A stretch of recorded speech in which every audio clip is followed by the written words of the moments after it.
Yo.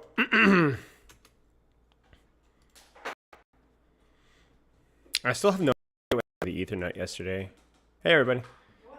Hey, GKB. I don't know. Just conked. The Ethernet just stopped working. It says, oh, it doesn't recognize the IP. So I just I unplugged the Ethernet cable and replugged it in. Thank you. And nothing. I ended up restarting the T-Mobile thing, and that ended up working. But yeah, I don't know. No freaking idea. Spectrum keeps giving us things like, come back. I know, they're like freaking flooding us. I'm like, no, you haven't changed anything. On time? Kind of. Well, it's Tuesday. It's my earliest or second earliest starting day, so. Ra? Ra? What does Ra mean? Ra. Spilo. Ra.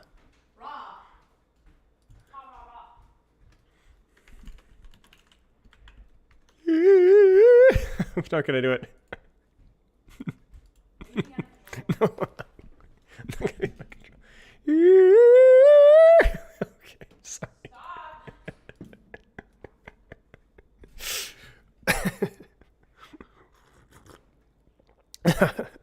Oh my gosh. Thank you, President. Thank you for the copy there. I don't know why Stream Elements does that. It does it since I started using the multi-stream thing, but Rashi. Keyboard fix? No.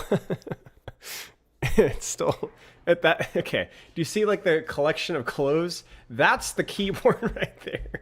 That's drying off right there. Freaking. I don't think it's gonna work, bro. I think it's cooked. What's your opinion on Roadhog? I'm going to try and make a really mature argument about my opinion of Roadhog, guys. Get ready for this one? That's my opinion of Roadhog, okay? Easy here is a low-value singer, unethical. Yeah, so spoiler alert, today's stream plan was the Wu-Tang Clan, but I'm dumb and I thought the play test was today. It's not. It's Thursday, so we had to kind of move around my my stream plan just a wee bit here. You know, how's the keyboard looking? I mean, it's not good. It's cooked, man. So, yeah. So we have basically some of the discussion points from what we're gonna do there on Move to Today instead. So we'll see. We have so here's what we have planned. The Wu Yang. Some Chinese dude's gonna tell me how to pronounce that properly. I freaking Wu Yang. Anyway. Did you not get told how to pronounce it when you No. Also, so I'll be able to talk about my playtest experience as well once the character's live and the playtest. So I will tell you guys like some of my feedback and my opinion of him on Thursday. I double checked and they said it was fine. Just I have to wait until it's like playtest is released. Return to EOM and free rivals today. Yeah, man, like that was it. All I needed was that confirmation. We are so back with rivals, man. But yeah, we'll take a look at that. But yeah, this week we have the Wu Yang playtest or Wu Yang playtest. I'll talk about it on Thursday, Zero Man. I'll talk about it. We have today. We'll talk about like mechanical chat. We'll talk about ethical heroes. And then Thursday, I hope I'm not spoiling this, but I'm gonna say it anyway. We have Group Up Podcast is back. So you'll have to wait and see who's going to be grouping up with me and SVB on Thursday. But it's going to be a State of Overwatch chat with a couple other guys. So we'll be back. Yeah. Oh, yeah. Hoodlum Kira. Okay, listen. If you guys redeem channel points and I miss it, I'm not being purposefully obtuse, more so than usual. It's the fact that I use multi-chat now because I can see YouTube and Twitch chat equally. But I don't see Twitch channel points being cashed in, so just let me know.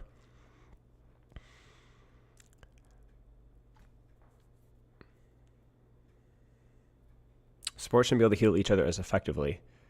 Interesting. Yeah. If someone gets a high rank by using the meta picks, do they earn it? Depends on the meta pick. Like, meta picks will always boost you if they're, like, actually meta picks. You get what I'm saying? Like, it's just objectively true.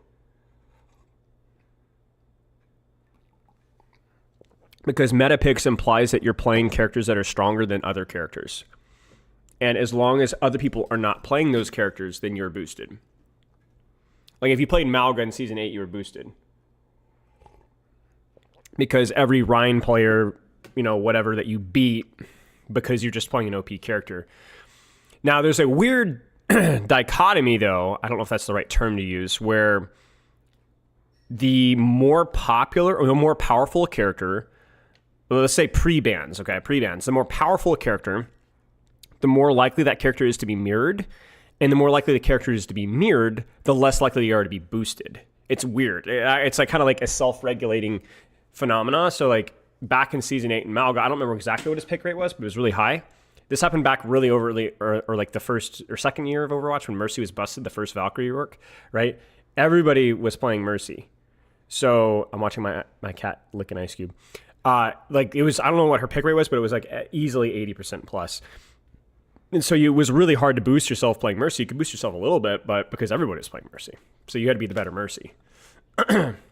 So whenever you're boosting yourself, you're only boosting yourself if you're playing in non-mirror matches, like beating the equivalent on the enemy team. But now with bans, it's, you know. So borderline 100%, I think, at some ranks. Yeah, I remember it was probably the highest pick rate of any broken character that I can remember. But...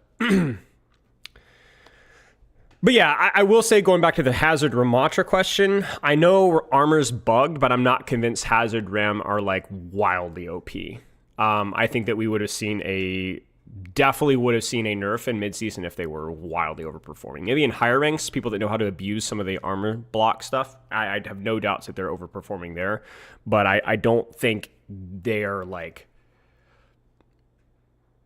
I think there's been a lot of visibility to their problems. You know, like even the video that I did, right? Which is why people are just more aware of it. But I don't think they're auto-win. I think they're bugged and stupid, especially Ramatra, but I don't think they're auto-win. Common focus writing day, and they put it in the SPILO stream for back. Yeah, that is a big mistake. Ryan Shield deflect perk? Maybe. I think deflects you have to be really careful with. Did you see Cager's video on Ramatra? Not really. Is this really a bug, though? Did Gavin confirm that they're aware of it in Season 18?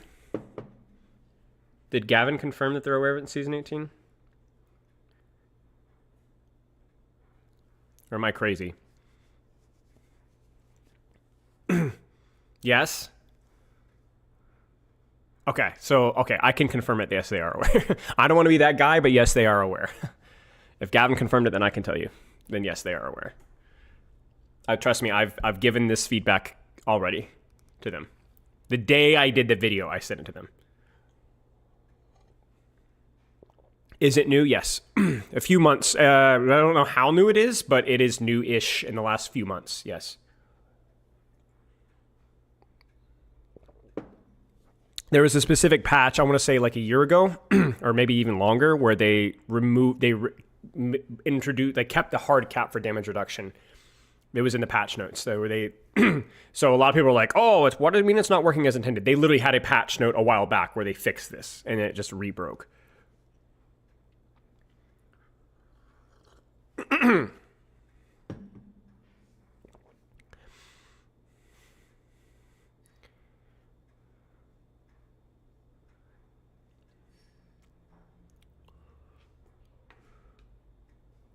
Newish or too soon? Yeah,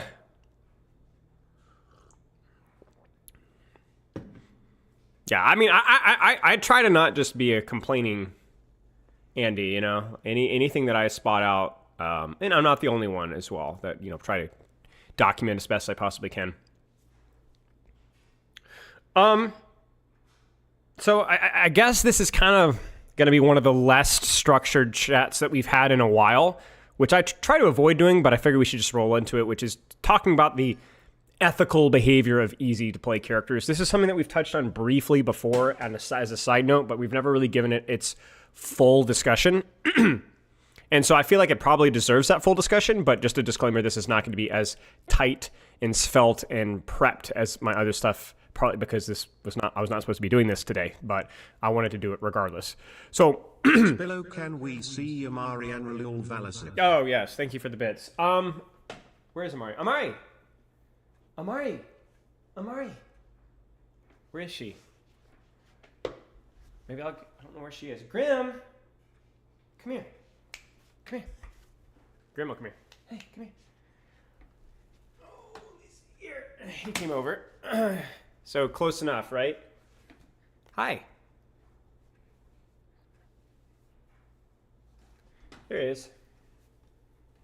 So it's not Amari, but the next best thing.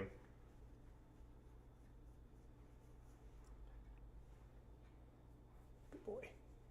He's very good. He knows his name. He comes when he's called. Good boy. Which is pretty unusual for a cat. Actually, he's very, very, very, very friendly. He's actually not very big. He's actually a little undersized. It's just the camera. He's only about 9 pounds. He's a little undersized. He's a very good boy. Okay. We love a void kitty. Yeah, he's very pretty cat. Basically, let's kind of talk about so I received a message and I want to shout out this person. There's a couple of people I want to shout out here. I received a Discord message with some feedback, which I'm always a fan of. I don't always have the opportunity to write everybody back. And people give me some feedback, and I got a message. I'll pause this video here, and it was a message, and it says, hey, I just want to say I've been watching a lot of your videos about design and balance. As much as I agree, something very often felt off.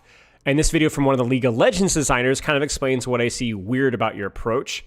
I might be understanding it wrong too. Feels like you're advocating for choices and depth on every character and meaningful changes in gameplay, for example, in perks. When, in my opinion, you're disregarding players that want a certain player or certain character to embody a fantasy, and adding those choices or trade-offs isn't ideal. Adding depth to every character doesn't necessarily make the game better when you're alienating player bases who, for example, expect a straightforward character like Bastion and just enjoy it. I don't know if this is the place to text you about it. I just wanted to give you thoughts, seeming pretty open about discussing things. So I will play the video here. Let me actually get my earbuds really fast. Where are they? What the frick? Where'd they go? Oh. I don't know why they're over here. But I'll play this really quick, and we'll kind of have a discussion about it.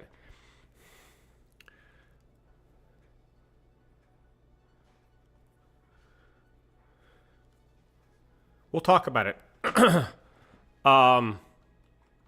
Okay, let's listen to this real fast here. Hopefully this isn't too loud. Principle from this conversation that I'll advocate for is a naive way to think about game design that I think a lot of new designers make and players make when they think about game design is the idea that everything should be a choice and everything should have trade-offs. It's a very common way to think about design. It's well, design is about players making choices. Design is about good gameplay and balance. Design is about things having trade-offs. And the answer is it sometimes is. But not everything should be a choice. Sometimes something should just be optimal and just be good and be what you do. And not everything should have trade-offs. Sometimes things should just be strong. Just noting that that's something important to think about in design is sometimes part of the deliberate design of your thing is about ensuring that something is just strong. Sometimes it's no, there is no trade-off. It's just good. It's no, there is no choice. Just buy this. It's the thing you should buy. It's good. You'll like it. You'll have fun. Sometimes that's the correct thing to do. Another game design. Okay. So basically the discussion there is kind of talking about how every character doesn't need multitudes of choices and design. Sometimes it's good to just fulfill the hero fantasy of this feels good because it's really strong and really good at doing what it's doing. And I actually agree with that take. I don't think there's going to be any one clear answer here, but I just want to kind of open up the discourse here. So let's start with this. I believe that choosing your character from the get-go is a choice, right? So when we talk about like choice is good, choice is important, I think that from the moment that you choose to select a character, you're choosing a character because either A, you find the character fun, but even because or B, because it makes sense in the situation, right? When I play, let's say, Zenyatta, it's not because I like healing. It's because I like doing damage, and or damage is important in this particular situation. When I choose a character like, let's say, Tracer, it's because I like the act of flanking and dueling, and she's really good at flanking and dueling. And this map or this situation demands a lot of flanking and dueling. If I pick a character like even, let's say, one that's more traditionally poorly designed, at least in the current execution by traditional understanding, is Mercy. It's because I like moving and I like pocketing people. I don't necessarily like shooting myself, and or the situation doesn't really demand me shooting anybody right now. So what happens is if you look at like the hero shooter genre in Overwatch, you have something that isn't really easily balanced because you have things, heroes, designs, fantasies that are pretty weird, like really weird. I mean, they're just different, right? Like you compare something like Ashe, that's maybe a little bit more familiar with what's traditionally first-person shooter. But then you've got characters like Winston and Ryan and Doomfist and Echo and Mercy and Brigitte, and you have so many different variables and thought of creative approaches to a first-person shooter, to a hero-based game, that it's not always fair. Like you bring a flail to a gunfight, right? We have immortality fields, and we have life crypts, and we have characters that burrow underground. You kind of get what I'm saying? And I think if you go to the opposite extreme, where there's always risk-reward benefit analysis, then you have characters that don't really have sharp strengths or weaknesses. Everything is just gray. Everything is just vanilla. Or you have characters that are, because we're so scared of doing something silly that people won't like, that we're so scared of making a Life Weaver that we never make a Winston. We're so scared of making a Sombra that we never make a Tracer. You get what I'm saying? That we're unwilling to take risks. And I think that that's a mistake. I don't think that every character has to follow a set parameter of they need mobility, everything has to be risk reward, everything has to have this incredibly high skill ceiling. Okay? So I think as it is with everything in life, the answer is very nuanced. You need characters with identities, but characters that don't only have one identity if that identity is toxic to the community as a whole. And I think this is kind of where I think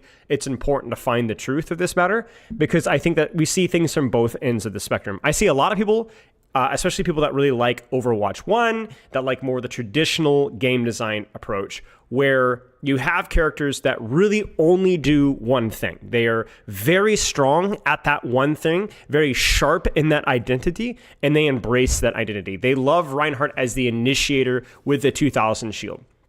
They love Tracer as the flanker. They love Sombra as the utility DPS, right? They love Symmetra as the zone control. They love Widowmaker for the sniper, right? Now, a lot of them would disagree at one point in that conversation, but you guys know who I'm talking about. You probably have a friend or know people that really like those sharp designs with very clear strengths and very clear weaknesses. And I think that Overwatch 1 was created with that in mind. Like, I think that Overwatch 1 was we're going to have a lot of really sharp flavors that you can piece together for a really strong composition, and I think that that's something that they did really well. Then you have people like me who are a little bit more along the spectrum of I don't like sharp designs. I'll get into why. I like designs that have strengths and weaknesses, but that have something where there are options when you're in a suboptimal circumstance, and don't feel oppressive when they are in their actual optimal circumstance. A good example of this one would be something like if we look at, let's say Brigitte right now, right? Like Brigitte no longer is unkillable during rally. Brigitte no longer has the armor overheal or armor heal on her packs right now. Brigitte no longer stuns you while she shield bashes, and she's a little bit squishier than she used to be. So you have an anti-dive character that still is very good at anti-dive, but now actually can move around the map a little bit easier, can take space and control space with the teammates a little bit easier. But if she makes a mistake in an anti-dive situation, rather than just living anyway because she's Brigitte and she's designed to kill dive, she actually dies. She dies. She makes a mistake, she dies. She's still good in that circumstance, but she's not oppressive in that circumstance. And that's where I have always liked game design. And you're not forced or encouraged to like my opinion or agree with me on that front, but I do think that that's generally a hallmark of what we've seen as generally good game design or hero design, is having identities that are stark and sharp enough to provoke fan bases and to provoke a sense of identity. I mean, I'm only playing Overwatch because of Genji. There's a ninja character. Dragon Blade was strong. Deflect is really good. I like it. If he'd been any less of a ninja, I might not be here today. You get what I'm saying? And I'm sure everybody has that moment where, like, I know a lot of Reinhardt players, right? A lot of Diva players, a lot of Mercy players that wouldn't be here if there wasn't that stark hero identity. I have to change the skin. Skin is just atrocious. But at the same time, if you only have sharp hero identities, you might lose some of your staying power, because in a PvP game, every sharp hero identity that actively conflicts with somebody else is going to lead to tension. Doesn't mean it's bad, it just leads to tension. And so with that, I know that feels like, well, wait, are low skill heroes unethical? What does that have to do with today? Well, bear with me. Okay. If I'm playing Genji versus Widow on Junkertown first point, okay, a situation that demands a stark hero identity as a sniper. Okay? Bear with me. Would you guys agree, first off, would you guys agree that Genji requires or has the flexibility to work in situations? Let me try to think of a good example. This is my question. Okay. Would you guys agree that Genji has a pretty sharp hero identity? Would you say that Genji's a vanilla gray Overwatch 2 homage? No. He's pretty sharp hero identity in terms of his visual aesthetic and how he plays.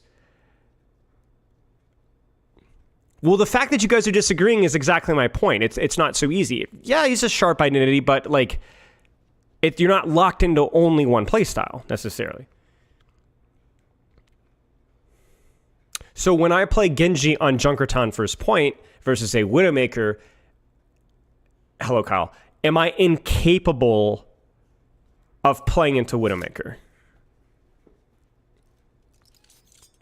No, you're not. You have choices. You're still at a disadvantage. Like, let's be very clear. You are at a disadvantage in that situation, most likely. But there are some things that you can do. There's some things that you can do. Okay? Now let me flip the script. You are playing Widowmaker into Genji on a Lijiang Tower control center. You guys familiar with that map? That's a really easy example, but there are other examples. What are your options with Widowmaker versus a Genji in that particular situations? In that particular situation. Now, we'll also agree that Widowmaker has a relatively sharp hero identity as well. But there's very little you can do. You're cooked. Like, you're cooked. There's just basically nothing that you can do.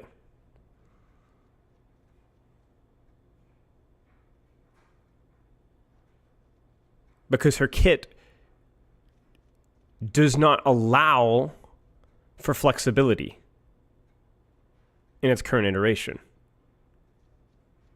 It's not that we need characters that all behave the same, but that if that character doesn't have any flexibility, she's either frustrating to play against or frustrating to play as. Now, let me pivot that conversation to Ashe. Got some Ashe mains in chat. I see you, Varashi. Genji versus Ashe on Lijiang Tower Control Center. How does that matchup feel? It's rough, right? It's rough, but it's doable. You have Dynamite. You have Coach Gun. It's doable. Now, let me ask you a question. Do you think Ashe is a vanilla, gray, lack of hero identity character? Or do you still think that she's got a very, not sharp, but a very pronounced hero identity? Absolutely. I think so. Very much a sniper, very much a poke DPS. Very defined, not gray, middle of the road, best at all things. She has some very clear weaknesses and very clear strengths, right? But it's a doable matchup. And to me, this is why I've always liked this matchup. That's why I've always been a fan of Ashe as the design, is because I think that she absolutely is a sniper for people that want to snipe. She's the best version, I think, of a sniper that I think Overwatch has done. Well. What's up for this? Thank you for the sub, dude. But you see that there's not really a compromise of the identity of the character. Freaking Sarah. Right. Let's look at a character like Junker Queen and Roadhog. Right? I know that's a really easy example that a lot of people have been using. Does Junker Queen have team utility? Little bit. What is Junker Queen's mitigation? Mostly self-healing, not really shielding. Junker Queen has a ranged pull. But the difference between Junker Queen and Roadhog is that Junker Queen has a bit more of her impact spread democratically, not democratically, that's not the right term, but basically spread evenly throughout her kit compared to a Roadhog, right? If you miss a knife, you can still maybe clutch the fight. If you messed up your Carnage, you can still clutch the fight. If you misuse your shot, you can still clutch your fight. So it's not just, oh, the range signature. Sniper characters are very bad. This character, Junker Queen and Roadhog, they're like the same effective range usually-ish, short to medium, right? The difference is the Junker Queen has a lot of her kit that matters with Roadhog. So much of it is just around hitting the one ability, and then you don't really do anything other than that. And the same thing can go with, I'm going to make some people, upset, but I think Doomfist has potential as a character design, but too much of his values revolve around only his punch. Now, let's use that argument to think about it. The Riot developer says some things just need to feel strong. If you make everything risk-reward, then that enjoyment of the identity is gone. All right. What do you guys think about that argument? Do you think it's important for Doomfist to have empowered punch for it to feel fun enough for people to play Doomfist? I'm not leading the question here. I'm not assuming the answer is no. It's tricky. Do you think that if we took away Roadhog Hook one-shot, that people wouldn't want to play Roadhog anymore? Do you think that if we made everything like a Junker Queen knife, that it wouldn't be the same level of satisfaction? What about hitting a two-tap with Freya? Or hitting a headshot with Widow, right? Let's not pretend that these things aren't satisfying. They are satisfying. Of course they're fun. They're sharp. They're strong. And I think that's where I don't know the answer to this one.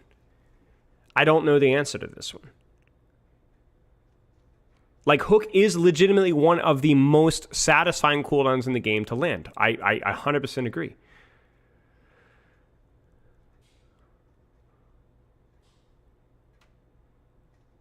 Right, that's a good point, Sarah Lee. In a MOBA, a 4-minute cooldown needs to feel strong. Right, exactly. But is something that's available every 7 or 8 seconds need to be as powerful as it is? Is there not a nuance here?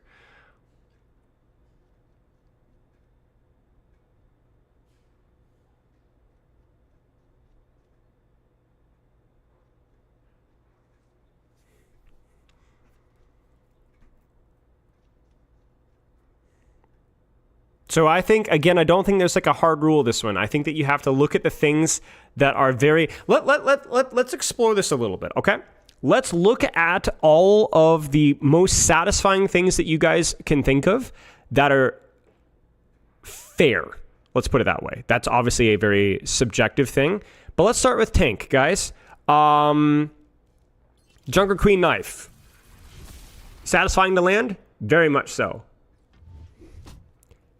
Fair? Very much so. Probably. Cooldown? Pretty low.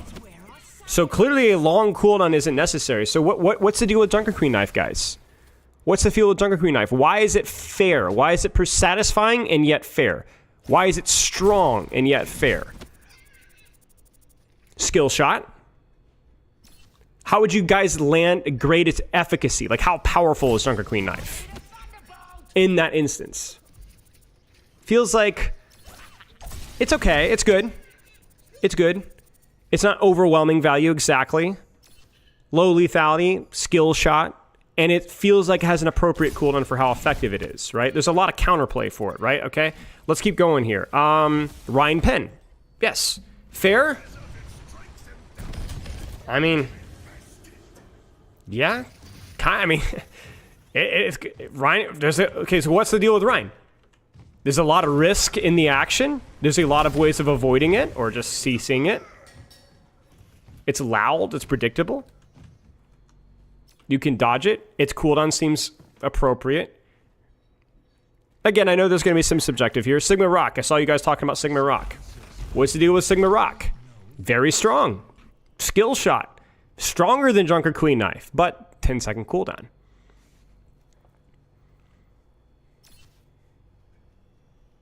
Yeah, I know the Rhine's Pen bug. We're focusing on like the ability, like is design. So slow wind up. Yep. So you notice that this isn't. There's risks and reward for things as even. You know.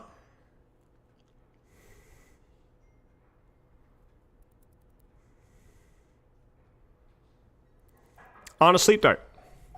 I will not leave a broken world behind. This one's good. Some of you guys aren't going to like this one. Who doesn't like sleep dart? Who doesn't like sleep dart, chat?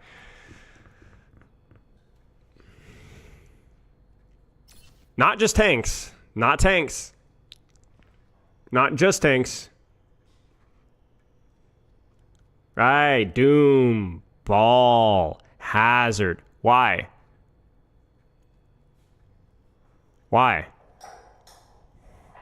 Right, there's no way to block it. So Sleep Dart goes from a difficult cooldown to land for the value it gets to a not difficult cooldown to land for the value it gets.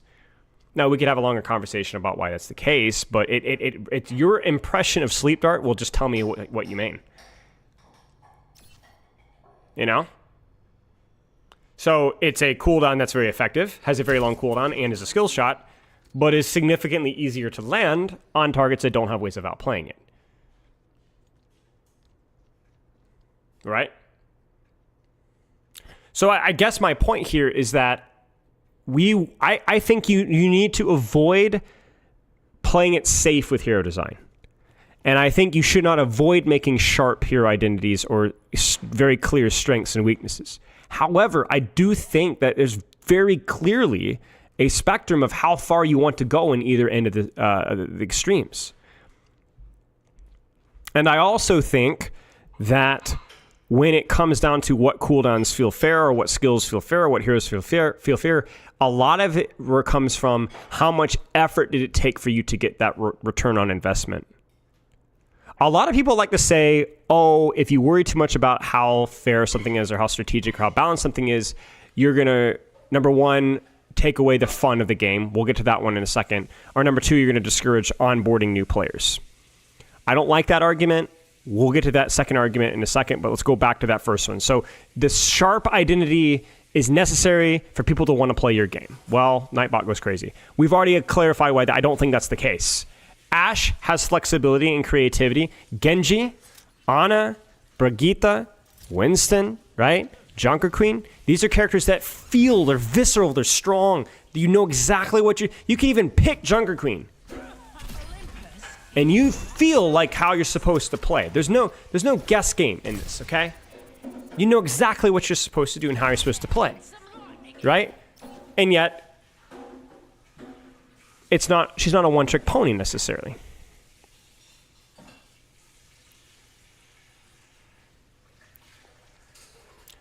So I think the concept of that, like, you have to have these, like, stark identities without any sort of outplayability is reductionist, I think. That's my opinion on it. You guys may disagree, but that's my opinion on it.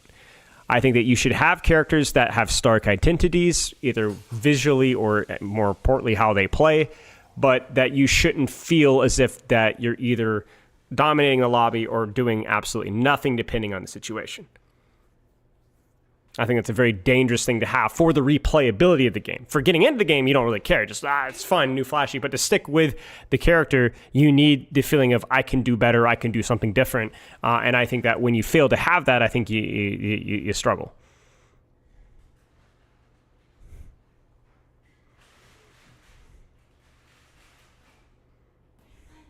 No, I'm just talking about stuff.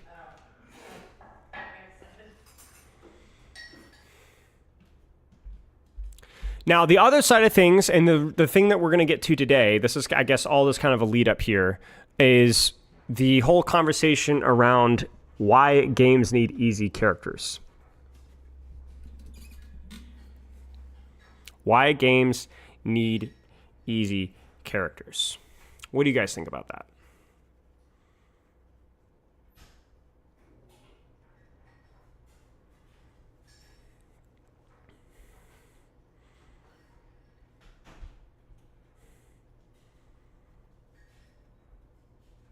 First off, what is easy? What does easy mean? This is the problem that nobody can ever seem to define for me. What is an easy character in Overwatch?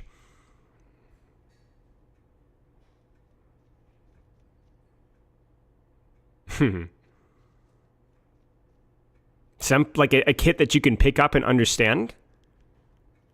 You guys, you want to know who an easy character is? We've had this conversation before. It's Winston. It ain't, you can't get any easier than a character that jumps and drops a bubble, doesn't have to aim, and yes, you can use alt fire, I guess, but you just jump around. That's it. That's literally the character. And you ready for a spicy one? You guys saw me last week playing Genji, okay? You guys remember my Genji game from last week? I was level 14. I never played a first-person shooter before. Was I doing Genji things? I sure was. You guys saw it, right? I was primary firing. I was alt firing. I was trying to wall climb. I was double jumping. I was dashing. I was trying to deflect. I knew exactly what the kit was wanting me to do. Exactly what I would. There was no confusion. Not a single time with dash or deflect was I unclear about what the kit was supposed to do. And I was a whopping like 6 hours into the game. Right? Now, was I good at doing it? No, it was terrible. But I knew exactly what I wanted to do, and I had a great time doing it. You know what I'm saying? We all know what easy means. You'd be surprised. You'd be surprised because this I'm not. If you understand what I'm talking about, then this conversation isn't for you. Okay? But people will come to me and say, we can't. Not every character has to be Genji or you know, when those characters are not hard to pick up. The amount of value that you get from picking them up is the problem. Like, look at a Lifeweaver. Is Lifeweaver easy or hard, guys? Easy or hard to pick up?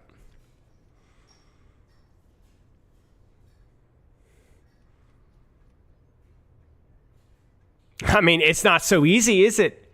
It's actually not that easy because you have not only pedal, which you don't exactly know how to use, life grip, which is incredibly easy to misunderstand, a dash that requires a double input, an auto charge heal, which a heal that you don't have to aim, that's true, but kind of you have to. I wouldn't say he's hard, but he's not an easy character for somebody that's never played Overwatch before.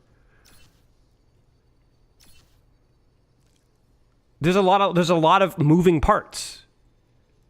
There's a lot of moving parts with Lifeweaver, even though he's definitely not a hard character necessarily to master, at least not as much.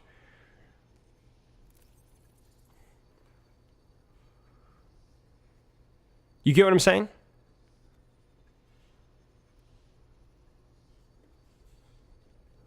Lucio can be easy, according to you. Sure can. What's there to understand about Lucio? Am I in heal or am I in speed? Boop. And then do what I'm doing, but do it more. Right, this is more simple versus easy. There's the crux of the issue. That's the differentiation that we need. We're looking for, when you make characters in a game, I am a big fan of simple characters. Yes, a lot of you guys have said that.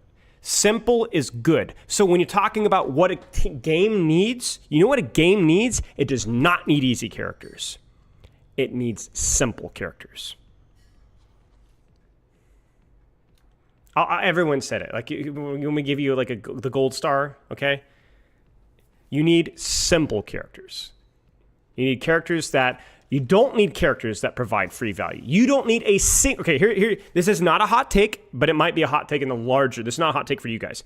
You don't need slow skill floor characters in Overwatch. It's not needed. Not a single character in Overwatch should be relatively low skill floor. If they all have you don't need it. It's literally not needed at all. And anybody who says it is wrong. You don't need low skill floor characters in Overwatch. You need simple characters in Overwatch. Because everything in a PvP game is relative. You don't need to be this is the concept that I see when people are like, "Oh, you shouldn't play Ana until you're plat." What do you mean? A gold Ana is going to get gold value. A silver Widowmaker is going to get silver Widow. Or bronze Tracers are going to get bronze value. You don't need, like I said, that Genji example, you don't need to be good at exploiting the strengths of the character to be able to play the character. You just need to understand what the buttons do. Rivals is a great example of this. Rivals has incredibly complicated characters with very low skill floors. They have more buttons than basically every Overwatch hero in the game, and yet you don't even need to you just mash them. And some of them don't even, some of the Rivals buttons don't even matter. You don't even press them half the time. Do you get what I'm saying? So my philosophy when it comes to hero design, game design, is I love simple kits. In fact, some of my favorite characters in Overwatch are simple kit characters. I think one of the exceptions to that rule is Hazard. I do like Hazard. He's a little bloated, but I do like how that kit bloat works. But I like simple characters. Ryan, Winston. I'm a big Zenyatta fan. Zenyatta's probably the most played character I have in the game. Genji. I like simple characters. I just don't like low skill floor characters. I don't like easy characters. Well, Hobbs, I don't think it's as simple as lower skill expression, simpler design leads to more complex skill expression in a nutshell. I don't think that's necessarily the case. What I'm saying is that those two things are not married, and yet people pretend that they are. They're not.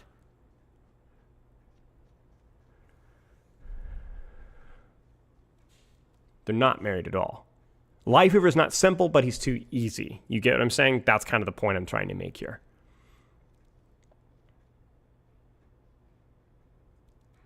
So I encourage you guys, like I encourage Overwatch designers whenever possible is to lean into, and so the reason why this is important is because when we go back and we look at Moira, right? When you look at Moira, you don't go, this character is we need to add more buttons to this character. I don't think that's necessarily what we need here. We can leave it with just Shift and E. That's okay. But we probably should introduce a little bit more, and we need to raise the floor of what this character can do. It should still be, this does damage, this gives me invulnerability, this heals, this damages. But what's the more skillful exploration of that? In fact, you don't even need to make her a mechanical focus character. You can make her a character that doesn't have as much mechanical focus. You don't have to. Does easiness also do with how you get to execute a character? I mean, yeah, sure. I don't think it would be bad if you introduced more mechanics into Moira. I definitely think that she's on the outside extreme. I think even Mercy requires a decent, more mechanics than some of what we said. But I don't think that it has to be mechanical. You know? I think when you look at characters like, oh gosh, we'll go with Roadhog. When we talk about what Roadhog is, the thing, okay, so you guys want to know what argument poisons the well of Roadhog? Okay, you may have heard this before. I don't hear this all the time, but I do hear this frequently enough to bring it up. You know what the problem with Roadhog is? It's not that he's too easy. And it's not that he's too simple. He is neither easy nor simple. Roadhog's problems are separate from his difficulty. Not everybody can play Roadhog at a high level, and he doesn't provide free value in most circumstances that he's played. Roadhog has issues that are separate from his difficulty. He's one of the highest skill floor tanks in the game, right? And even using things like how to use your trap. It's like, that's not something a newer player is going to immediately grasp or even know exactly what it's there for. He has issues that are separate to his difficulty.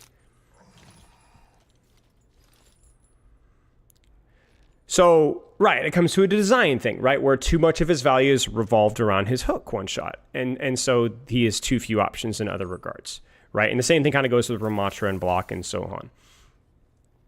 So here's why all this matters, right? It's not just from a purist standpoint. Like, I like games when they have characters that don't have incredibly low skill floors. it's more important than that, because the reality is like, well, what does it really hurt you if there's lower skill floor characters? Simple or easy, I don't care what your definition is. What's the harm that something like a Moira does? And if you don't already know the answer to this, let me actually go back and read a message from Hot or Cold Takes that I read in my Discord not too long ago, which really resonated with me because I have experience with this as well. Let's see if I can find it really fast. Because let's see if I can find it here.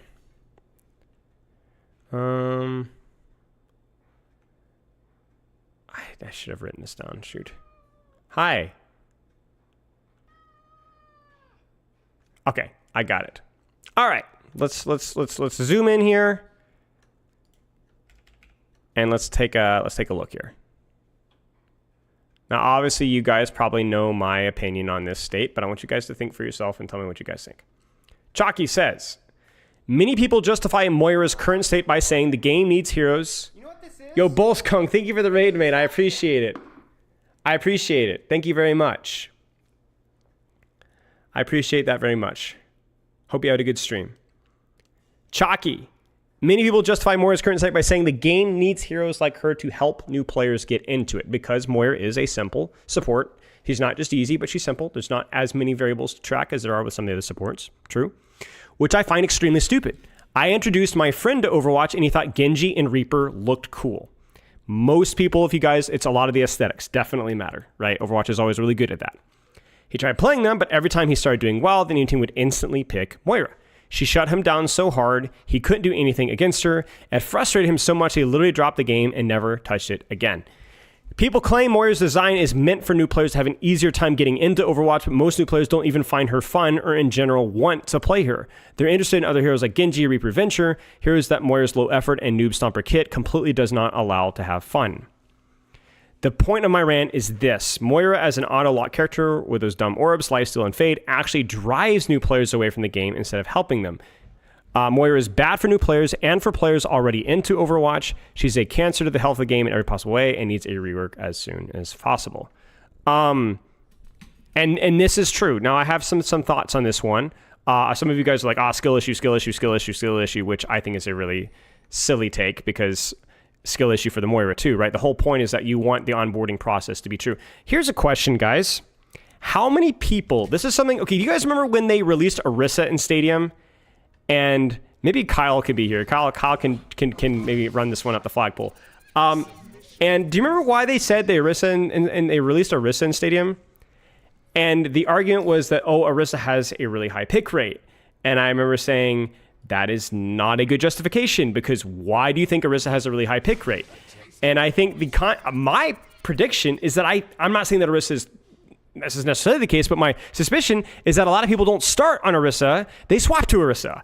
And also, I'm pretty sure that people who start on Orisa do so because they feel like they need to, not because that they actually want to. They want to win. They want to win. I coach a lot of low-rank players. And most low-rank players, when it comes to picking Moira, picking Bastion, picking Reaper, picking Orisa, and so on, do so because they feel like they need to, not because they want to. They feel like they need to, not because they want to. There is an impression, whether earned or not, that those characters do more damage or have more tankiness or have more healing. And so they would love to play Mercy or Ana or, Genji or Ryan, but this isn't working, so I have to swap to the easy character. You see this all the time. Now, a lot of you guys are not familiar with this because most of my average chatter is in Diamond.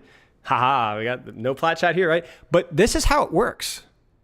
And if you've ever been in lower ranks, you know exactly what I'm talking about. Thank you for the sub, by the way. So my point being here is that this whole Moira skill issue, Moira's driving lower rank players away, I'm quite sure that's real. I am very certain that that's real. I would bet money that there are fewer people that legitimately love to play Moira than people that have actually been driven away because of Moira. You're alive? Good. And I think that as long as we look at as a character has to be easy in their value, you're going to have problems. What about the opportunity cost of who you're discouraging? And remember, we differentiate simple versus easy. I'm a big fan of simple characters that people can look at in 10 seconds and understand exactly what they should be doing. And it's frustrating. It's frustrating. So I'm trying to advocate for lower ranks because I've been there. Many of you guys have. And I remember playing Reinhardt. Now, this was back in Overwatch 1. So it was a different situation, but I played a lot of Ryan in Overwatch 1. Bastion was a problem. Now, I'm not saying Bastion is as much of a problem. I love you. I don't think he's quite as easy. No, it's fine. He's still pretty simple, but I don't think he's quite as easy as he used to be. So good job, devs. I think Bastion's a lot better. But at the time, Bastion, Orisa, I mean, dude, it was awful. It really, it was just terrible. It really, really was terrible. Now, the funny thing here is that Ryan is actually not a hard character to pick up. He's not only not complicated, he's actually fairly simple, but he is still, at the time, took more effort and more brain cells than some of what we saw. Bye, love you. So there's nuance here, of course, but something to consider. And that's why by the way, this is why also I stopped playing Genji as well. It was the Torbjorns, it was the Symmetras, who was really easy at the time. So, I am a simple hero advocate. I am not an advocate that every character needs 3 abilities and 12 passives and doesn't have any character or hero identity. But yeah. What are all the characters that Genji Reaper crap on? I don't disagree with. If I go play Soldier 76 versus a good Genji Adventure, my game is basically over because those characters have an innate advantage in that matchup. And see, that's where I'm not saying that you're wrong, but I just really don't disagree. I don't know if it's Smurfs or just mindset, but let me give you guys an example. Every time that I'm playing Genji and Gold or Silver versus Ana and Brig and Zen players at the time, I was like, dude, I miss every deflect. I miss every shot.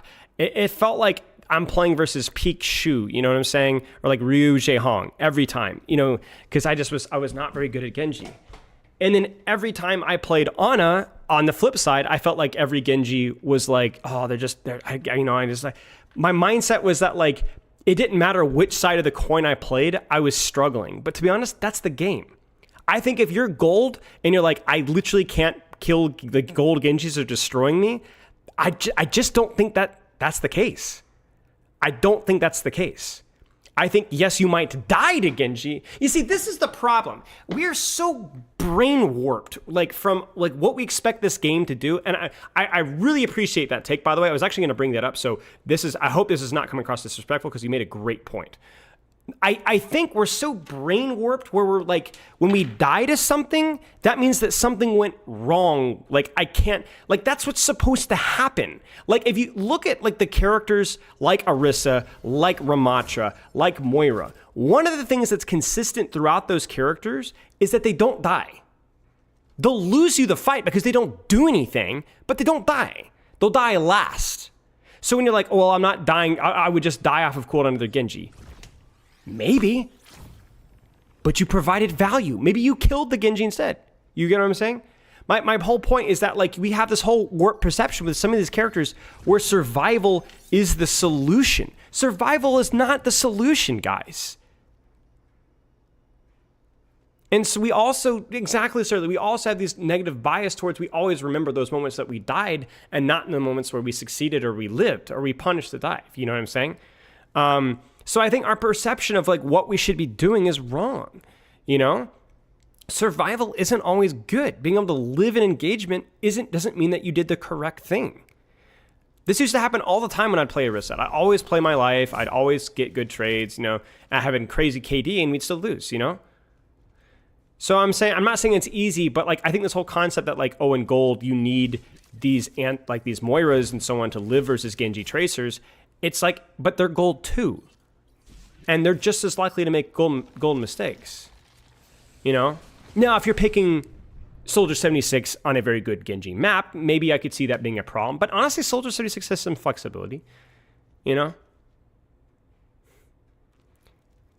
If you're picking Orisa because, oh, the Doomfist is running over my team, see, this is the thing. Whenever I see Doomfists running over the enemy team, I mean, how many guys have you guys seen this? How many times have you seen this? I've actually seen this twice in the past 2 weeks in VOD reviews. Enemy Doomfist is running over the team. What does the team swap to? Orisa, especially Brig, Moira, Reaper. So what does the enemy Doomfist do? He just keeps dominating. No damage, no punish windows, no CC, no burst day damage, no nothing. Nothing. Now, if they go Cassidy and they hit a couple of shots, maybe. They go on and Zenyatta, yeah. But if you've ever played Doomfist, the worst thing to play into is DPS that are taking off angles and supports that are shooting back. If you don't shoot back, you die. Now, I'm not going to talk about the whole empowered punch with Doomfist, the risk reward. That's a whole separate hero design discussion, and I think it's a very worthwhile criticism. But my point being is that we always bias towards survivability in simple designs, and we end up screwing ourselves over anyway. You know? I think Orisa's good versus Doomfist, but not because she survives, but because of Javelin. She kills Doomfist. You know? So I think the whole concept that you need certain easier characters, otherwise dive characters run over, is just, I think it's really toxic. And I think it's why we were released with Release Brig in the first place. And I think it's also, it boils down the viewpoint to a point to where we only prioritize their survivability. You know? Again, if you are a gold Genji player, you're a gold Genji player. You're a gold player. So you're going to die to gold Ana players, and you're going to get juked by gold Mercy players, and you get booped by gold Lucio players, and you get booped by and killed by gold Brig players, and you get headshot by gold Kiriko players, and you're going to get shot by gold Zenyatta players and have your blade shut down by gold Trans, right? Like, and you're going to get headshot by gold Widow players, and you get killed by gold Symmetra players, and it's you're gold. You're going to die to gold things.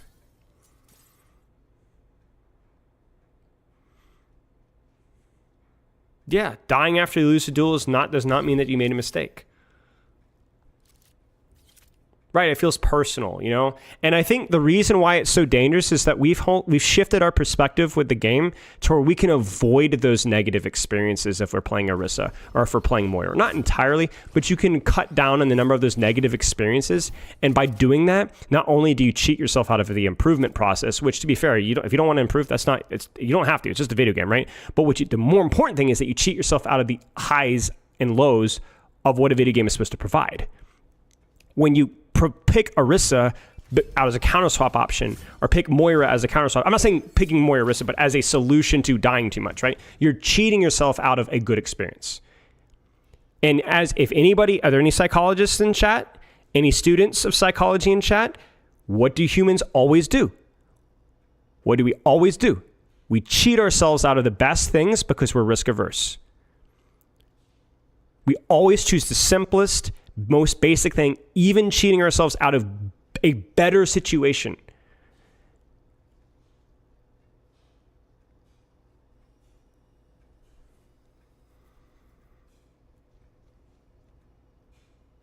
I'm saying as a game designer, you have to push back versus human psychology to make a better experience.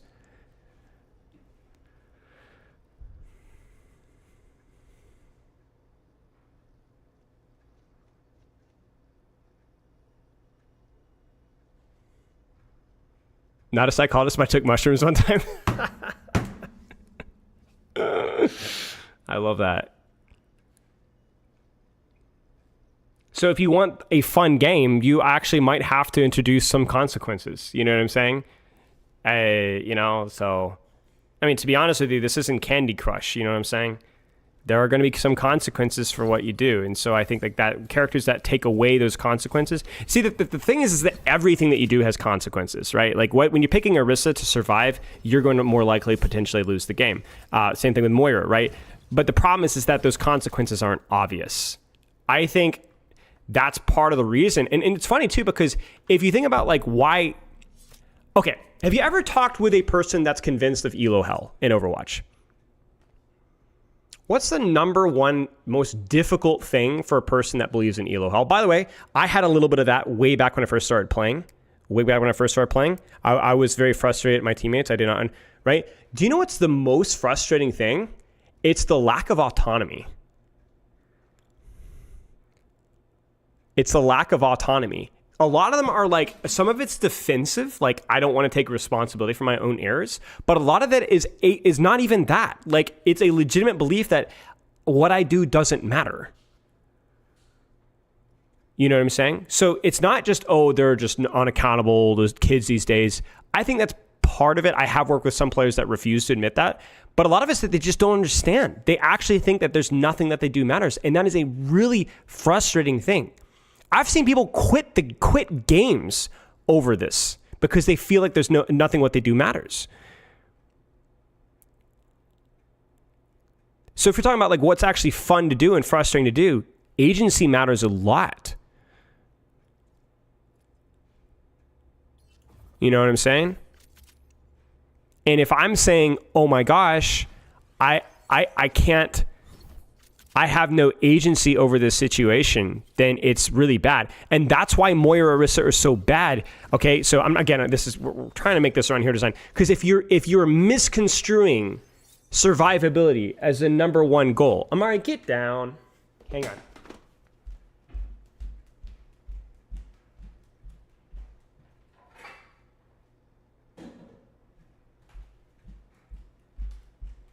Okay, sorry.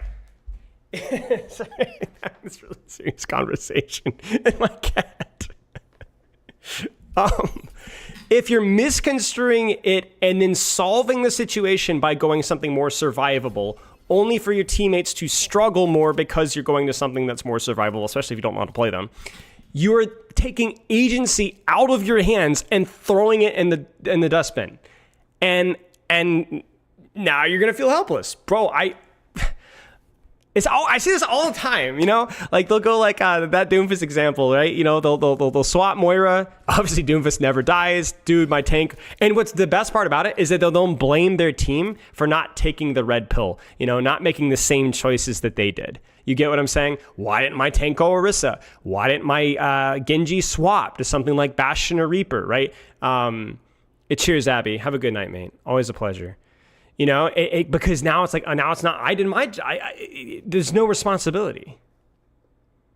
Agency is in you have choices and impact on the results of your situation. You are still a small percentage of the end result, but in theory, you can look at each situation as a learning opportunity. And if I can do better in each of those situations, I increase the chances of me winning the game. It's control, right? You're never in control of a game, only partially, but at least you're partially in control.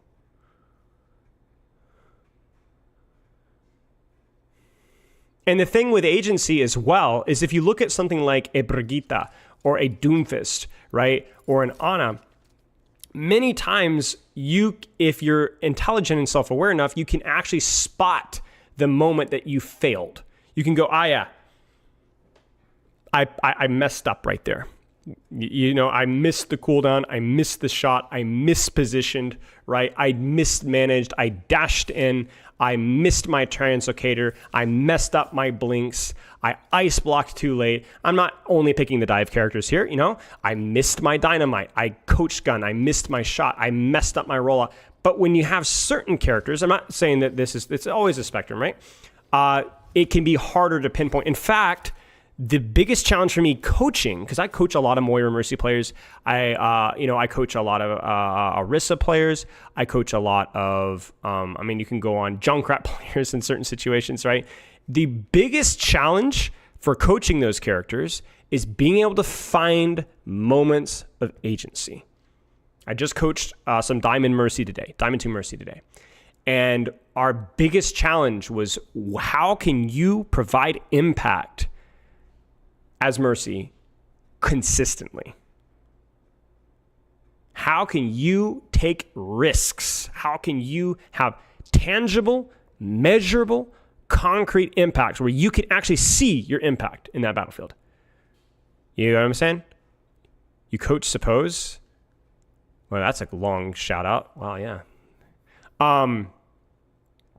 And so what we did is we worked through it and we kind of figured it out. I think I actually was able to make some small adjustments with how I coach Mercy just from the session. It was a really, really fun session. I think the harder that you have to think about how to introduce agency into the character, the more likely you are to have a character that doesn't have as much agency as they ought to in terms of their design. So what we did today in our live coaching session, it was a private session, so sadly it won't get posted, but I did live coaching on Junkertown and they were playing double sniper. So I was like, well, crap. We VOD reviewed Mercy in the dive. We get onto Junkertown. They're playing double sniper. You know what we did? I freaking had her using her body as bait. Like, we straight up were like, okay, they don't have a one shot. I want you on the deepest angle that you could possibly pocket right now, giving yourself the biggest JA opportunity here. And I want you peeking that Freya anytime that you are full HP and baiting the shot. I want you anytime that Sojourn has rail, try to make her use it on you whenever you're not just try to bait it. Just play the cover where you don't die. Can you pocket your hazard here? Oh wait, you've got Valk? Okay, let's do something crazy. She got solo Iliar to ulted like 3 times, and she died so many times. But she also clutched so many fights off of baiting attention, pocketing ridiculous angles, playing cover, Valking and moving around all over the place. And you have to be careful with it. Obviously, there's obviously nuance here. We'd have to have a longer conversation about how you actually do that effectively without dying off a cooldown. But we got a lot of value out of Mercy's movement there.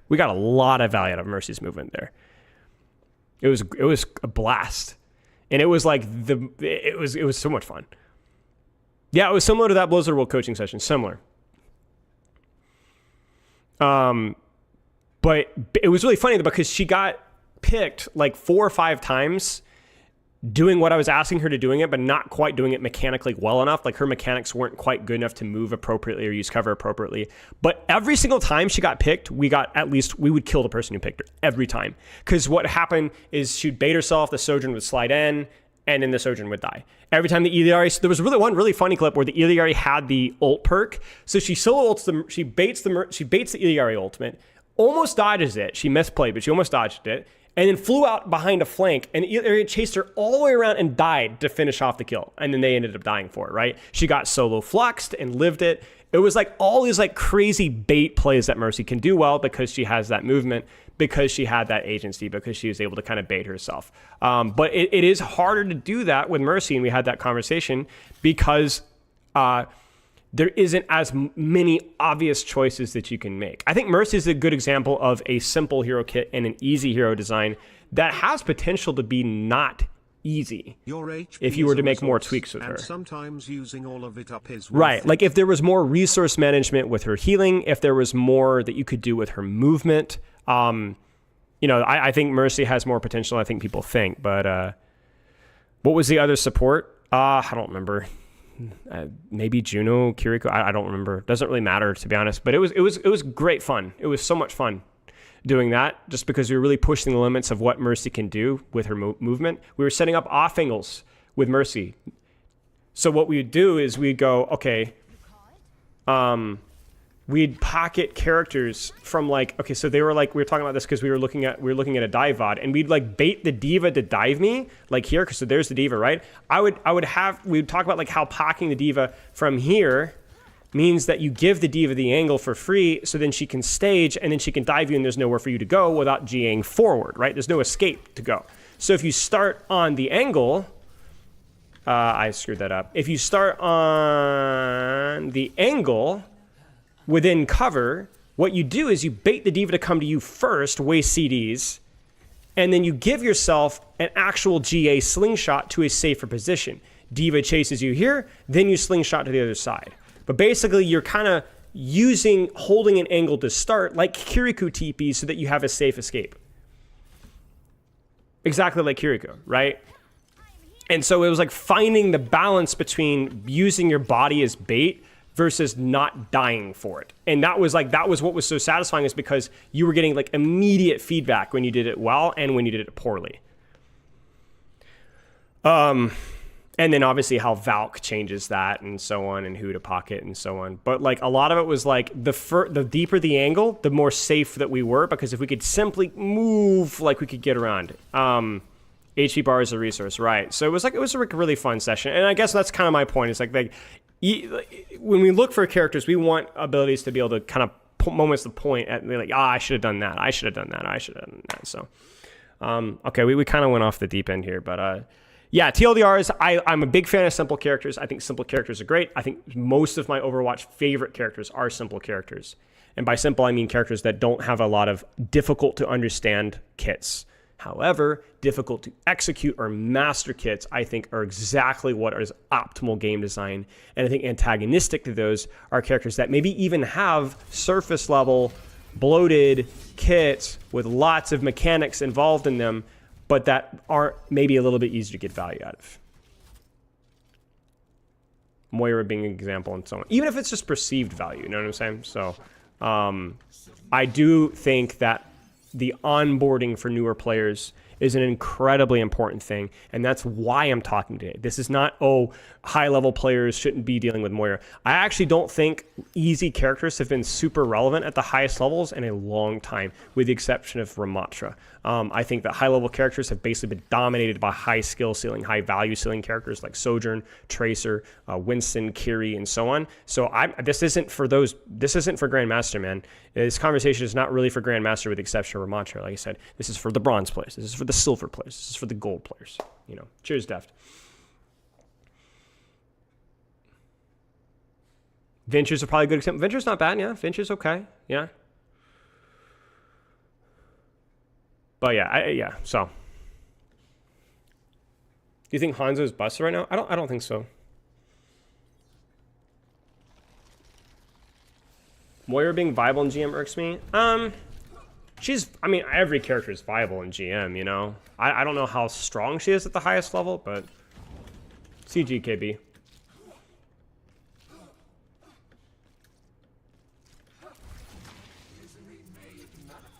What kits would you say are difficult to understand? I think Hazard's kit can be difficult to understand. I think Ramatra's kit is very difficult to understand in terms of like what Vortex actually does. The point of like the block. I see a lot of really new players struggling to understand exactly what they're supposed to do. I mean, obviously, Doomfist is very difficult to understand. That kind of goes without saying. Sombra, very difficult to understand.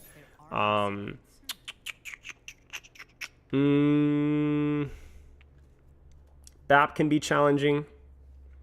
Juno can be, I wouldn't say challenging, but she feels very obtuse. A lot of low-ranked Juno players really don't know how to play the character. Like, they don't know what speed ring does, what torpedoes are about. Ball, obviously. Yeah, even Symmetra can feel a little bit obtuse, right? It feels like a lot of those things are kind of out of your reach here. Yeah. I'm not against more complicated characters. I just think that you shouldn't have more complicated characters be your entire character thing, right? It would remind me of when I was first starting to play, Deadlock, right? Like I'd never played a MOBA before. The whole like shop plus hero aspect was just a little overwhelming, and why I could see that never really being a very good casual game, you know, and I'm sure a lot of MOBAs are like that, right? It doesn't mean that it's bad game design. It just means it's aiming for something different, you know? It's very easy to get overwhelmed, you know? I like Deadlock game design too. I think that game has crazy depth. My point being is that Deadlock is an example of complex hero design, at least as a floor. I don't know how it compares at the ceiling because I didn't play it enough to know. But yeah.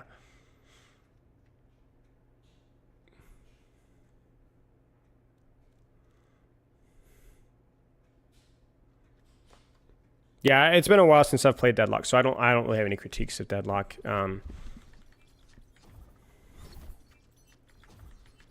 League is like one of the biggest games out there, but it's still many casual players play it. I mean, I don't know how complicated the League shop and kit system is, but that's kind of my point. Like, even more complicated kits, people don't really care. Like Rivals is a great example of like, dude, Rivals is a phenomenal casual game, right? Even with bloated kits. Because you don't need to use the bloated kit. You just play the game and who cares? It's all relative, right? You know, now you could say whether Rivals is complicated in a good way or not. I don't know, but this whole concept that like, oh, you can't have kits with better, like Rivals is a great example of in a bad way. Rivals is, I think, a relatively simple character game with a lot of buttons, and yet it still doesn't matter. Like it breaks all the rules. It doesn't matter. It's casuals like it. Who cares? Yeah, Stadium is another great example. Stadium is really the Marvel Rivals of things, where it's definitely intended to be more casual. It's really complicated, but it's just the more casual game mode, you know? So who cares, man? You know? Why is Stadium? I think it might be partly due to,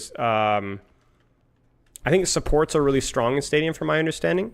I don't know, like I know initially it was because Mercy was getting banned a lot, so a lot of the Mercy mains are playing Stadium, so.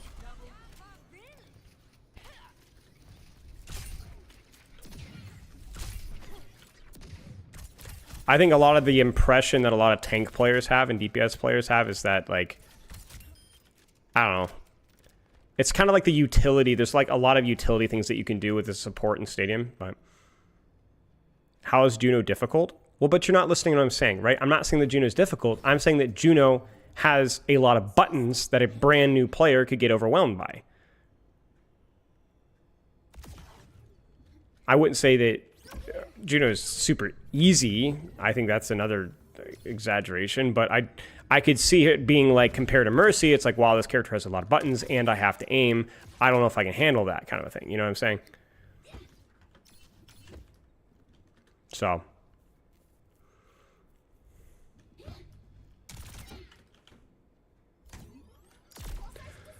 Hey, Nancy Ken.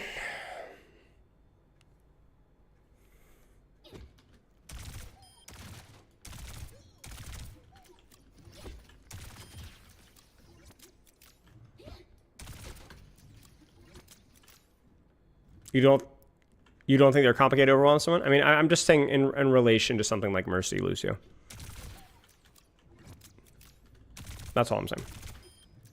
You guys have to think relative here. I know we're, yeah, but think about it.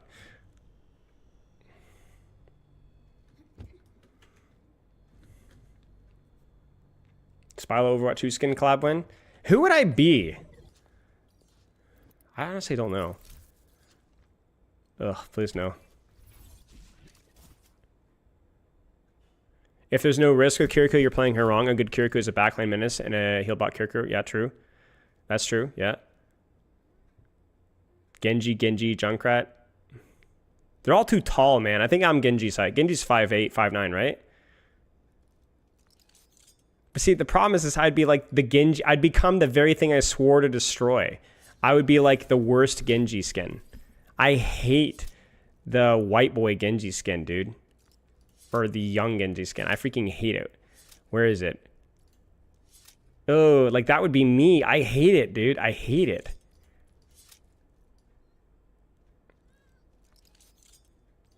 Where is it?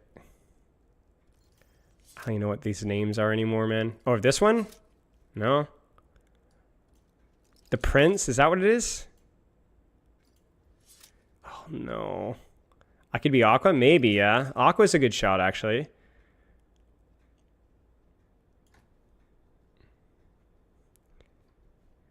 He's just anime Asian? Yeah. Yeah, okay, honestly, are there any... I hope this doesn't come across as offensive, but are there any, like... Why do a lot of the media that I look at, a lot of Asian characters are very Caucasian. Like, they don't look Asian at all. Like, is that a weird thing to say? Like, it's not just Overwatch. Like, every Asian character just looks pretty much just Caucasian. Like, all of them. It's kind of weird. It's like if you've ever seen anyone from this nationality, they just kind of look all the same. Depends on, it's an art style thing? Okay. I don't understand. Like, it feels like Hanzo looks vaguely Japanese. even then, it's just not really. No, I'm not talking about Wu Young's kid if it's a leak. I don't want to do that. It's an Asian beauty culture? Okay. But yeah, it definitely, it's not just, you know, white boys making white boys, you know. I've even seen it in a lot of, like, Asian games or Asian movies. They look very Caucasian. It's strange. Yeah, but see, do you see how that's weird? Why is making the eyes weird get racy? Like, who says that that's weird eyes? You know, isn't that in of itself kind of racist? You know what I'm saying? Like, why would we perceive Asian eyes as weird? It's not weird. It's just different. You know? I don't know.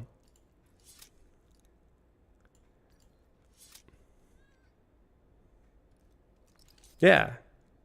Right, people, they were getting cooked for light. Who did they light skin? They light skinned somebody and they're getting cooked for it. Was it Idiari? Or Symmetra?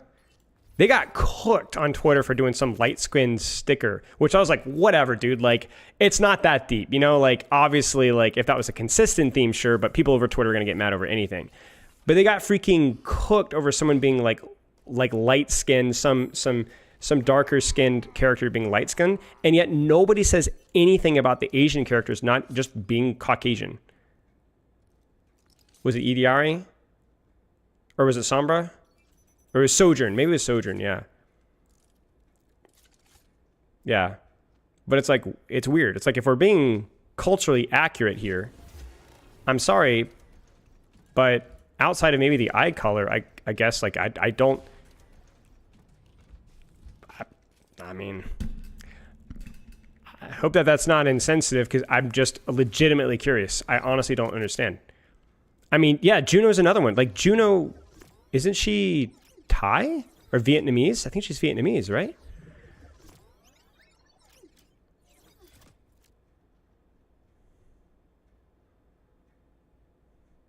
Yeah. Yeah, whatever.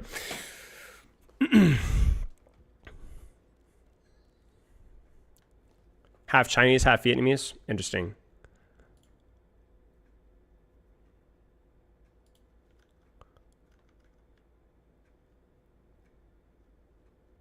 Very small but loud part of the community, which angered a lot of white characters get Asian. I mean, I don't really think that should matter, but she's Martian, yeah.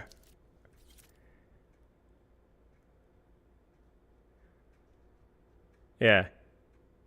Yeah, to me, it's like, I'm not going to join in on the Twitter brigade and do the same thing about people freaking out over a slightly light-skinned spray. You know, who cares, right? But I am going to say that it's really weird that we freak out over one spray for one or two characters, and yet the entire Asian roster just looks Caucasian. And I don't know. Like I said, I'm not blaming the Overwatch team. I've noticed this all outside of Overwatch as well. So it's just, it's strange that we just don't talk about that at all. So, but yeah, okay. Yeah, what else are we gonna do? We're gonna have a mechanic talk, but maybe we'll save that for a little bit later. Maybe we'll do that on Saturday.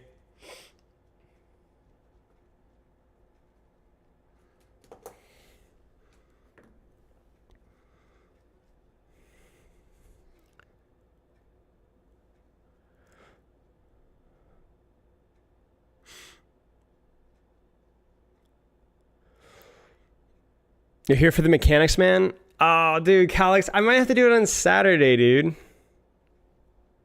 Maybe.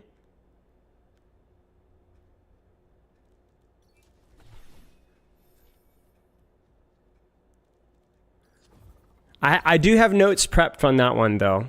Which is going to be basically a discussion about how I think mechanics are underrated, and talk about why and what you need to do about it.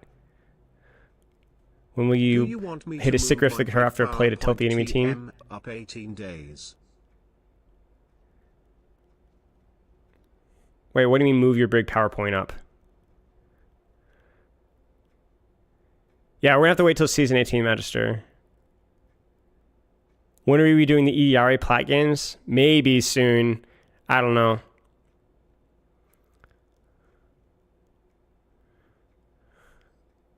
Is React slop plan? Maybe we should do some React slop. I kind of want to play though. That's the problem.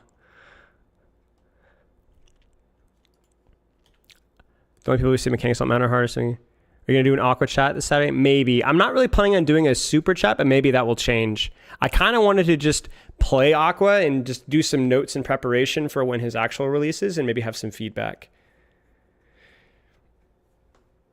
It's scheduled for last Sat of this month since no pugs that week. 5 Oh Saturday month. yeah. With low skill floor characters, isn't it a thing where they have low skill things so players get halted after initially playing the hero for easy value? Yeah, but I don't like that either, man. It's like a lose-lose, you know? Why? I feel like the optimal way of looking at things is like every character should have a relatively high skill ceiling.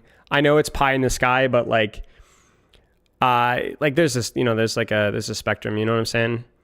Like you look at something like I'm trying to think of a good example here. Like Cass, like I know that's going to be a bit of a hot take, but Cass's thing is a pretty low skill ceiling in comparison to some of the other characters in the game. It's really pretty much just mechanics for him. But yet, like a Cass meta isn't like the end of the world, right? Like it's not like we're going to be, you know, rioting in the streets. You know, I look at like, you know, come on, like I think Juno's okay. You know, like Juno meta is not the end of the world, right? She's got a little bit of a lower ceiling, but like especially with her perk, like it's all right. You know, like. I wouldn't care if Ana, Bap has other issues with his kit, but like Ana, Brig, Juno, Kiri, Lucio, Zen, these characters I think are fine to be met at the highest ranks. Ashe, Cass, Echo, Freya, Genji. Hanzo's a little bit of an Mei, not in her current state with her perks. Pharah, Sojourn, Soldier, Sombra, like there's a lot of characters that I think have fine skill ceilings. Like I'm not asking for like, I'm saying cleaning out the gutter, you know what I'm saying? It doesn't have to be Tracer by any means, you know? Even Tanks is good too. Like Diva meta is fine, Doom meta is Hazard meta, Queen meta, Ryan meta, Sigma meta, Winston meta, Wrecking Ball meta. Those are probably the ones that I think are okay.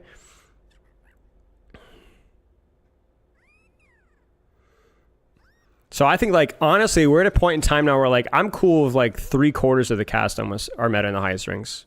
I wouldn't want to be meta forever, and I think the team has done a really good job of, like, mixing things up. But, like, I think we're in a good spot. Like, we have these discussions not because I'm a complaining Andy. I think we're, if you really take a second look at it, like, Overwatch, in my opinion, like from a professional level and from a casual level, it's a pretty freaking amazing game, man. I have fun playing it.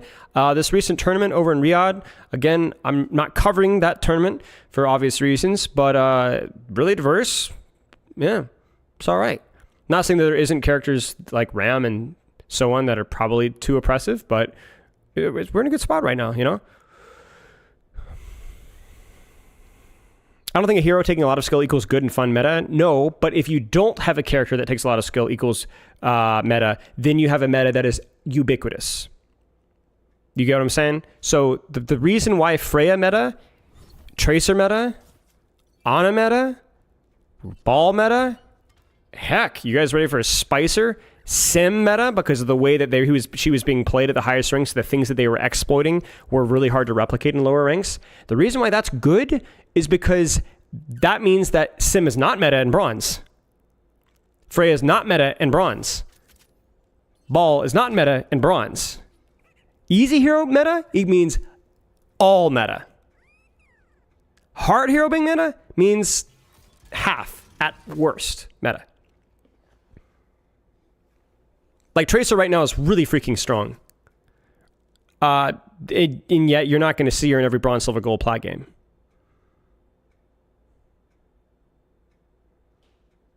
No, sadly, not Sarah. So I agree with you. Like I'm not, from like a visual standpoint, I'm freaking tired of Kiri Lucio metas. Like I am so tired of Kiri Lucio support combos at the pro level. Like I'm just so tired of watching it, frankly. But I'm thankful for like a rank perspective. Rather that than Moira, Lifeweaver, you know, or Mercy, you know what I'm saying?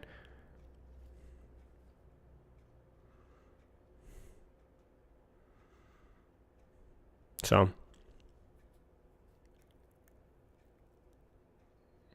I actually didn't mind the Falcons ran Reaper Malga. Right, exactly, because the way that they were playing those characters, the strengths that they were exploiting, you just couldn't replicate. Like Malga, the situations when you do see him, you cannot. It is very difficult to replicate what he's doing at that level. You know.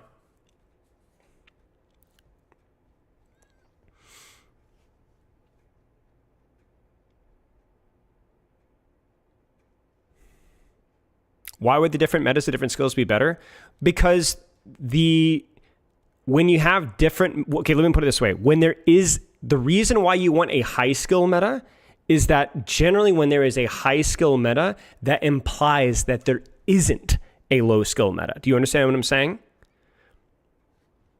When you have a low skill meta, that means it is a meta entirely. Low skill meta is what we're avoiding of. We're not as scared of high skill meta because they'll find a way to min-max anything. But low skill meta, whenever in Overwatch's past we've had a bronze, silver, or gold meta, it has been a really toxic environment. That's not happened too often, but when it does, it's really bad. You have to, right? Malga was an example. At points, Orisa has been meta. If we go back to Overwatch 1, we've had situations with Bastion metas. We've had situations with Hanzo metas during his first initial rework, like 2018 when he first got Storm Arrow. You did not even have to be aiming well. Storm Arrow was just unbelievably strong. We've had Junkrat metas.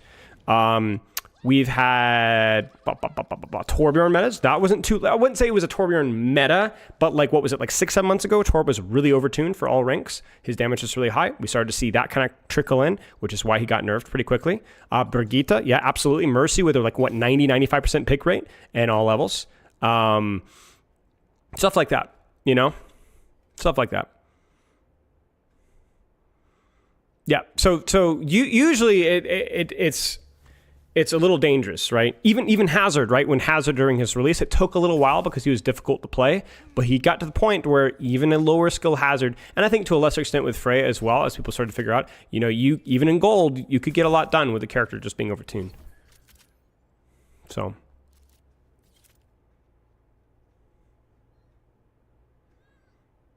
Did you say that World Cup meta in 2023, May Bastion Sig was lower skill meta? If I remember correctly, I think Bastion was overtuned, which meant that there was definitely a Bastion meta, but I don't think Sigma May were overtuned. I think those were more characters that played around Bastion being the meta, you know? Cheers, Krieger. Have a good one, mate. Mm-hmm.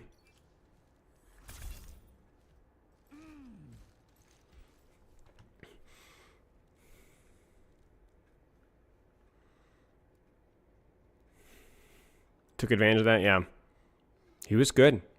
He was quite strong.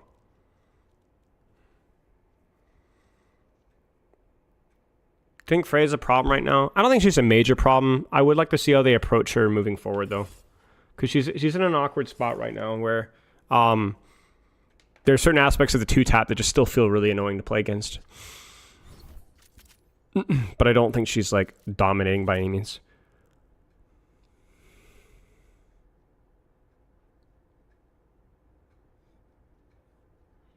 Bastion was ridiculous.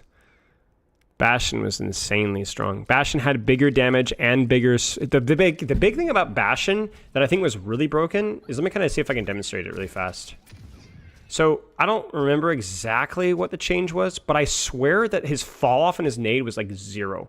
Like, you could basically hit your nade like here and still do like a good 40-50 more damage than I just did there. I'm pretty certain that that was the case. There was a lot of things. Bastion also, his arm damage was way better versus armor. There's like a lot of little tweaks they did to Bastion that like, his nade was like so good. What do you think will happen to Ray when they fix the bug? I mean, he's gonna get a little worse.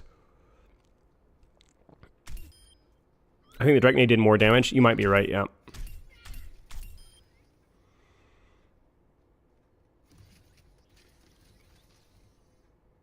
Transforming healed armor. Mm-hmm. I'm a big fan of Ana, Brig. I guess I would say Ana Zen comps. We haven't seen an Ana Zen comp in a long time. And it's kind of pie in the sky because 2 other supports are better. But I just, in general, like double flex metas. So I love Ana Kiriko, Kiri Zen, Ana Zen, Juno Ana, Juno Kiri. Frick, Kiriko Moira is still pretty funny in a short. Like I like having Ana Lucio's fun, Zen Lucio. I just like variety with my support combos. I don't necessarily have one support combo that I love to see more. I just like variety in my support combos.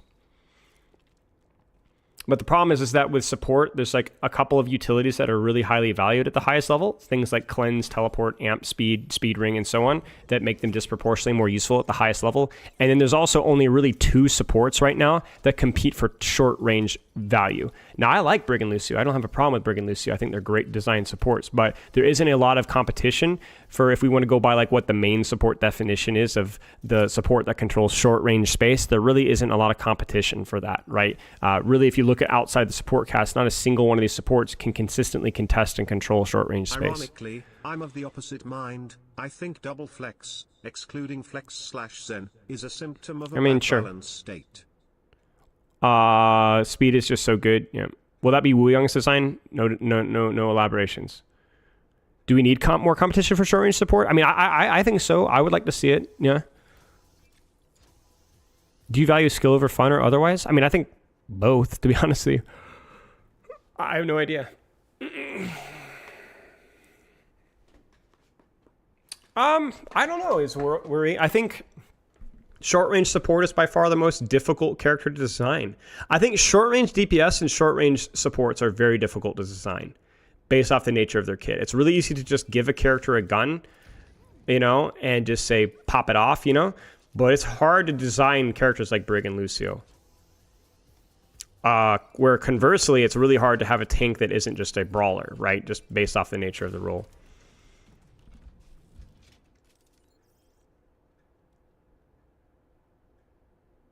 No, Lifeweaver is not a good short range support. I mean, he's not terrible. Like, again, I'm talking at the highest level guys. Like, Moira is like decent in short and mid ranges. Lifeweaver is very tanky, so he's okay in short to medium ranges. But like, we're talking like the pro level, right? Where obviously that's not enough. Yeah, that answers your question, Jacob. I don't think they do at the highest level. But if you're playing Moira on like Lijiang Tower Control Center and freaking Diamond Masters, even Grand, you're probably fine. You'll probably feel good about that, yeah. And when I mean short range supports, I mean characters that can fight dual control space, boop, knockback, disengage in a short ranged area. That's why you often have the main support flex support definition, where you had your Lucio player and then you had your flex player playing whatever else, and then now the main support will play either one or the other two. Because in Overwatch, being able to control 2 different types of space is very important. It's why we see hit scan plus Tracer or hit scan plus flanker, because cast Tracer, hit scan controls longer space, Tracer controls the shorter angles, right? Venture controls the shorter angles, Genji controls the shorter angles, right? You have that +1, even Reaper, right? Shorter angles character, right? So you need, that's why it's very common to see hit metas in professional level revolve around a short range support, long range support, or a short range DPS and a long ranged DPS. So, main support versus flex support, the definition doesn't really matter. Depends on whether people value short range and long range space, but they usually do. They usually do. And in situations where you see multiple long range DPS, it's usually because the short range DPS aren't very strong, or the map isn't very good for short range and it's not necessary. Like you see this sometimes on like Circuit Royale, where people will forfeit a short range DPS and just play double ranged because you don't need that short range space. Sojourn is definitely more of a hybrid. She's definitely more of the long range, but yeah, she does have that little bit of that flexibility. So, double flex DPS, well, that's when range is less valued. So you'll see double flex in situations where range is not as valued as being able to move around and reposition quickly. So you'll see double flex in maps that are more compressed, or you'll see double flex in situations where moving around is a lot more important, like Flashpoint.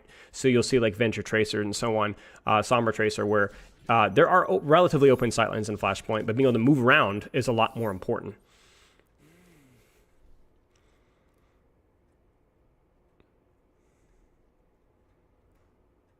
But once you start to see that, then it makes sense, the difference between main and flex. It just, whatever space matters on the map,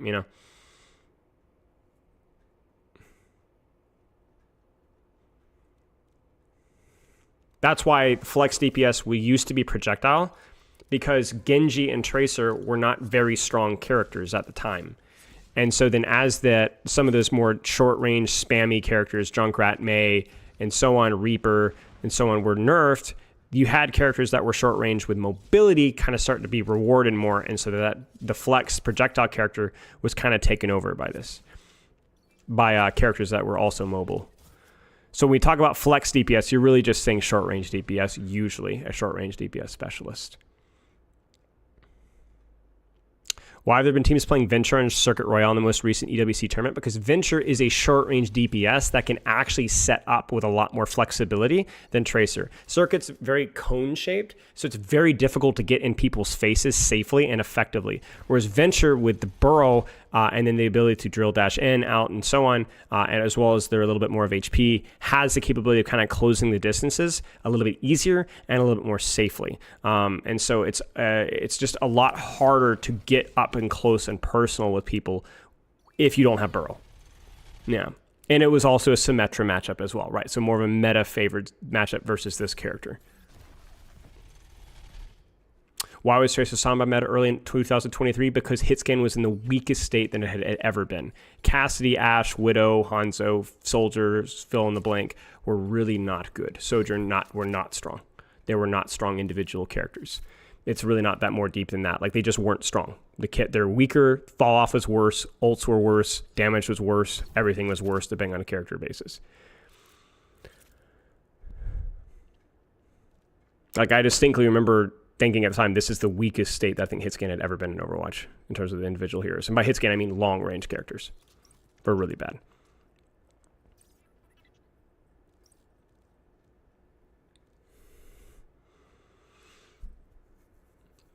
Which I thought was interesting.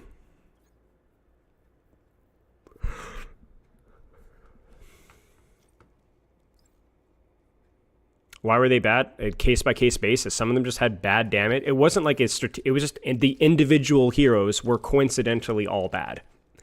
That's really all it is to it. Like right now, why is Ana a little bit less favored right now? It's because nade perk got nerfed, her ult perk got nerfed, her nade is on a longer cooldown, and also does less damage. So it's like those little things add up to where Ana's just not, I'm not saying Ana's weak, but she's a little bit less popular than she used to be, so you can kind of just go down the line and be like, there's just a lot of little things that, I think were unrelated. They were also at a point in time there where we still kind of had a slower balance rate. In 2023, like, we get so much more frequent updates nowadays, which means a lot more variety. Stuff just didn't change significantly even as soon as 2023, so.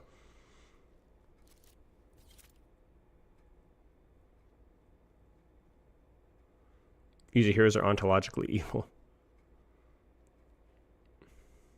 The maps were a lot different as well. Partially, yeah. I think you could argue that, like, I think also it's worth pointing out that Kiriko Lucio weren't super strong either. Ana Brig were much stronger. So there's a lot of little things here. Okay, I'm going to pee real fast, and then we can maybe play some. Be right back.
What would you say is the most important change they need to do?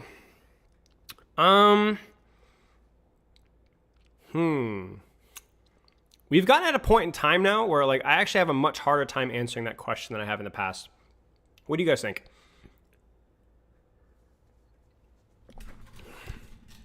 I would love if they continued hero reworks, even just minor stuff.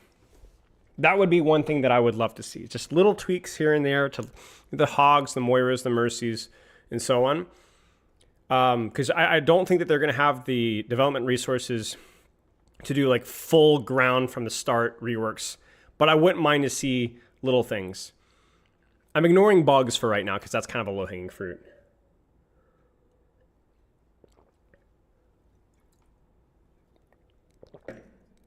Like the thing is, they can do it. Like a failure is not a failure, you know. Like you could, okay, we fail, we'll try again, you know. Because like look at Bastion, you know, he's still Bastion, but he's so much better. You know, look at Symmetra, right? Look at Brigitte, look at Pharah, right? Like these are either small or major successes, I think, in terms of their reworks. And maybe you guys don't always agree, but I think like, I mean, they're certainly better than they used to, you know.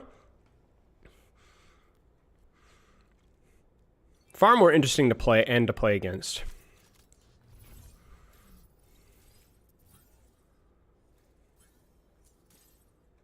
Boom, are you...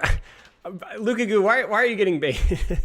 So, I mean, there's been some reworks that have failed. I think Roadhog was a bit of a failure. Maybe a hot take, but I don't think the Orisa rework was a failure from Overwatch 1. I think they've gone in they've really struggled with what to do since the rework. But I don't think Javelin Spin are necessarily bad ideas. It's just not done. There's a lot more to work, you know. Same thing goes with Doomfist, right? Like, you know, but I don't know. You're just doing it for the fun of the game? Okay.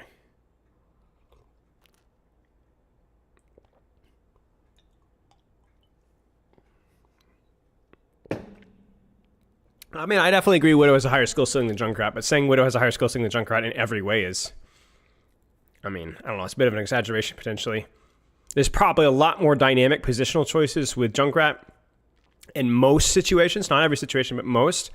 And especially due to his cooldown management, which opens up a lot more positional stuff. Like, you know, saving mines, not saving mines, and how that affects how you position and who you go for.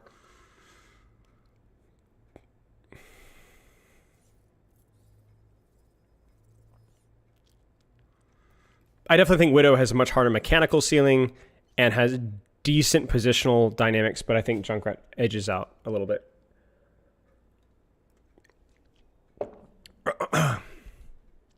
Especially when you factor in perks. I think Junkrat starts to his major. I think Widow does fairly well with perks as well, but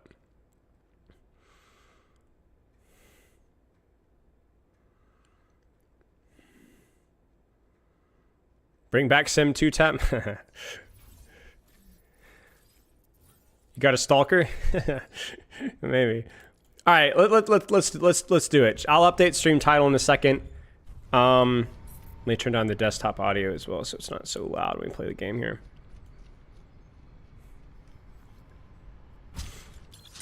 Refreshes dash and a health pack? I don't know. Not sure. It's an interesting idea. Okay, what hero do you guys want to look at? We did EDRA not too recently. I had fun, even though the rank choice was the rank guess was kind of hard to think because I screwed up the matchmaking. I need some nominations. I'll set up the poll in chat once we get it rolling. Bastion. All right. I see 2 votes for Bastion. Pharah. We keep doing Pharah Junkrat. All right. Oh, that's right. That's right. We're gonna do Pharah Junkrat. That was on the poll last time. What DPS? Pharah, Junk, Bastion. All right, poll is live on Twitch. Sorry, YouTube, I don't know how to do polls on YouTube.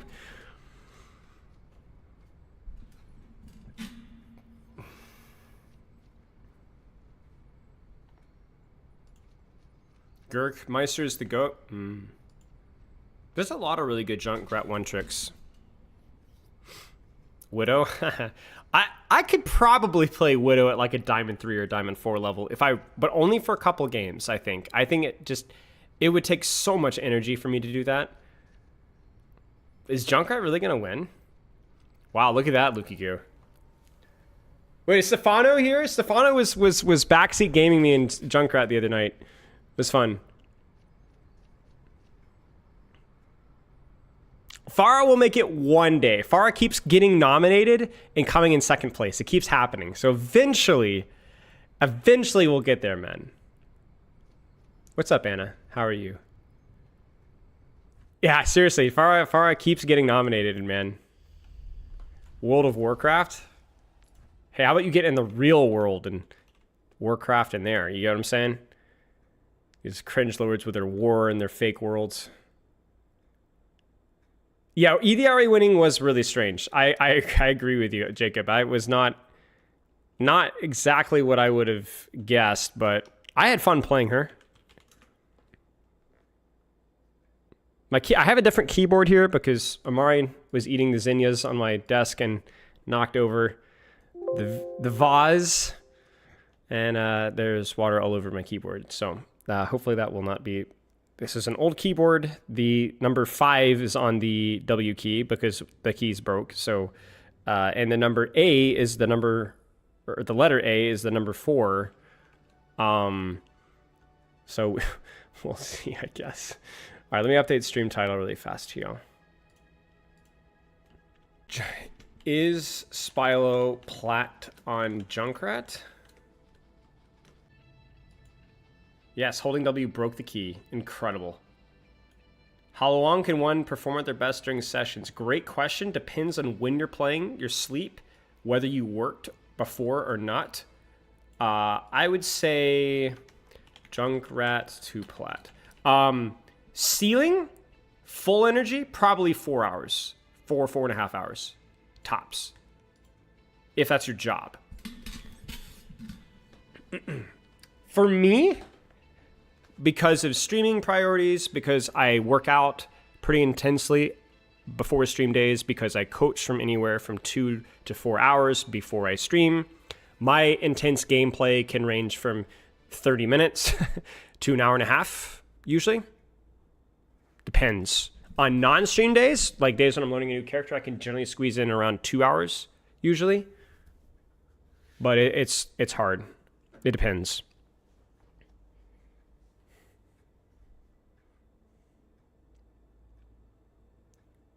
For pros too, yes. That's why pros generally scrim 2 blocks a day. Yeah.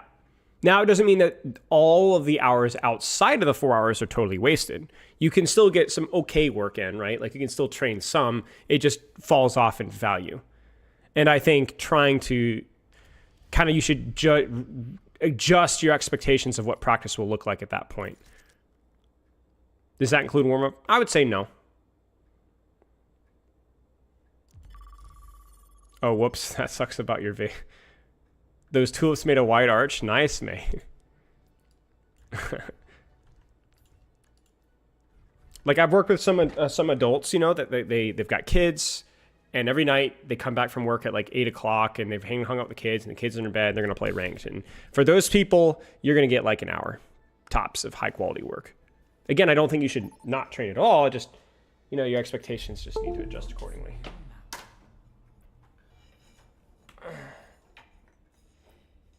Yeah, that happens, digital SRC. Absolutely happens. A lot of it can be if you're the type of person that gets a little bit anxious or overthink things. Sometimes the more tired that you are, you can actually perform better in some aspects. Okay, this is not going to work.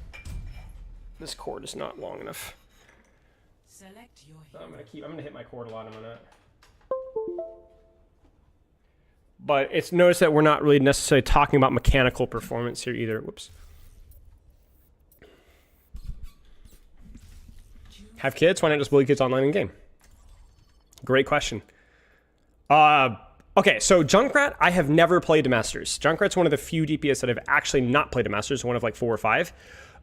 So this will be interesting. I am not a Junkrat player, and this is a Diamond 2 game.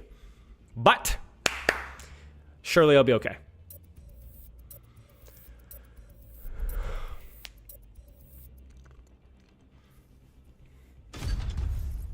Freya ban is great for me. Mercy ban also good for me. I'm indifferent versus Ram Doomfist, I think. Lukaku, you're not gonna. You might want to cover your eyes, my friend. You might want to cover your eyes, my friend. Hey, I got my skin. This is the skin I always use. You're getting reported for throwing? Well, I wouldn't play if I was gonna throw. I think I can actually perform close to this rank if I'm really locked in, and I'm gonna really try here.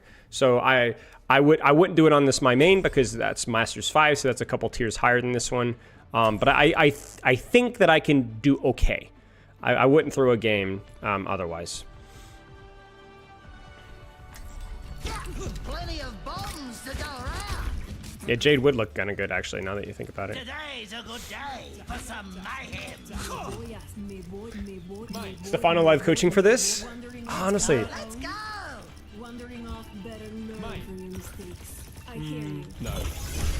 Apologies. No. I'll message Stephano. I think he's busy, but that would be pretty fun though.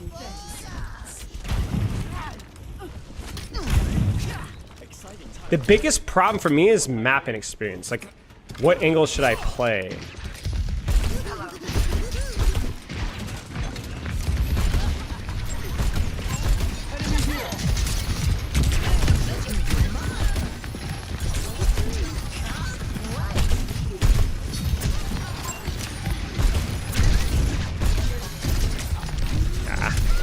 Frick.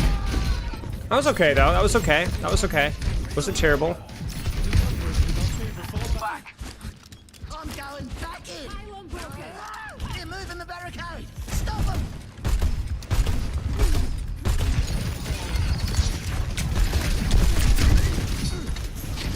Tickle their feet. Howdy over here. Come on, we've got to push it farther than that. Ooh, you.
Frick.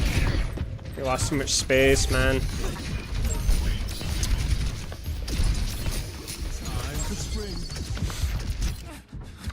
I'll keep trying till I run out of limbs. Whoops, that was bad. We need to hold their movement. There's an enemy here.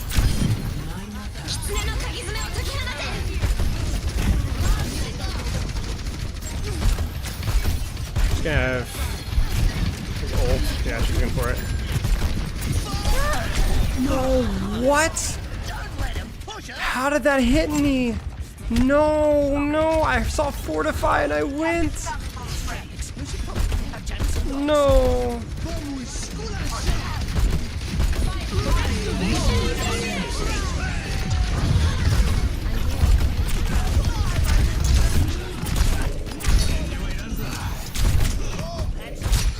Oh no.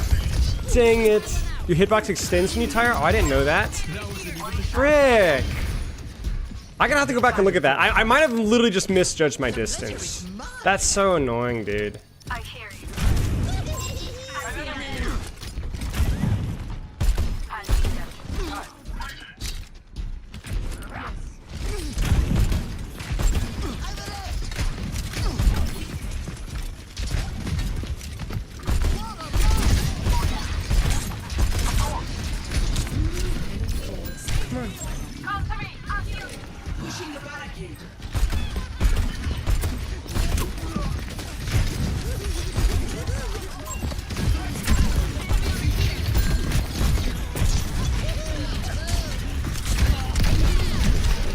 Oh, I don't get any help.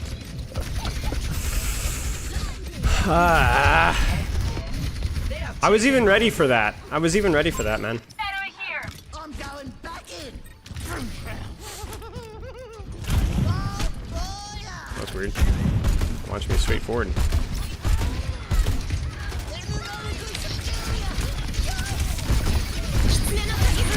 Oh, we're cooked. We're cooked.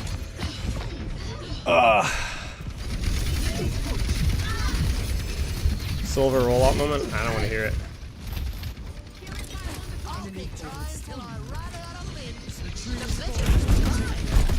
Well, they're using all their cooldowns too. Like Venture using both cooldowns on me consistently.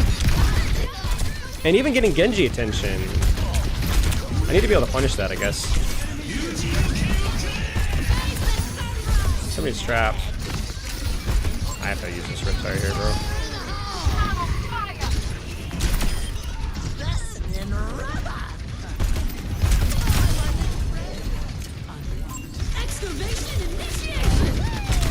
I can't touch.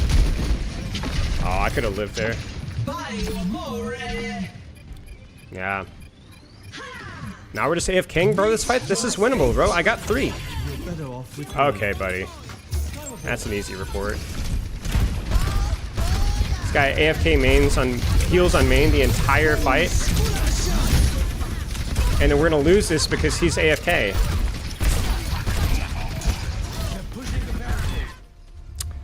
Bruh.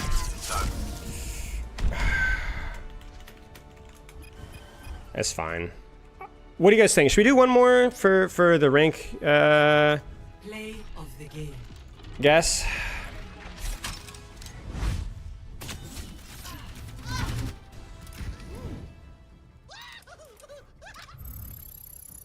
That was not a throw. I refuse to admit that was a throw.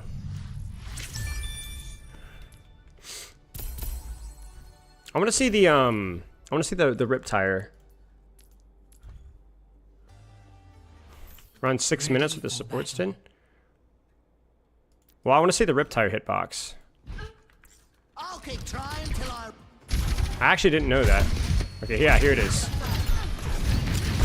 So it's like, okay, fortify is used. Maybe I did extend out, honestly. I didn't go as far left as I thought I did. Wait. She wasn't even aiming for me. Here, let me change the options to 5 so I can skip around a little easier. Oops. Yeah, it did. Alright, it's right here. I am strong and brave. Yeah, it did. It pushed me backwards. It did. There's my big butt cheeks sticking out there. Oh man. It literally, I didn't know that. Frick, dude. Dang. Shoot. Alright, one toxic moment for me. One toxic moment for me. Only one. Was it this one? I think it was this one. Alright.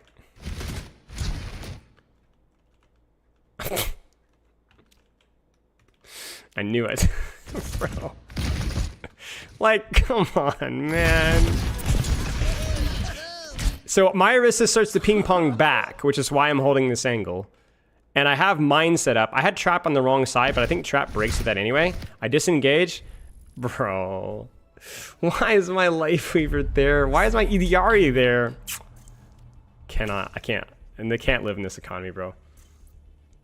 If you do it against a wall, it pushes you backwards so you get the space for the tire to spawn. That happens to you. Yeah, I understand why it's a thing. I'm not complaining about why it's a thing. It's just my ignorance on that detail.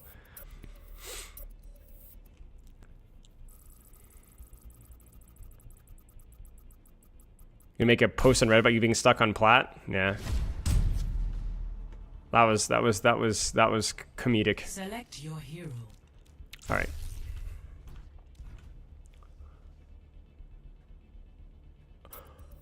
If I don't mind pushing more direction, but it's not going to be worse when you mine an enemy if it applies to them too. I don't know, Loki. That's a great point. I have no idea. I'd have to think about it. Hero bands.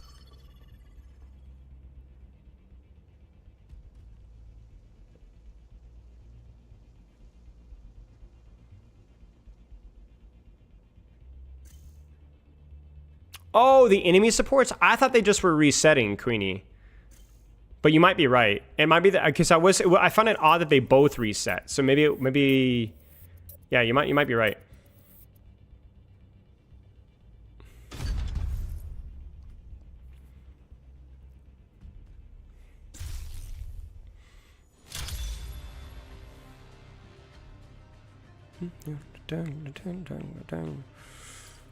Healer, not support on the enemy team. That would be a fun VOD review afterwards. Just a VOD review. Magister! Magister, are you here? Oh, wait for it. Ah, catharsis. Please tell me the Magister's here. Plenty of bombs to go around. Get away from me. Today's a good Yes! day for some Yes! mayhem. Feeling fortified. Tracer, Lucio. They said you were the best sniper in the world. I'm sure some would disagree. Like the sniper who shot out. Wait, your- Junkrat. Junkrat, Tracer, She Lucio. doesn't count.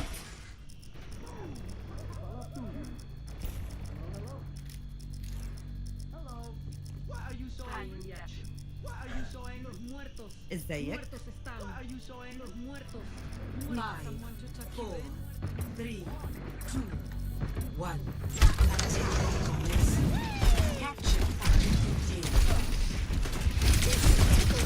Oh, frick. There's a wrist again. Para reporting.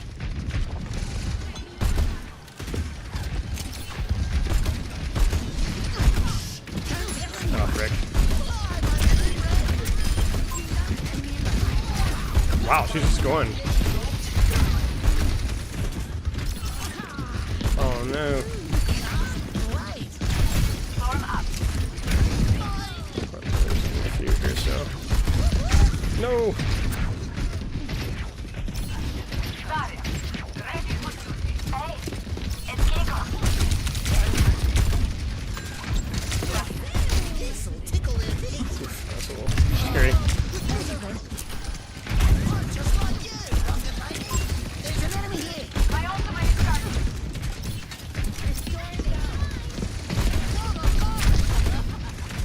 My ultimate is starting. Dang it, man.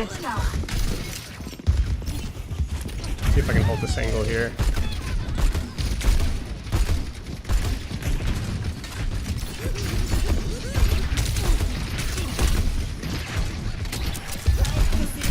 Do it.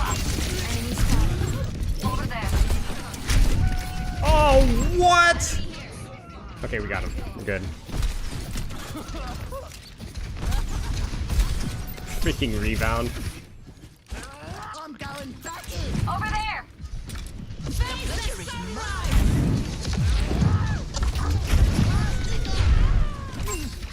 Okay. Going over top ropes.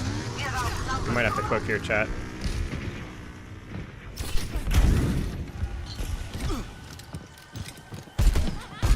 Oh, there's two of them! Oh, no, no, no, no, no!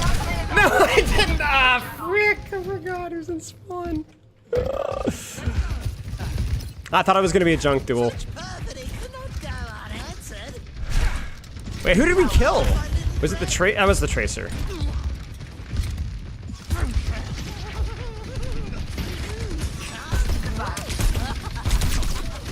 Let the kitsune guide you. Frick.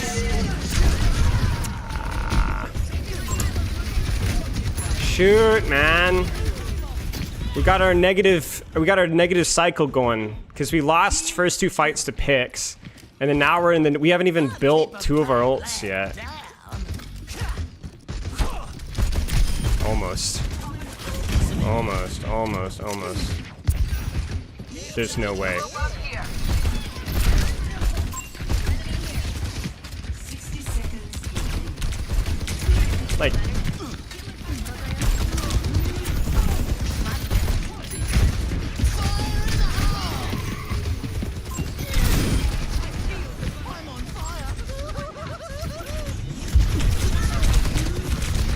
No.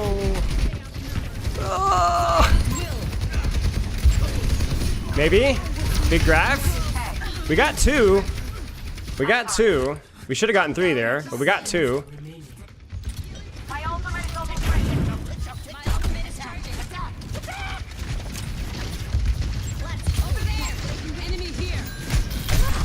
Oh my gosh.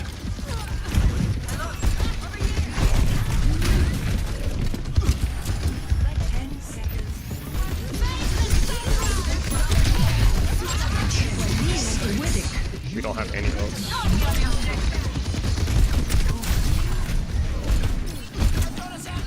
Oh wait, what? I thought I'd get him. Frick, man. We got fricked. Yeah, go. What's the question, Dustin? Go for it. Score 0-0. Yeah, wait, the Zarya swap screwed us, man. It doesn't really matter what you play. You just have to be able to play what you play, you know. And then that's just an attack Junkrat, honestly.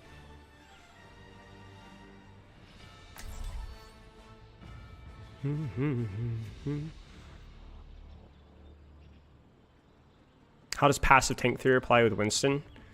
When you hold a powerful off angle to the point to where you can just drop and engage, then you don't really need to do anything.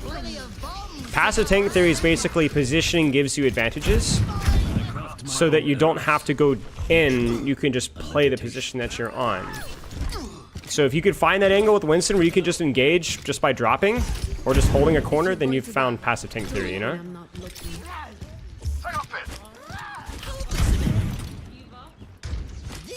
What's on your mind, mate?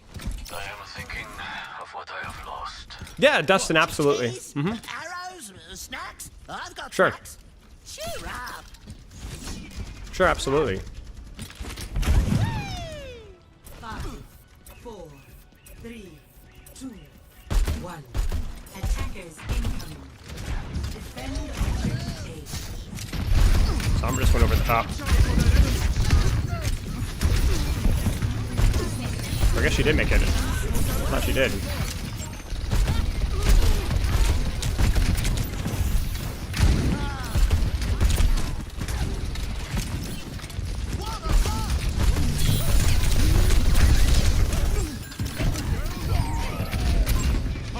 Yeah. That's freaking fricked. Alright, chat. Rank guess. This was Diamond 2. Clearly not good enough, at least in the small sample size that we have, to carry the lobby. So what do you guys think? Plat 3? Plat 1? Gold? Man, you guys got it. Okay, listen, consolation. Plat 1, gold 2, diamond 5. Plat 1 or 4, diamond 5, silver. All right, I'm feeling the average here is like plat 3. Does that seem...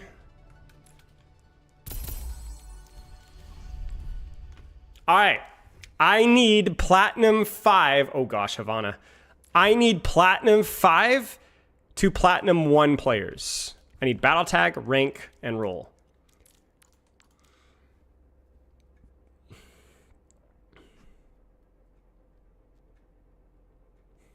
Battle tag, rank, and roll. Platinum 5 to platinum 1 players. Madison's diamond 5 last I checked.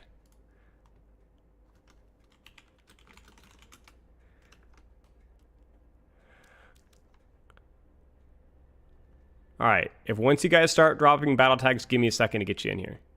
Monkey Booty, plat 4 DPS, okay. So I'm basing it off of plat 3. Also make sure your profile is public here. Hey, Emily's here, so that's going to be my counterpart on the plat 3 train. Whoops. Did not mean to click that. There you Diamond 5 support. I'm going to hold off on that for right now, but maybe. If you're Diamond 5, hold tight. You're Diamond 4, dang Magister. You're just the GOAT now. Okay, so we have a Diamond Plat 5 DPS. So I'm going to give this there. Well, actually, I should just do this here. That way, I think it'll be even.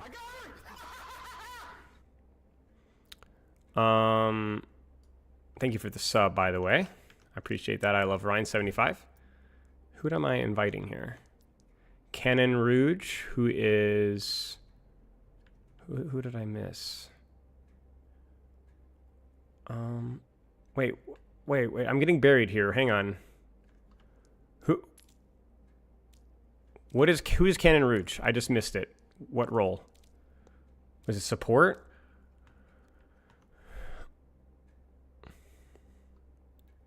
Okay, I don't need any more DPS. Your Plat 5 open queue. I don't know if I want to do open queue. I'll let you spec though, because I feel bad kicking you out. I didn't specify lack of open queue. That's my bad. Plat 3 and everything. Hang on, I'm catching up here. Ooh.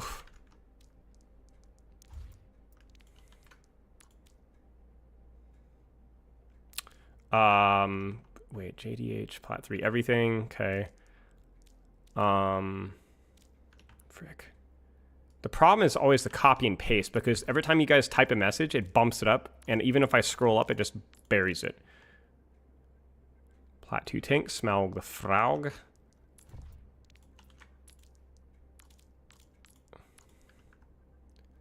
Plat 3 tank. I'm preferring not Diamond 3 or Diamond 5 or Gold 1 for right now.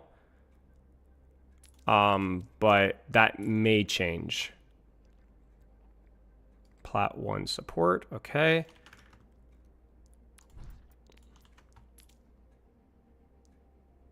Wait, did I spell? I think there was a space there on accident. Yeah, there we go.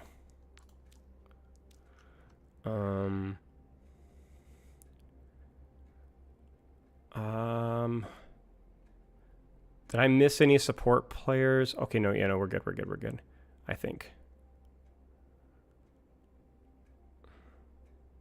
I need a support player unless I missed somebody. Did I miss anybody?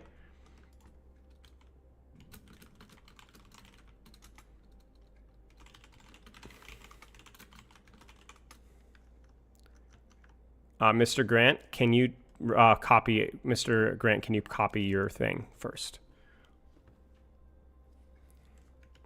Let me spectate, coach. All right, last spectate invite, though. So no more invites, spec invites. Okay, I got you, Mr. Grant. Oh, Diamond 5. You cheater. No Diamond 5s, no offense.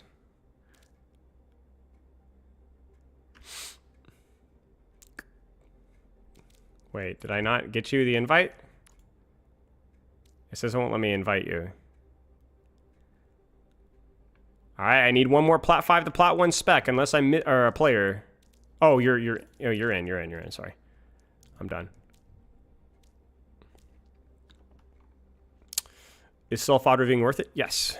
Yes. Look up coach yourself, Spilo. See if you can find anything on that. You could give some Spilo coaching on the rat, though? Yeah. Yeah. Is Tracer more of a bishop or a knight in chess? Probably more of a bishop, but I'm honestly not too sure. All right, buttered eggs. I'll bend it. I'll bend it for you. We'll go lower for this one. Used to be Plat 5. Okay, let's do this. And then I will do a quick... Make sure your private profile is public, really here. I think Spilo understands what he's doing wrong. Yes, of course. It's also hard to know in the moment exactly what you're doing wrong. That's not necessarily... That takes a lot of practice. Okay, so what are we looking like rank-wise? Plat 3, Plat 2 peak this season. Plat 2. Yeah, my problem with Junkrat is I can coach Junkrat at the highest level. I've coached several Grandmaster Junkrats, even on like some micro stuff. But the ability to execute those decisions in real time, not just be able to make those decisions quickly, but then execute them accurately, is very difficult in a game like Overwatch. So that's the case with any mechanical focused character. I'm pretty sure our DPS are safe here, but do make your profiles public just in case. Yes, I reported the Life Reaver. Not the end of the world. That game was, you know, kind of cooked. Yeah, support players, if you guys could just like let me know. I'm not sure. I think we have a slight disadvantage with support.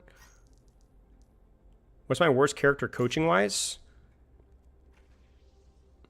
I don't know. It's hard because I think a lot of it is relative. So I would say something like a Wrecking Ball from probably a tech perspective, even though I have a decent grasp of most of his techs, because I wouldn't always know what the optimal rollout in every situation could be, because I think there are a lot of unique rollouts with Wrecking Ball. But I also have seen a lot of other Wrecking Ball coaching, even from other high-level Wrecking Ball players, and I don't think they do a great job. So I do think that you have to look at coaching as somewhat relative compared to advice that you get from other players. And I think my Wrecking Ball coaching is still good, because even high-level Wrecking Ball players aren't very good at explaining what it took to get them to that point. You get what I'm saying? I hope that doesn't come across as egotistical. It's the opposite. I think that there isn't as much competition for good communication of principles as you might think. Title made me smile. Nice. I hope you have a better day, Loban. Take care of yourself. But like, I think Tracer is probably one of my best characters to coach, even though she's one of my weakest characters. And it's not a mystery as to why that's the case. It's because I've coached her more than almost any other character. So I've had a lot of time to think, a lot of time to study. I don't coach autopilot almost ever. Like, I'm always learning and trying and experimenting and getting feedback from students and studying. Like I feel like that shouldn't need to be clarified, but I think that's a really important, whatever you do. Like I apply ranked is coaching is my ranked. You know what I'm saying? Coaching is my ranked. Every time I coach it. So, okay. Good luck. I will turn the match chat and team chat off or on, but have fun. Play whatever you want. No pressure. We're just chilling. You ever watch all sessions? Yes. I've gotten a lot better at live. Yeah, I can pause. I've gotten a lot better at live coaching, for example. I was not very good at live coaching a couple years ago, but I've really put a lot more emphasis on it because I think it's a new avenue which I haven't experimented with to help players get in the right mindset of how you should be practicing. And I've gotten better at how to do that effectively. But it took me a long time to be able to do that. I still think I was fine at live coaching. I wasn't bad at it. Like, it's hard to be bad at live coaching if you're good at VOD review coaching, but it is a different skill set. And yeah. No, it's fine, Stephano. You're good. I used to VOD review my VOD reviews a lot more than I do now. Right now, it's more about like live practice, like in the moment, trying to like really listen to the student. So I don't always do best. Like, I mean, let's be honest, guys. Like, not every coaching sessions have the same quality. Sometimes I'm more tired. Sometimes it's a new thing that I'm not as familiar with. I try to be intentional with everything that I do. You know, it's my job. But you know, there's definitely like trial and error for sure. I've had some sessions where I felt like I really didn't do a great job, and I've, you know, had to message the player afterwards and be like, hey, if anything to make clear. I actually had one session not too long ago where it was a public session and I made it private. I had to talk. I just don't feel like I did a great job. I had to message them afterwards and be like, hey, if there's anything to make clear, like, let me know. I just don't think I was as good of a communicator as I could have been. And it wasn't even like a hero that I'm bad at coaching. I don't know, it just wasn't clicking. So Plenty of bombs to go around. I just don't think it was a good example. I don't think it would have been very educational. I need to work on vacation. I would leave the stream off. Yeah, just focus on your playing. But any more hazard coaching content in the works? Not at the moment. No. No, I didn't pick this map. This map is randomly generated. What hero am I bad at coaching? I don't think I'm bad at any hero. I've coached every character at least 100 times, I think. Well, no, that's not true. Some of the newer characters I haven't coached 100 times, but basically every older character at least 100 times.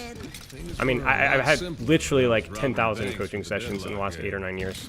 Like, I've been coaching Overwatch since 2018. So, full-time job for like 8 years, you know? Okay, let's try left angle here to start.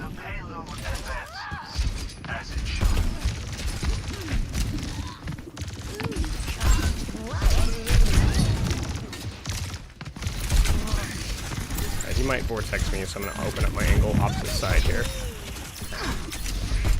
I really want that high ground though. Oh dear.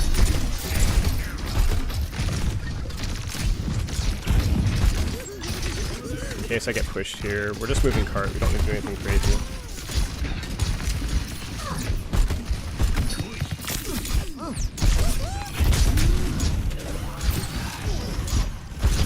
Oh. That's a mechanical error for me. No way he gets out of that alive. Now I have to be careful because I don't have trap.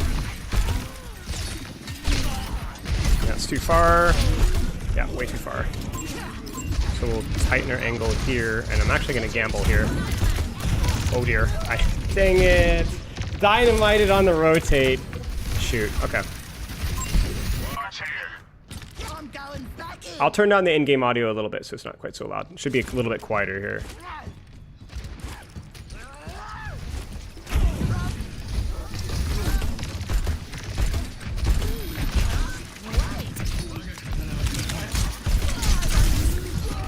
That's just staggering. That's my bad. My ultimate is fully charged. Is the audio a little bit better? This situation calls for more bombs.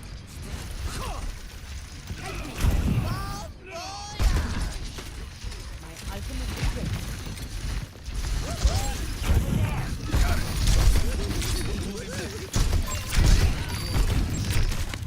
Oh, crud. Nano says minute.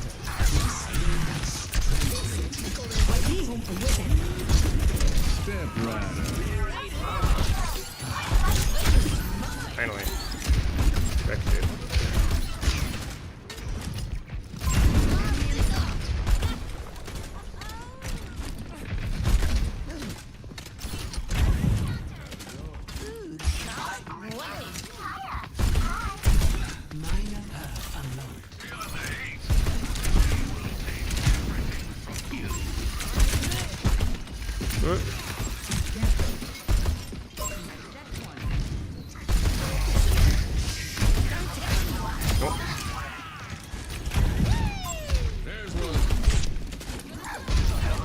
Might want to stagger this with a tire here, actually.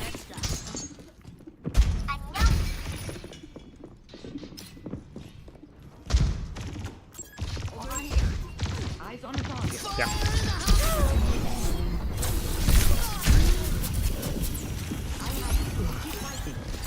Thank you. Over there.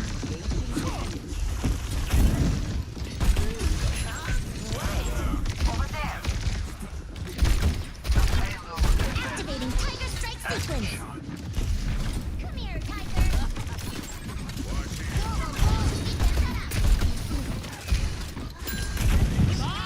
Do something. Don't tell anyone. Working satellite vector.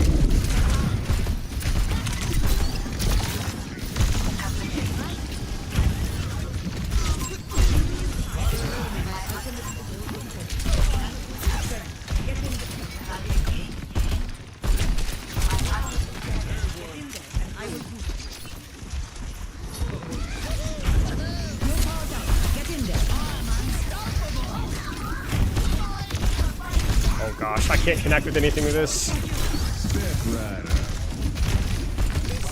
No. Oh no.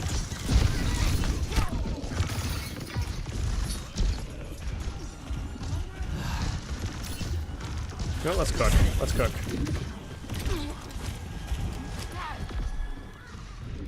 They're numerically superior. I didn't have the angle for it, man.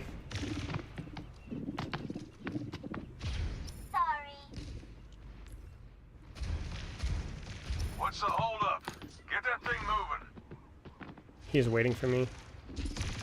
Okay, there we go. I know they didn't know, but I don't care.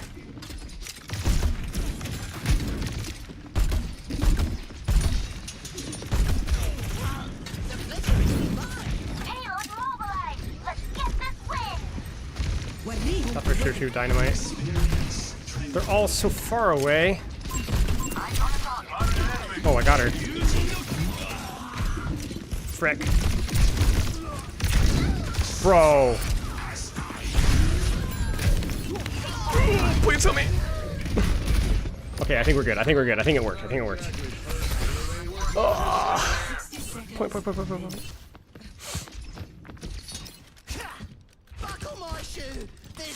him to do.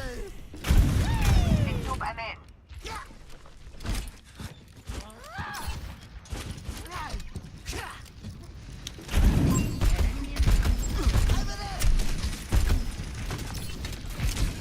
Big thunder.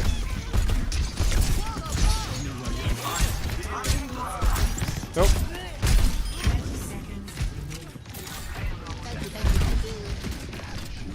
Alright, we're okay, we're okay. 3-3.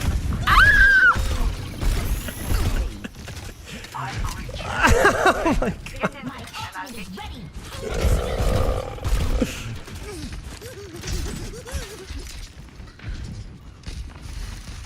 I think this is too far.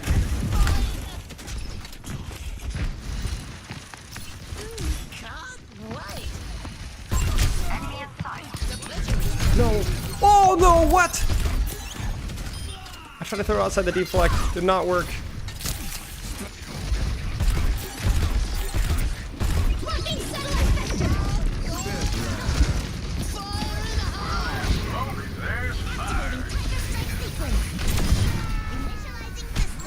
Big trade.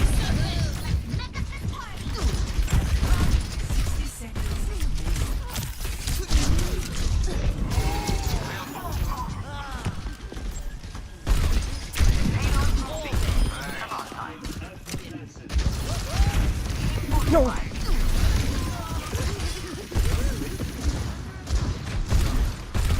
No, no, no, no, no, gosh. Holy crap.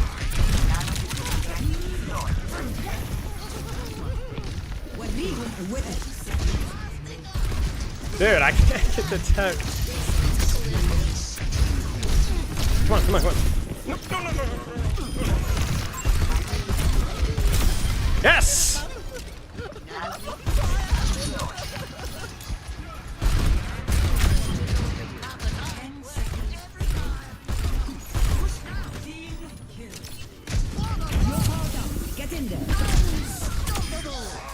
Nice! We are now 9-3! Woo!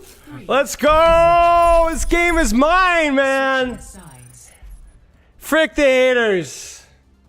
Let's go, guys. Let's go. We're so cooking, man. Let's go, dude. Easy for me, honestly. I knew it. Yeah, it's not a big deal. I think here's my problem with Junkrat, okay? So it feels very Wrecking Ball-ish. Lukaku, let me know if I'm crazy with this, besides the mechanical side of things, right? It feels like you gotta know the spots more so than most characters that I'm used to, you know? No, I don't know how to tower wall jump. Plenty of bombs to go around. Like, you gotta know the spots, like, you know? Like, there's some, especially in maps like this, I don't know the spots well enough, you know? I know the fundamentals of what I should be looking for, but I haven't coached Junkrat in this map, you know? In fact, I've never played Junkrat in this map, now that I think about it. So, how do I make third point of honor look nice for Junkrat? Listen, guys, you just wouldn't get it. You just wouldn't get it. Because he's a vegetarian? Are you even listening? Yeah. Yeah. Alright, let's go, guys. Not Plat 3. Plat 1, maybe Diamond 5? You never know. That's a Hanzo. Yopes.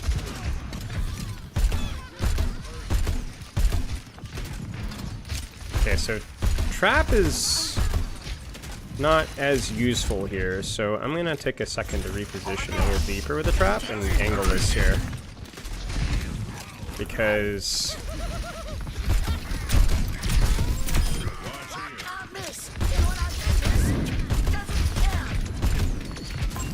just in case. Because he is contesting that now. Oh, whoops, didn't mean to do that.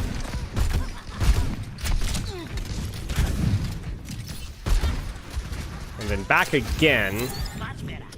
Because okay, so yeah, they're contesting that.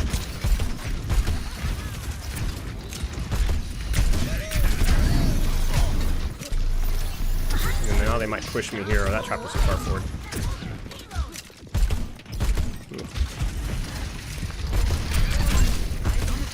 should be able to hold this angle. Whoops. If I can get any, I mess up there a lot, but if I can play that one better and get any help, they literally, it's way too expensive for him to clear me out. I just misplayed that one really badly.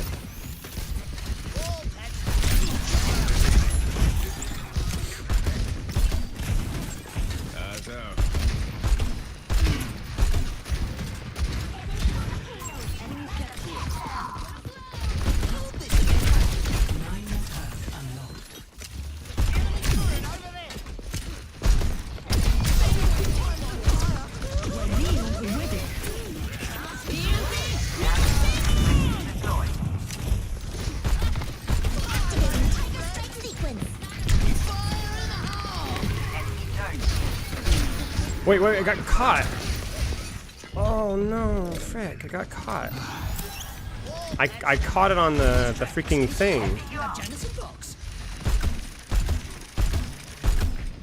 Ugh. Shoot. That one was right there.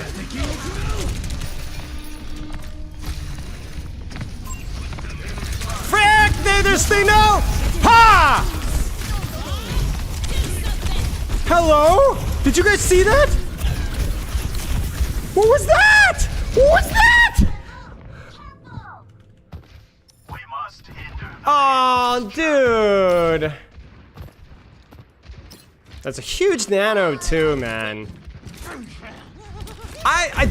Dude, I swear I freaking no-regged, bro. Just two no-regged. There's no way. No regging in plat 3, man. I'm gonna gamble here. Oh, frick. Dude. I could have been more patient, I think. That was a good play. That was a really good play. Did you notice again my mind sent me laterally? I'm not used to that. Since when is that a thing? It's the second time I've noticed that recently. Can we get a bomb off?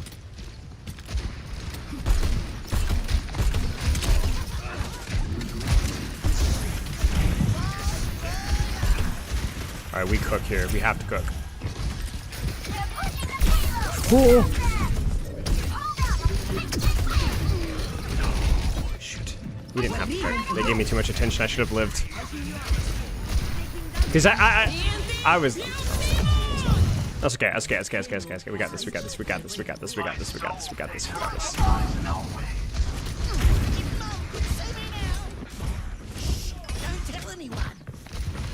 He definitely sonics me here. What do I do if he sonics me?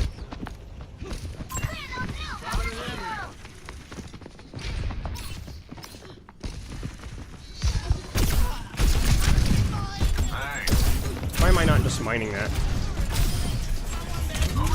Frick. That was dumb. I just need to mine that again and then not drop, and then I'm good.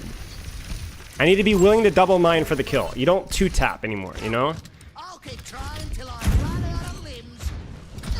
It's totally fine to... Whoops. It's totally fine to use both mines. It's normal. Alright, let's open up right side.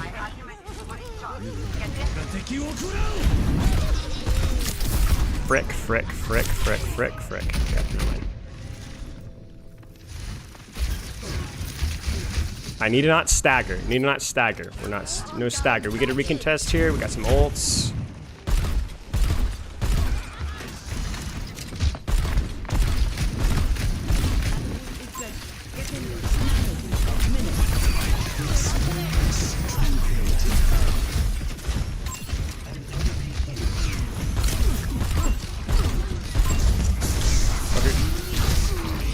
Okay, I can live with that. I can live with that. I can live with that. If my diva can remech, she can. She can. Wait, can I riptire this? Literally riptiring to get back faster. No way it works, right? Maybe that's worth. That feels worth, right?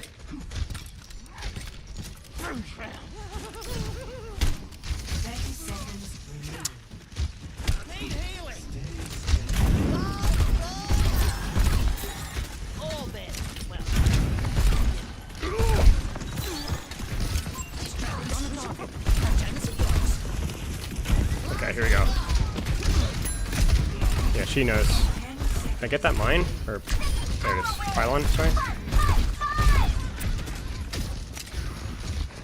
You know what? I don't care. No.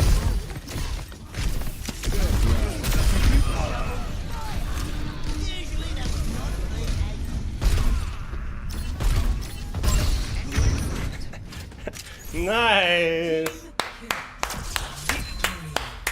Nice. All right, we'll swap up the DPS.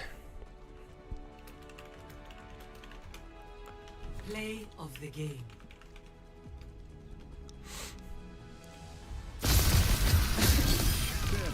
Yeah, we got this, man. We got this.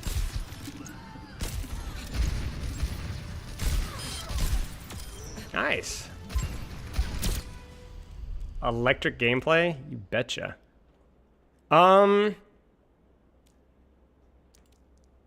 We should be at a slice. All right, you ready?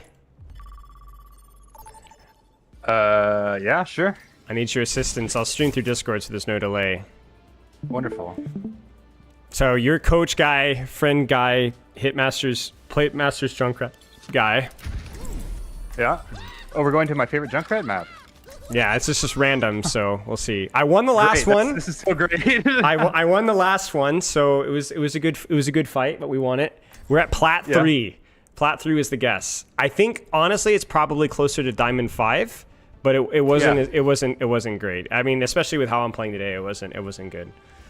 Yeah. Plenty of bombs to go around. Yeah, you got the basic moves. I think as long as you know all the basic moves or principles of this guy, you could be at least Diamond 5. Case in point. There's so many little tech things that I screw up though, like the rollout I screw up. I have the muscle memory of the 2-tap, but you don't 2-tap, so you have to like dump both mines, and I keep failing that, depends, you know? Yeah. I keep failing that. All right, well, so. we'll do this map is a challenging Junkrat map, but you can be pretty good on it. All right. But, Listen, I make Havana work, so. Yeah. So we got to pick. It doesn't matter which one you pick, but you need to pick a small room to be your land. Okay. So it could be where you are now, or it could be across the street somewhere. I'd one. Okay. I'm gonna start with go this across one. the street, but this one's a good one to start, and then you can go across the street later. Okay. Just, you never leave your tiny room. This is your defense hero all the time, forever. Would you give yourself away here? No. Just for early spam? No. Okay, well, too late. There's no point. If you get that diva's attention, it doesn't matter. Yeah. Yeah, we're just chilling here. Don't be afraid. Yeah. Because if they ever, like, you just do this, and then you go back. Don't let them shoot you. Right. Case in point. Yeah. That was a situation where I feel like if I double mined immediately, then I wouldn't have to re-peek and I wouldn't die. Yeah. You don't care. You're just shooting that. All you're doing is you're shooting your shot in your mind, and you see if it kills them. And if it doesn't, it leaves them 5 HP, and they're like, that's a ton of pressure. And you just go use your. And sometimes they're slightly low, right? And then they die. Yeah, slightly low. Okay, Tank's dead. What are we gonna do? Hold this right angle here. Yep, tiny room. You always go to the tiny room. Yep. Diva is a very troll choice. There's this map, and it's also Diva, so that's annoying for you. But yeah, we're doing the same strategy here. Don't take damage, just shoot your damage and then hide. Oh, at the edge. Nice. This is literally all we can do on this map right now. Yeah, throw your mine. Yeah, you almost got that Zen. Good job. Aw, that transition. It's okay. We're just in bad news because it's going to take our tank forever to get back there. Yeah. A lot of times I play on this map, it literally comes down to third point. But you're good on first. It's just unfortunate what happened. Yeah, the first I did nothing on first, my best spot. Yeah. Cover usage super important on this guy because of that. Like, everybody in the game has a faster fire rate than you, so you have to normalize the fire rate between the two of you by hiding in cover every time you do. Get in there. Oh, Nano Rat! Mission failed. Get out of there.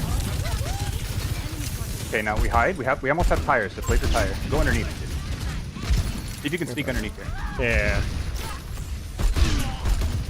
Fast. There you go. You guys rip it now. Well, you don't have to perk, but... Yeah, that's what I was waiting on, but it took me a little long to get it. Just shooting at you. No! Shoot. I misjudged what you could see.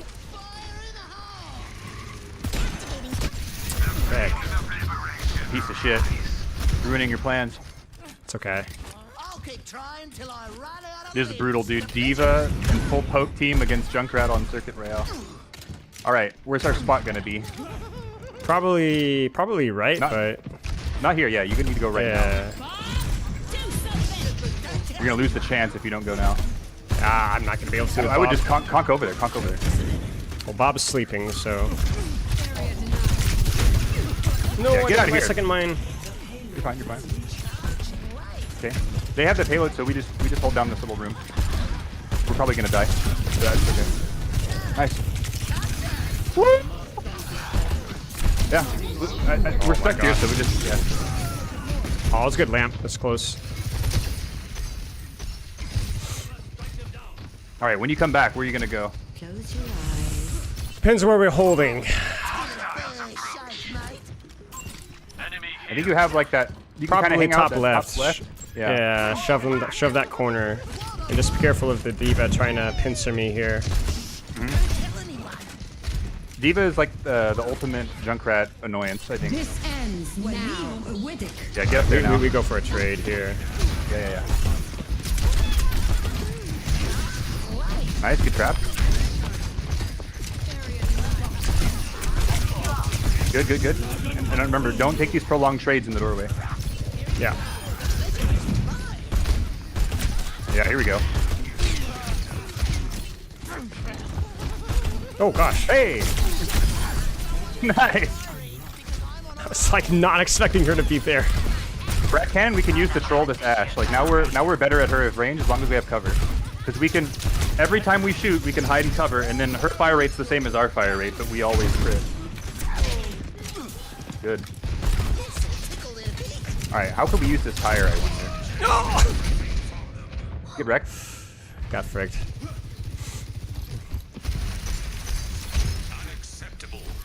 How can we use this tire, do you think? Definitely point for you to definitely be gotta able be to mid. drop Definitely gonna have to be like mid fight, I think, with this comp. There's gonna be so much to break, you know? Everybody on their So- team can destroy your tire. Yeah, I just hide for right now. But I even just use it to get a trade now to stop that. I think I am. You could. The Diva might try to come kill you, but... Oh no! Oh, it's the fault, a new damage. Alright, yeah, let's go fight for pool.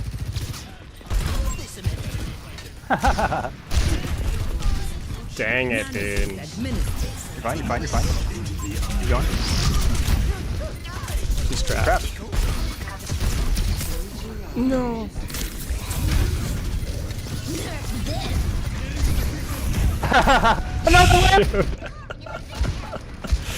Frick, man.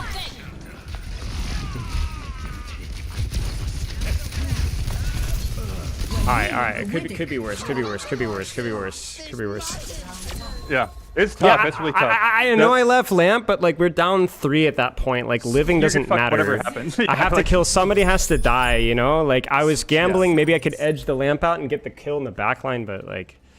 The problem we kind of had, so there was 2 areas we failed, I think. The first one was at the beginning, we just overstayed on our trade and we died. If we lived there for a long time, the amount of resources it takes them, even with Diva, to get us... Toxic thing for the raid? Yeah. And then you could always fall back to the other spot or whatever. Right. So that's where we kind of screwed up, because then I think mostly our team was almost always staggered from that point on. Like, we never really had anything clean going. And they had ult advantage whenever we finally... Like, we got like 1 5v5 on second. But then they had ult advantage, they just pressed all their buttons and you lose anyways. Well, the big moments are going really bad. The first fight was really bad. Both my rip tires really bad. And like we can't lose the rip tire fights, you know, like that easily. Anyway. Yeah, those have to be good. Yeah. But that's okay. Okay, so go right side. Go right side. Okay. Attack Junkrat is very different because you only have one way that you can attack people. Like even you notice like on defense and even on attack, you're always controlling the tiny room. Go right side. Go right here. And preserve your conks. Don't use any more conks. Don't use any more conks. Does it break if the door's open? I actually don't know. I'm pretty sure it does. I'm pretty sure it does. It might drop, but I'm pretty sure it breaks. Nah. But the only way we can attack as Junkrat is we have to do our launch ourselves at them strategy. The only other thing we do is hide in rooms and defend, even when we're attacking. Right. So come out here and put a conk on the floor, like right underneath your feet. Like here? No. All the way back down, all the way down the stairs. Okay. And then yeah, like somewhere around here. That'll work. Okay. And we just wait for 2 conks. That'll give our Also team time just to checking get my the push RAM. going. Yeah. Okay, good. You had the right idea, wrong timing. Yeah. Alright, whenever you think it's time, you can go. And you're just doing for a high risk, try to get 1 kill and die. 4, 3, 2, 1. That's D.Va here. Okay. No! Okay, well, we are out. Okay, go underneath, Yeah. Become the tiny room man. You can launch up to their high ground there, or just bother the tank. D.Va's annoying, but like every other tank, you just kind of shit on them from the doorway. Yeah, you just do this. I would put a conch on the doorway to your right, like on the door frame. Yeah, there you go. And the reason we put this conch, whenever we have a spam angle, we just put a conch on the floor because we're not using it anyways, and then we have the option to go in. That's mines. Okay, decent try. Throw a trap. You're alive. It's a miracle. Yeah, I'm gonna die either way. Wait, nope. Nice. That's not terrible Junkrat value for the first part of the The rollouts are really the mine mechanics are surprisingly bad. Like on the rollout there, and also the rollout when I try to go over the roof, like I'm always go straight up. I don't time it correctly. Yeah, it's tough. It takes like right practice. there. That's fine, right? But I'm not doing that. That's there's 2 different types. I could show you later if you want. There's 2 types you have to do. Okay. Yeah, we're just shooting.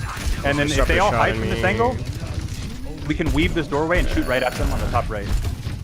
Like toss the palm tree to the right. There's missiles. I think I can go here. You can shoot. You don't have to come out. I didn't mean to go there, but So right where you were shooting at that Zen, you can just like kind of weave that doorway, and you can actually shoot straight up there and land it on the stairs too if they try to back down the stairs. Might get one more here, maybe. No. Ugh, like that right there. Yeah, it's inexcusable. yeah, it's okay. Yeah, this We is did that literally with all we Pharah can do. still. Pester D.Va, drain her matrix, and if they are top left, you can shoot them, and if they're not, then we do the same little weaving you're doing, but shoot past palm tree on the right side. See that palm tree? Yeah, shoot like you're gonna try to hit them at those stairs that they use to walk up. Yeah, right there. Yeah. See that? Now we can tire. Yeah. Okay, we hope that doesn't kill us. Actually, Yeah, anyone's fine. Nice. because I can guarantee that with a bob. Oh, I already had a mine. She's got a perk. Yeah, just put it there before. Okay, just chill and be patient here. If you keep doing this guy while he can focus you, now we can go.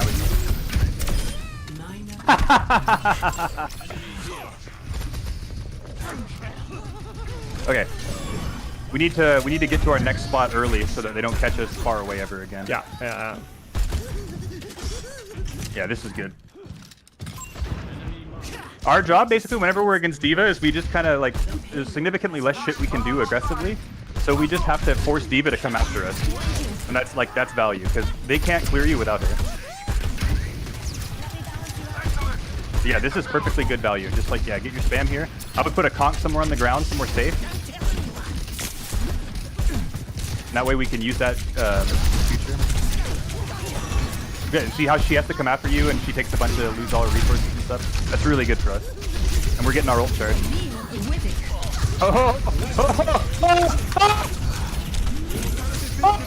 I mean, yeah, it's okay.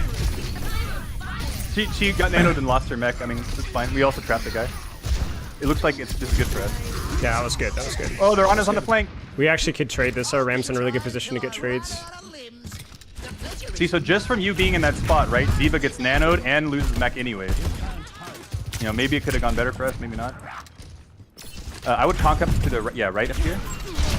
And then we can use this little room to weave ourselves in as soon as they get distracted. And we just fight for that same spot. Here we go. Nice. And we're just creeping up. You make a lot of noise, so you can crouch if you want. And we're just building tire here. It's a lot harder. Like, we'll tire from like around this corner. Oh shit.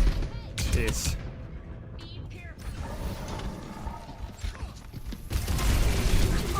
Like, what shot me? Was that heavy missiles or what? Holy It's just Diva, crap. dude. Diva just one-shots you. She's the worst character for Junkrat by far in the game.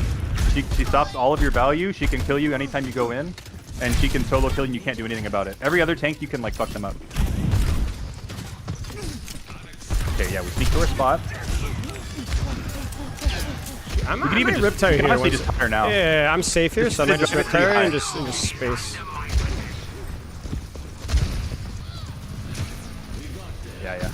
Yeah.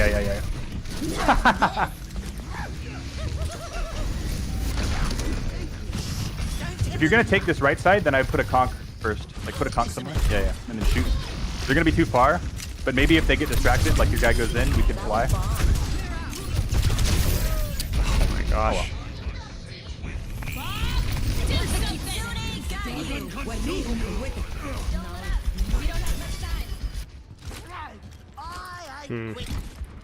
Your kills and deaths are like, don't worry about them on Junkrat. Like, right. Obviously, this map, like, there's gonna be times like on maps where we do a lot better, but like we're getting lots of value, even if we're dying a lot. It's just literally they part of made it's it kind Circuit of Royale. impossible to do. They just had better fights than we did. That's all. Like, They're we on got a perfect circuit comp for you, so it's really hard to do that. Shoot. Well, thanks for coaching, man. That was fun. We gotta do more. Well, okay. If I'm gonna You do know, more, it's a lot. gonna have to be in ranked. It's gonna That's have to be fine. actually in ranked. Yeah. GG's. Yeah. I don't know. Like, if it's supposed to be you, plat or diamond, or whatever, it comes to how crazy you are. If you're a crazy Junkrat one trick that's gonna play him on circuit into that kind of shit, then you know. Right. It's gonna be even if you're diamond, it's gonna be really hard to win in plat. Yeah. But a lot of times when people play on circuit, they don't play full poke like that, and they definitely don't play diva. Yeah. It's definitely I had Havana circuit, but Yeah, Havana before. Havana, there's a couple of cool tricks you can do. Even on circuit, there's a few weird stuff. Like, there's some weird stuff you could do, but really, it just wasn't going well for us at all. Oh, you know what? Before this game pops, you want to get out of this deathmatch? Yeah. Go to like Baxta or something, or practice range, either one.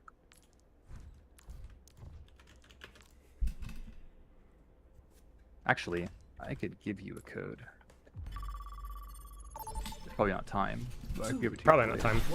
Yeah. So there's a couple moves you should that are really important for Junkrat. So first, okay, never mind. I was just gonna show you the okay. One thing you can practice in Baxta is that your gun is hit scan if it's touching them. So like in every duel you get in, you're gonna lose every duel to every character in the game, unless it's by surprise or unless you're touching them. So a lot of Junkrats will waste time strafing around, shooting back and forth at the guy and trying to dodge and staying moderately close range, but you'll miss everything and you're just gonna die. And you might get lucky, but you'll probably die. All right. So he's kind of like how I play Doom, where you kind of just have to sacrifice some of your health to get closer to them all the time, forever, so that you're eventually touching their foreskin with your foreskin. If that makes sense. Yeah, I mean, I understand what you're trying to say. I mean, I understand. I know those words. I forgot we're on stream.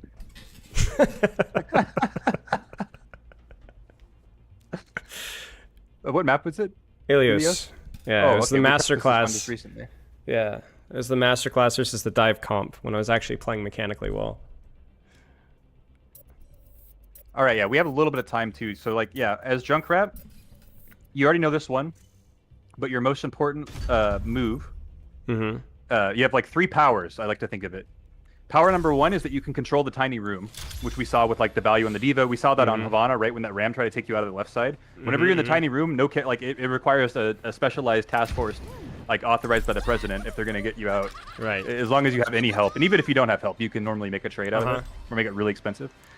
Your only other 2 moves are you literally don't do anything else besides control the tiny room and then fly at the enemy and explode yourself.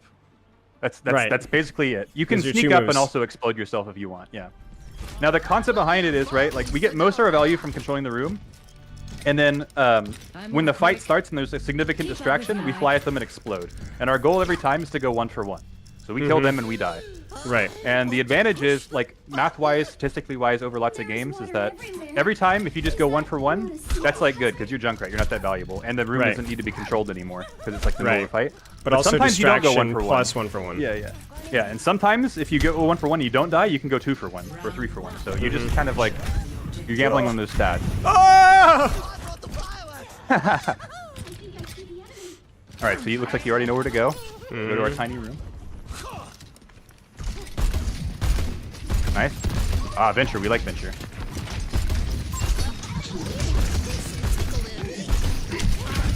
Yep.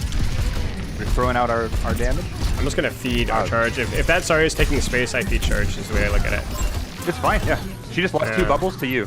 She's going to die. Yeah. Or she could die. This is really bad for them. Fairy trap, yeah. Yeah, back in the tiny room. I go above them here.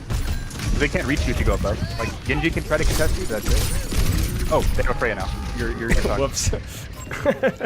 That was a Venture before. Yes, it was. That's okay. You're gonna experience my misery. Yes. So, so tell me, as a coach, what do you think you should be doing about this Freya? Has to be small rooms. I can't fly. Unless I have to manipulate her attention at all. Yeah, unless she has to come from you, and if she doesn't come for you, you don't go for her, really. There's no point. The good news is that like she can't permanently kill me. It's only when she has the bolt dash spam. Yeah, it's one of those things where, like, she's just not our target. She's not our. We don't bother. Oh, it was a Genji that went Freya. They still have Venture. That's good. Yep, we're the king of the small room. Seeing what we can get, and if they give us attention, we leave. Yeah, Freya, Juno's also pretty good against you. She's hard to hit, but you know, if you surprise her from above, it's not bad. So right now, whenever you have nothing to do, put a comp down somewhere. Okay. Somewhere where you think you might be able to fly. Because you can use it to run away into, and you can also use it to engage on them if you want. Let's think about it. You're about to do it. The voices. Oh, I just missed. I didn't think about the body block. Now or never. Yeah, get him. Are you kidding me? No. No. I got it! We got it! That's 1 for 1, but brother. That was rough. That's what I'm talking about, like the double mine. I just don't have the muscle memory for that. I always think that, like, oh, 1-2, but it's not how it goes. You're fine, yeah.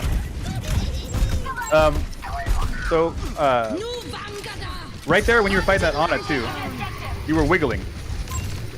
No wiggling. All right. Like the Genji thing, you mean? Yeah, basically. No, like your mouse wasn't wiggling, you were wiggling. So, you know how like every character in the game, when you're in a duel with somebody, right? You gotta like. Oh, the strafing you're talking about, right? Right. I just need to hit my shots. I don't need them to miss their shots. If I hit my shots, I win. Yeah. Basically. They can dodge all your shots to that range, and you're just gonna sit there doing what you did, where you shot like 4 or 5 shots. You bought yourself time, right? You strafed and bought yourself time. But your damage always matters more. Basically, is what you're saying. Yeah, exactly. So you just go in there, you take their damage, and say, I'm gonna fucking kill you, and I'm gonna die. And if you kill me first, then it's the same result that I would have gotten. I got it. I went up there because I knew Freya was far left, and obviously had the rollout. So then I knew that anybody that can code for me, I can kill. But your timing was also perfect, so you got away. Like, I tried to be a little even though late. you could have botched it, you still got away with it. Yeah, you always want to be on the later end with Junkrat. Sometimes you'll lose fights because you're too late, but that's you can't go early. Okay, we just fend off this little room. And what are we thinking about since we have nothing better to do? If nobody marks me, I'm gonna wrap up behind them. Yep. But I hear Venture, so I just stay. Remember, we have nothing better to do. Oh, I see. So if we have nothing better to do, mine, it's anywhere. Yeah. Do I go for a trade here? I think you're in the clear. You're in the clear. It's time to go. I was looking at her. Yeah. It's good. That guy's fucked. And if he's attacking us, it's bad for him. If we're attacking him, it's good for him. Get closer. You're wiggling. Nice, you got him. Yeah. Because you know why though? Because you're the king of the small room. Yeah, you're right. Okay, I would wait. Let's wait. Let's wait around this corner. Look to the left. Yeah, yeah, here? by that blue door. Yeah, yeah. And then, like, if the first guy comes in, he doesn't see you, dude, don't troll us. Here, get out of here. The first guy comes in, he doesn't see you, let him go. And then you let him go, you throw a trap. That's They'll probably come up here. Reaper. We're literally just top, chilling. Freya's up top, Freya's up top. Nice. He had no idea. You could drop a trap behind them over there. Don't get greedy. We're terrible at being greedy. Yeah, this is our land. This is our tiny room. And Freya's gonna know now, so she's coming back. Hog's ulting, so you might. This could be a moment. I can just get what I get. Yeah, yeah. This is fine too.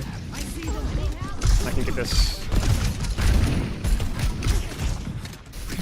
All right. Assume the position. And I don't think she knows how you killed her. I think she just assumed that you walked up on her. Yeah, this is fine. Put your conch somewhere. Yeah. Just Honestly, anywhere you why think not? it might be useful. Let's do it again. Normally I like to do like inside, like I would put one like inside this door frame, or I would have earlier. That way, if the fight happens over in that alleyway again, you can immediately like walk out the doorway and conch. That's bolts. And she's oh shoot! I heard bolts, and then I saw her get shot once, and I was like, dude, I got this. All I need to do is hit her with 2 mines. You had the advantage, but I think her advantage over you is so strong that she's yeah. still Well, I missed my shot. I could hit if I hit one shot there. I can. Tis the problem with Freya. Impossible to hit. All right, looks like we just tire and win. You just hold it on point.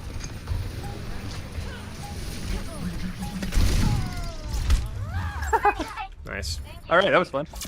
That was fun.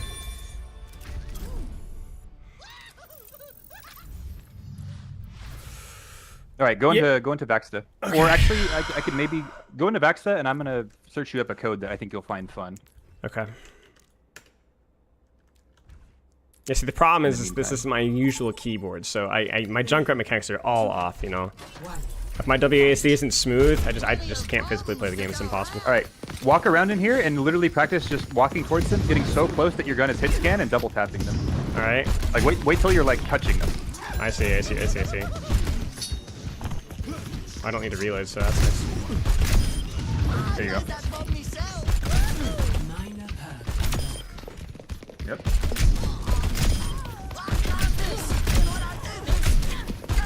Okay. Yeah. So this is a great way to practice if you're a Junkrat player. Doing this is good, really good practice. The other thing you should practice, once you get the hang of this, try to practice, walk up to a guy, shoot him, conk him, and punch him all at the same time. So it's like shoot, conk, punch. I see. Shoot, conk, punch. You do the Sojourn, for example. I can't do it. Man, that's hard. It's tough, but that's why it needs practice. There you go. You got it.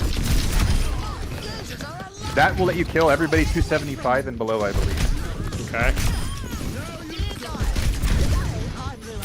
Now, you can do this when you sneak up on somebody. The most common way that I do it is when you're landing on somebody. If let's say you conk way up in the air because you had your prep conk, right, like this. Very common that you do this to Ana because she'll be scoped in somewhere, not see you. You drop a trap in the air near them, and then you you just drop the trap somewhere up in the air, just throw it where you think it could hit somebody, and then you land on a guy and do that to them. That's good to know as well for the breakpoint as well. So also think back. Remember when we were just on Helios and we were next to that blue door and we were hiding in our spot? Yeah. What do you do? What's the correct play if, let's say, Bap comes into the room alone? The combo, right? Yeah, exactly. You one-shot him that way. Yeah. If you shoot him with your gun, he might land this time. Because you have to shoot him twice with your gun. But you can shoot melee conk, he'll die instantly. Okay.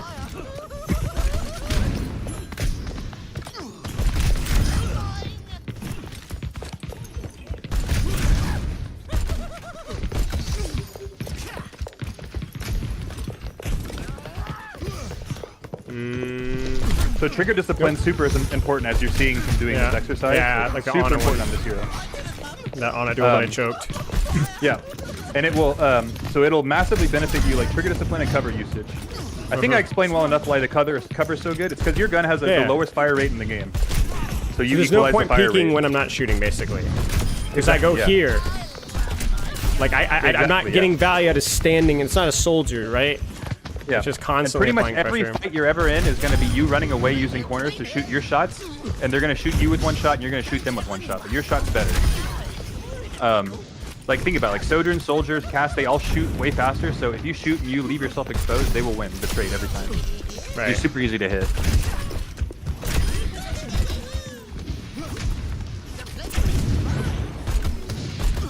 Oh, practice just conking yourself up straight up twice. So like put one on the floor and then just... Like that? That's decent. Yeah, decent. You could be faster. Bonker save the sun. Like between the both of them. There you go. This is one of our main moves to get like this gives you so much distance. If you do this in front of them, they'll see you, right?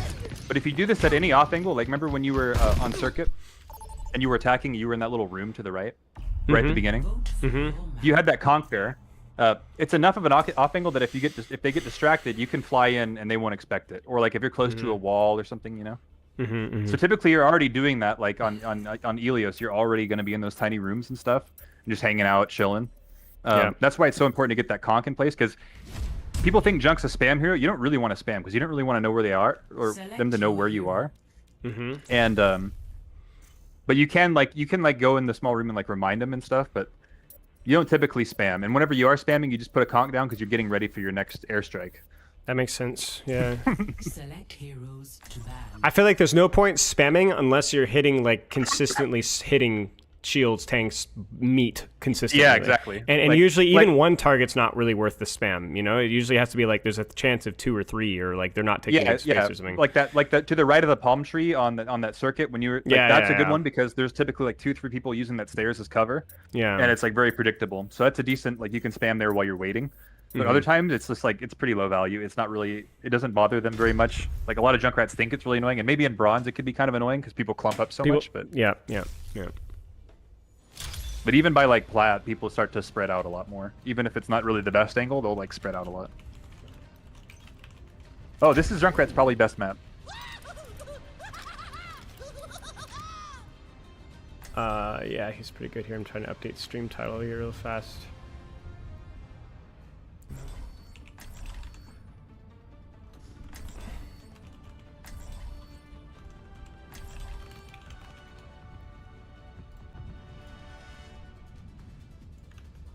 Okay. Plenty of bombs to go around. All right, so what's our goal? I feel like it's hotel. Our left feels so incredibly isolated, but I haven't played enough really Junkrat here in like over a year. Yep, yeah, you're right. Hotel. Why? Because I have safe rotations, small room. Small room over there is very isolated with no disengage route. This one has a disengage route and a re-engage route. This always feels better for me. Yeah, exactly. And if they come in here, like your team doesn't like that. Yeah, so you can, like, I bet I could conk even high ground if I'm good with it, right? Like and be able to rotate from there absolutely. as well. Yeah. The other option here, especially if they have a widow, you can like sometimes you can start in that room to your left, that like movie theater or whatever that is. Yeah. And you can escape with a dastardly move. But this is like your standard. A lot of times in Junkrat, people like will lose value because they get bored, because they're not. It doesn't feel like you're doing anything, being in like one of these spots in defending location. But that's just kind of the name. That's just how it goes. They have to do something. You're defending. Oh, ball. We like them. Drop this. Dude, Ram just got owned. Be ready for them to attack. And remember your principle of even trade. Even trade. Yeah. Like now. You can run away to their spawn. You're probably gonna get killed if you don't. Nice trap. He knows I'm here as well. I've got one person's attention, so this if is we're better than gonna just touch. Or we're not gonna ready? touch. Yeah, we're not gonna touch in time. Shit. Now, do you want them to know you're here by shooting? I think they already do know. Is my problem. You know what I'm saying? Dude, my Ram. I think Genji knew. Yeah. Okay. Fair. He might have pinged you. Who knows? Oh, he just died twice and leaves. He died really fast too. He got owned. Yeah, he died twice, just instantly. Oh! That one will get your heart to change elevation in your body.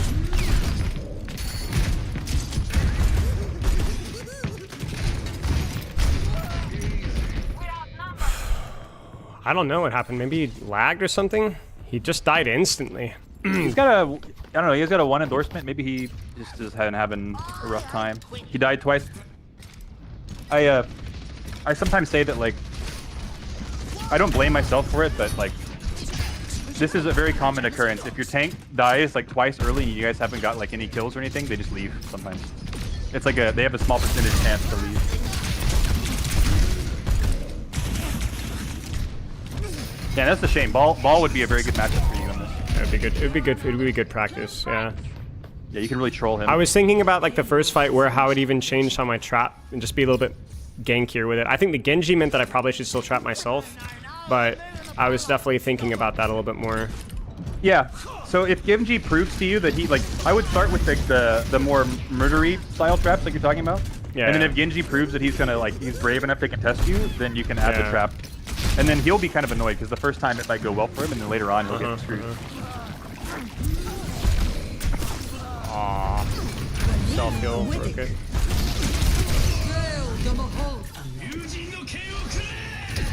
I guess I'm just gonna report and avoid. Yeah, well. That's fine, not the end of the world. I very rarely get that. I think your normal account, like, I think in higher rank that doesn't really happen very much. No. But it definitely does in lower rank, because I've leveled a few accounts. For sure, yeah. Score 0. Let's get out of here. Alright, I gotta pee real quick. I'll be right back.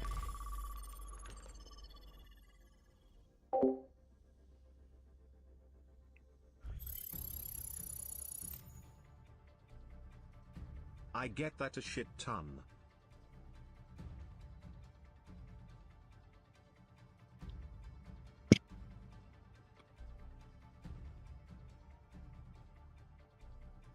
How long has he been doing this, chat? How long has he been ratting?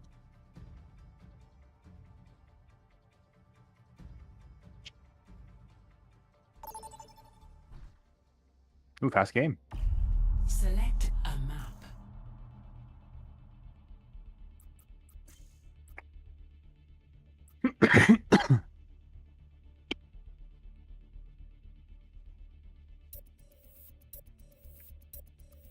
Let's see, these are all pretty good Junkrat maps. Havana's probably not as good. But there's again, the Havana, if you know what to do, there's a few tricks on Havana that can make Junkrat surprisingly annoying.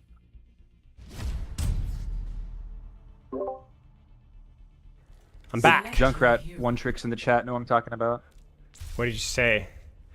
Oh, that these maps kind of all suck for junk, or they're all good for junk, but Havana can be a bit iffy. But if you know what to do, that map it has some nice rollouts you can use. Yeah. I didn't see which one got picked. Oh, Route It's 66 is a good one. It's not like bad for an neutral, escort. Yeah. Yeah, it's like neutral. I think what would be There's the a part, best like- escort? Ike, maybe? Escort?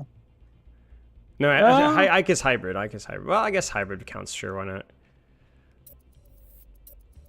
Let me think about escort and escort. I like Route a lot. Because basically, if you ever want to review a map, if it's good for Junkrat, just think of the tiny rooms and if they're valuable or like close to things. So like here, we can immediately be thinking like, okay, first point, we're probably in that like little mega room, right? Mm-hmm. Second point, we have that whole building in the middle that we can, like, most people don't even play in there, but we can be really obnoxious in there. Mm-hmm.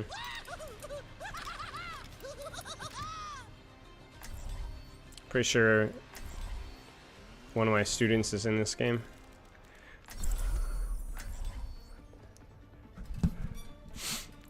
They would be silently judged and no one will know. Uh-huh. Plenty of bombs to go around. Is there a lot of feedback coming from my mic? What is it? Is there feedback coming from my mic? Nope. Seems good to me. Okay. I put this the landlord gave me a portable AC to use for now, so it's making nice, dude. Yeah. How hot was it, or how hot is it now? Outside, I think it's like 106. What about inside? Inside, it was like 91 this afternoon. 90. Okay. But with this, it's probably cooling down a bit. All right. Good stuff. Okay, so let's shoot some opening spam. Oh, there's a trap I like. Throw a trap to the right of that big pillar thing. It's like there? You see that? Yeah, like in between that. Yeah, a little bit further, but yeah, that's the spot. You like hide it behind that little ramp right here. Down. Okay, it's the demon. It's too. It's Yeah, Hanzo, not too bitchy. Okay, remember, let us go to our small room. Okay. I did not hear him. Well, somebody's trapped, so it worked. That's a guarantee. That's the Ana. Yeah. That one tends to work, and then you can get a if you get a free snipe there, then it's tilting for the enemy, and then you can take your position in the smaller one, or the downstairs room. Okay, I think we should get to the Mega ASAP. In here? Over there in the tunnel. Oh, in the tunnel. It might be too late. Yeah, it's too late. We can still run. Okay. Yeah, it's too late. My bad. Okay.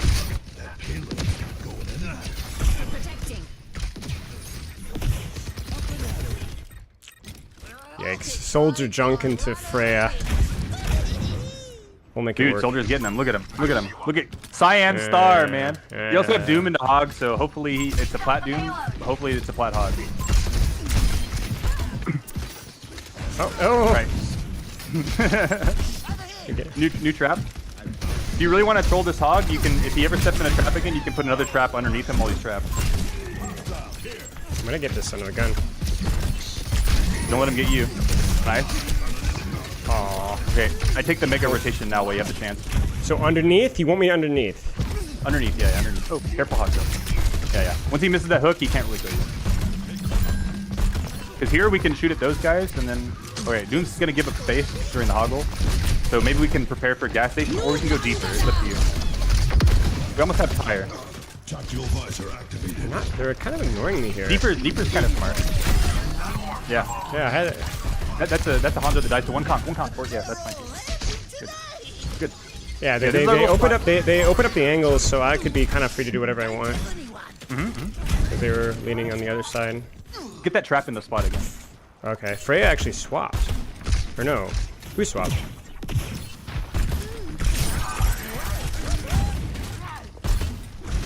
Now we go underneath.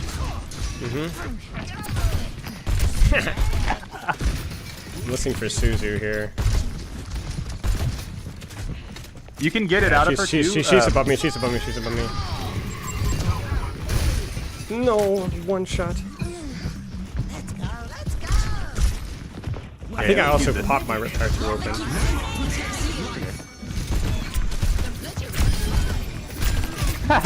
Nice Suzu, idiot. Let's go. Good job, Spilo. You might be tempted to run out there, but we don't really need to. I can now. As long as I go over.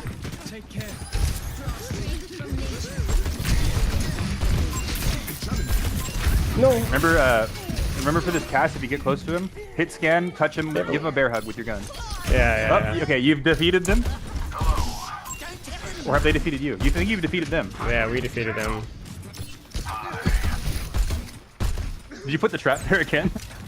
Yeah, not quite the same spot. So, but see that? Yeah, See that it needs ramp? to be. It needs to be dark. It needs to be dark. You know. Yeah, Like yeah. there. Yeah, a little further, and you have to huck it. Like you have to huck it, so that it's like Yeah, right yeah. off the edge of that ramp. Oh, he's dying. You can throw it. Yeah. Whoa! No, I killed myself. I literally launched him into the angle where he could shoot me. Frick. Oh man. Nice. Way to not prioritize cart here. Just win the fight. Hey, put your trap.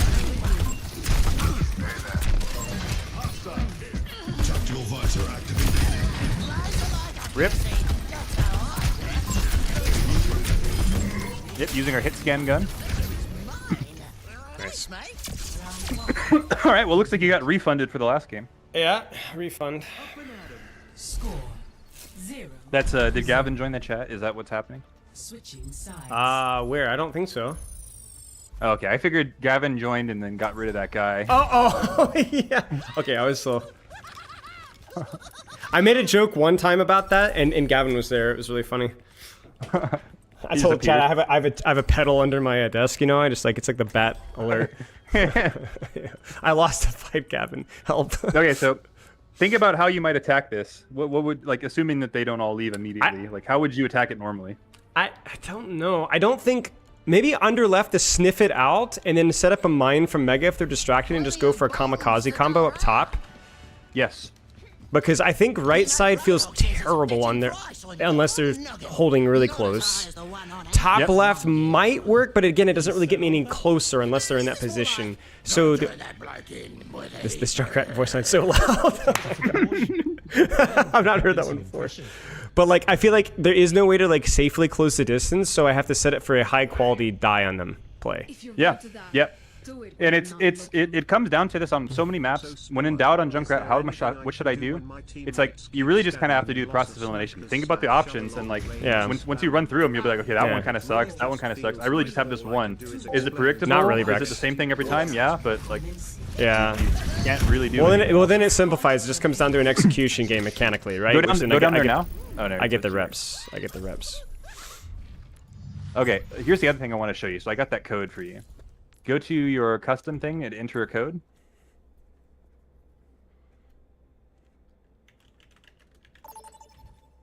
Never mind. Sounds like you got a match. Vote for a map. Drinking game's fast. I guess that's the plat life. I mean, or do you know what this account's rated? This is Diamond 2. Oh, okay. Yeah, these have been Diamond 2 games. Holy shit. Yeah, I've been having to sweat a little bit. I guess my custom games are just ELO hell between this and the EDR, you know? This freaker's going diva snipers, you know? It's like, there's so much up to you in the game, like if you see him succeed, and it's like magic value. Like, yeah. I just need a couple games to get warmed up. You're playing the numbers on him a lot. Your mechanics can help you out. Your decision making can help you out, and your decision making help you out. But you're also playing the numbers. Like sometimes they will pick a comp that like even if Plats play it against like a Masters Junkrat, they'll probably win. Yeah, like, yeah. Well, you also got to think like how many crucial moments that I fumble in circuit as well. Yeah, like really important moments. Some crucial moments like that could change the whole match. Like if a bad thing doesn't happen early, like think about your guy leaving on King's Row. Like maybe if we somehow did something amazing, which we didn't really have the time to, but let's say if we did something amazing, maybe he doesn't. Maybe he doesn't leave. Yeah. But anyways, yeah, you're playing the odds. Like there will be some really awful matchups for you, and there's a lot of them in the game right now. I don't know if you're watching the Havana game. We the only reason they capped first and pushed on second is because I fumbled in Nano. I missed like 2 or 3 shots. Like we would have full held, I think. But yeah. But the cool thing is the playstyle is really consistent. You'll get like a 56-60% win rate in Plat and Diamond and Masters. You kind of just doing the same thing. You're kind of just doing the same thing in all of them. Top left, no? It's from like the left side. Yeah, it has to be top left. Inside right, unless they're holding close, like it's smoked. Has to be top left, but maybe approaching from like really subtly, like through the choke, go inside left, and then sneak around from left, and then either hard flank or go from there. Like maybe an all-out over their rooftop over cafe, but like right feels like bait unless they're holding close. Because if they're, you can look at your team comp too, like, and make it. Summer's gonna help me out a lot. If I pay attention to her. Like you have a Winston, so that might change a little bit how their initial positioning is. You know, he's probably going to jump on that high ground. Yeah. I think that a couple pot shots from server are nice, and then sometimes I like to do the server. I always check server once. I'll check server once, and then just check it once and see if you get anything free. Like you can throw a trap there, like towards the choke, like basically go into that second door, throw it left, and then maybe that gets somebody. It's a Sigma. Sometimes I also like to, like, depending on what they're doing, you can weasel yourself into that, like, from server into the mini hallway and get all the way behind them. This is good. Almost got it. Nice, he gets owned. Just be patient. We don't have to be fast. When our Winston does something, we can do something. There we go. Oh, she rotated it. So smart. I would go all the way around Mega. Or this works too. It's a little more direct. A little riskier, but you have it. Nice. Nice. Oh, I'm lagging. Oh gosh. Yeah. I'm lagging a great deal. Oh, you lagged down the stairs, brother. Yeah. This is tricky. You guys are split. I made the wrong decision. I needed to stay on backline with my Winston because that's where I was. There's no way that Cassidy gets away with that. That was stupid of me. I'll give you the benefit of the doubt. because we lagged down the stairs and had a bit of a seizure. Yeah, that sucks. Lag-induced seizure. So he was sick. He goes Zarya. Why does he go Zarya? Because he doesn't like you.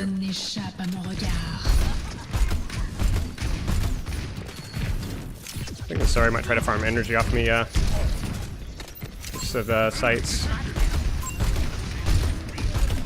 Okay, Widow's really close, so I can cheese this a little bit. Oh, not the sleep dart. It's dumb. I was not expecting my Winston to blow up, and then they all looked at me. Yep.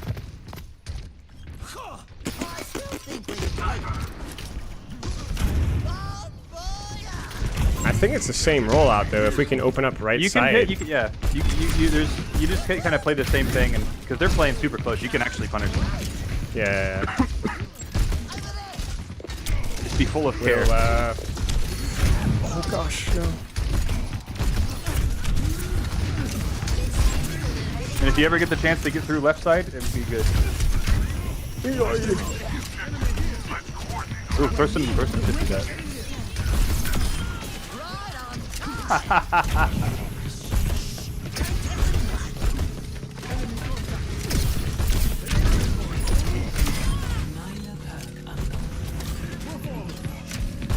Full respect here.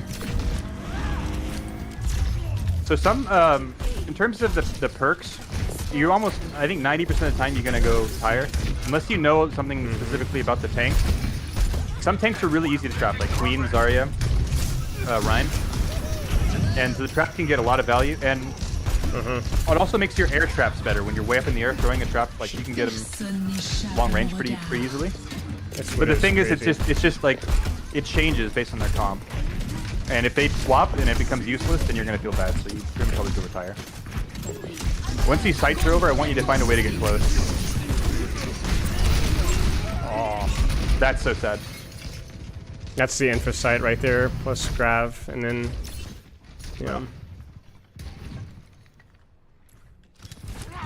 Buckle my shoe. There's mayhem. She's definitely picking that. Yeah, think about where your next tiny room is gonna be. I think it's still here with where the Zarya is playing.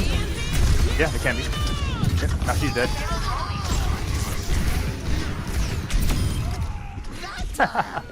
That Eliari is lost.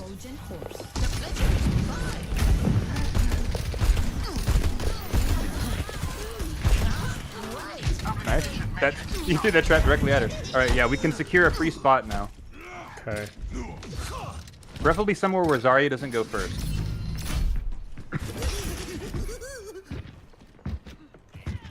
Would you spam here? I mean, yeah, you can. You can get some spam. Oh gosh.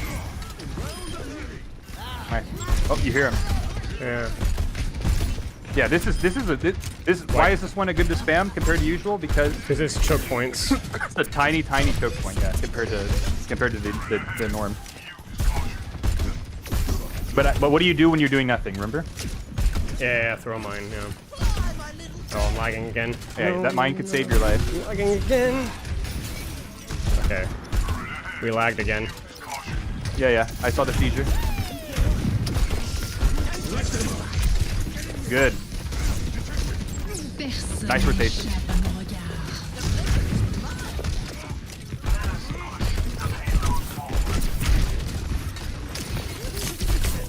Oh my gosh, he sleeps. He's trapped. I got nade and trap, but I'm gonna be dead. I mean, that's so much attention, man. I think we were just down one before the fight started. You got your cart almost all the way. Yeah, that sucks.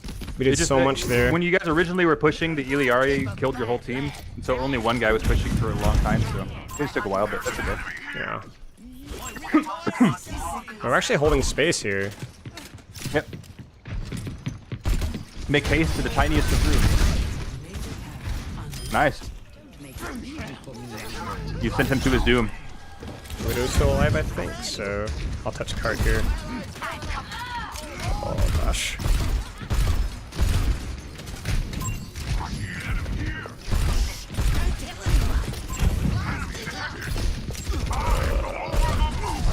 Yeah, it's tricky. I gotta leave. We have to play for the win now. Yeah.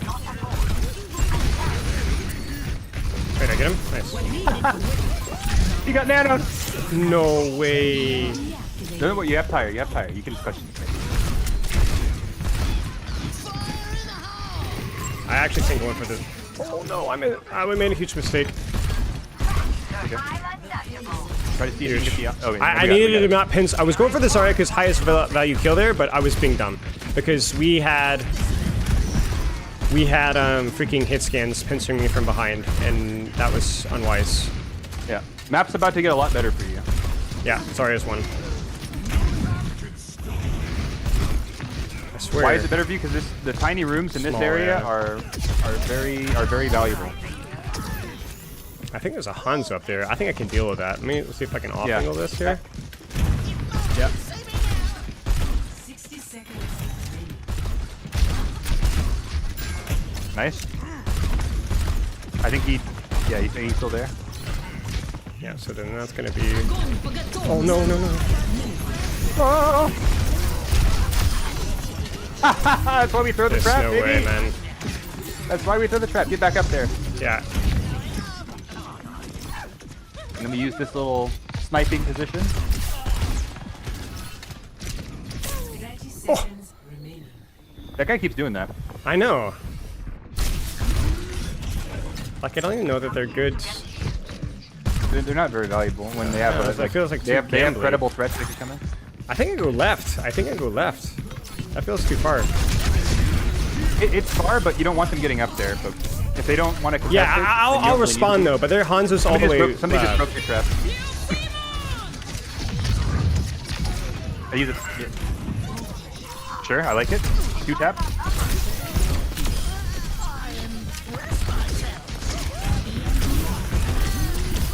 Frick. I had to make a play there. I saw the situation. We were down 1 or 2 or whatever, and I was like, all right, well, I can't just passively hold space. I have to try and take a risk. Yeah, honestly, not bad. Yeah, we just didn't have any good ult cycles there. We had basically 0 good ults towards the end. Nearly tire. We didn't build tire. We didn't get our EMP time. and Primal were when we were already down our supports. And then... To be honest, the biggest the biggest thing that affected that match was when we all died first point after basically having already won the fight conclusively. Yeah. We dove them in their spawn. We could have gone with them maybe. My Winston keeps reaching. My Winston keeps reaching too far. He takes a good initial trade and then he goes deeper without bubble and dies. He keeps getting even like him getting traded there. Like I think he died to the EDRE there on 3rd point when we were up 1 or 2, and it's like just we don't. Yeah. Can we use this in our favor as Junkrat in any way to help enable any of our things? No. Like I don't think so. No. Just make sure that we're taking space. This map, whenever not he goes. really, but sometimes, yeah. Like he's gonna be taking space into the death, and normally that means a little longer than usual, which gives us a little bit more distraction to and time to maneuver to a mysterious location. I could have traded when I lagged on 1st point.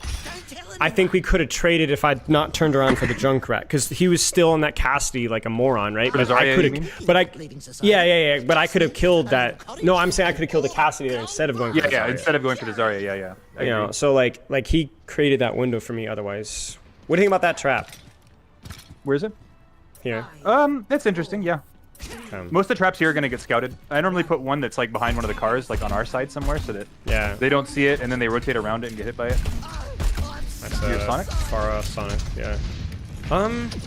Pharah, so he doesn't like you either. They have 2 people who counterpick you. Oh wait, he's on Zarya and onto Queen. That's really good for him. Queen basically cannot beat us in a tiny room. Oh, but she can if she just walks to the main and kills us. Oh, we're getting shot. We gave up space and I did not. I was distracting you. That's okay. I need to do flanky ganky style versus this. Yeah. But yeah, if Queen does come for us, we can juggle her ass. Okay. And so it's not like Zarya we can, but we can with her.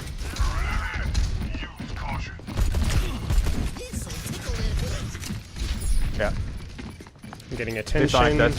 Getting attention. There we go. Oh. Nice. Oh, there we fumbled it. It's okay. Don't overcommit. Oh yes, we got the trade, baby. Trades are good. Sure. Oh well. Stop the pain. Where to be? Where to be on this 2nd point defense? Your DPS swapped off on this. There's a few annoying spots. One of them is this building. Ash.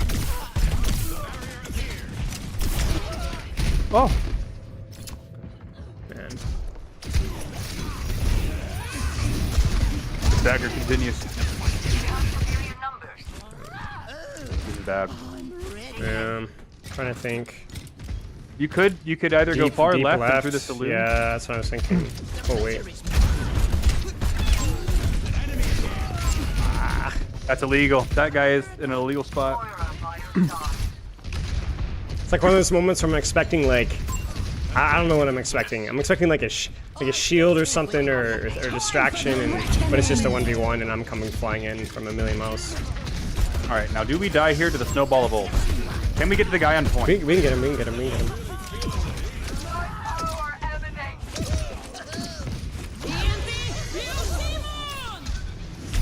You know what? Screw it. Okay, maybe not the vest.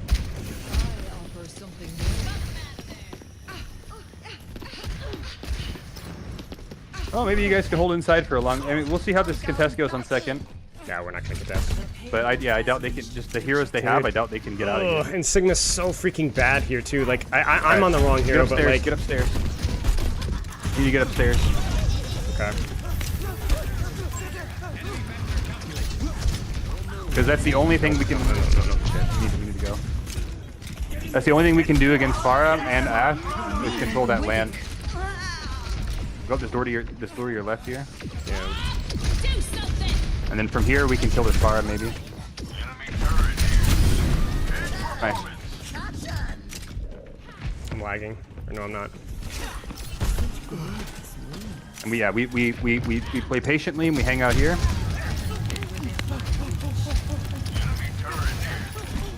Do a little mysterious trap action. And then pivot back here. Object permanence. Looks like she wants to ult. Yeah, I think so too. That was a really weird engage. So from here, I like to hold my trap and then drop them on them like that. So like you just have your trap. Oh no! That's okay. We don't need the other perk at this point. There's no value. Yeah, actually, that's true. Here. That's true. That's true. Well, but yeah, we hold our trap when it's off cooldown, and then when they actually are like pushed in and kind of like trying to take this corner, we can or like whatever choke it is. Yeah, we just throw it over their heads, and somebody's gonna maybe walk into it. If it's there before, they'll just clear it. It's like torture it.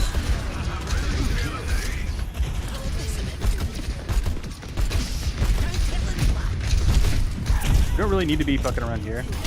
yeah, I only did that because of my Cassidy.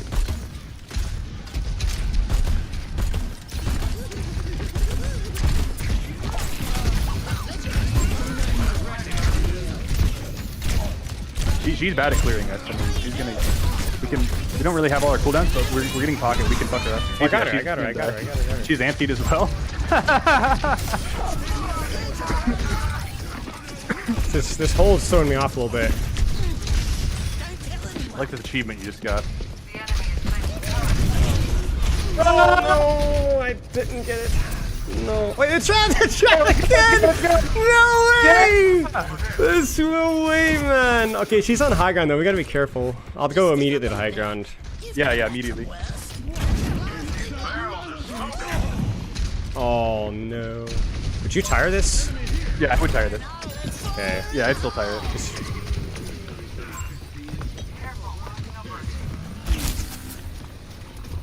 At this point, I'm just tiring for space more than anything else. Because I messed up. They fell so far back. Yeah. It's typically best if the tire can blow up like a second after using it, so I would have got closer before I actually tired it. That way, because they're just going to run. Nice, that's the idea. Throw a trap somewhere. That's okay. Opportunities there. We're lighting them up.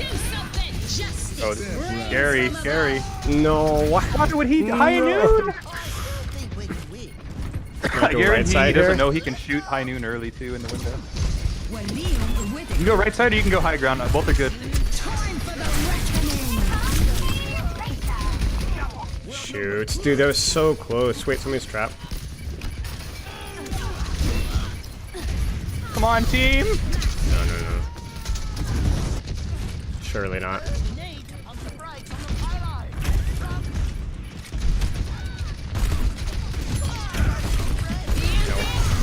payload. Shoot!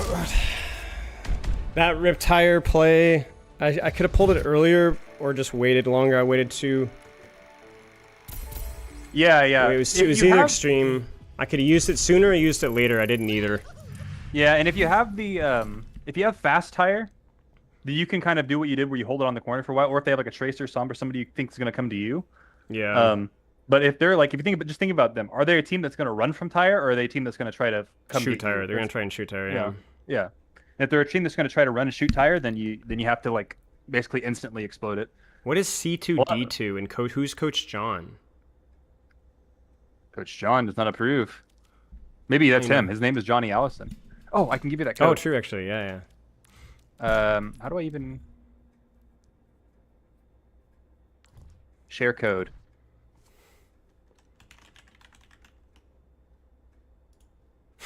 QJE5J. See if that works. QJE5J. Yeah. Plenty of bombs to go around. Yeah, this is a fun little way to practice your. This is specifically for the shot. Shot immediately. Air shot. They only take damage. Wait. No, explain. It's like air shot. So you shoot at the guy, you conk him to like the same direction you want, and then you shoot him again in the air. Very useful skill to like. This. Yeah. Like that. Yeah. And you don't have to conk yourself, so like you could be at medium range and do it. But this is a fun way to like, mess around with this. Nice.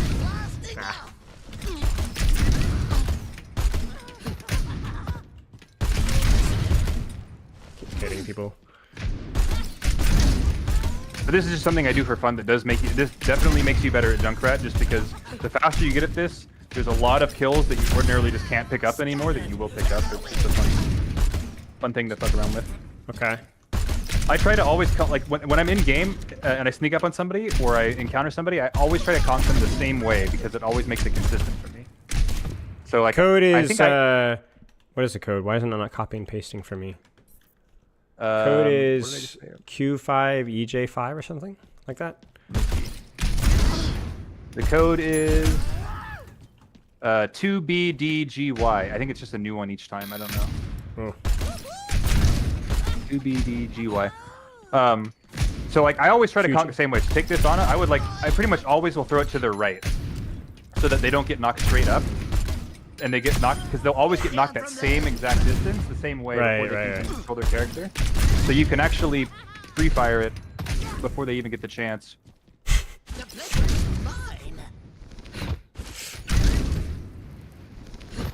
Come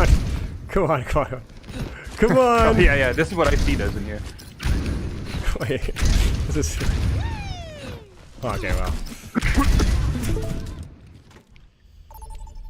well. If you view my stream, I can show you what typically it looks like.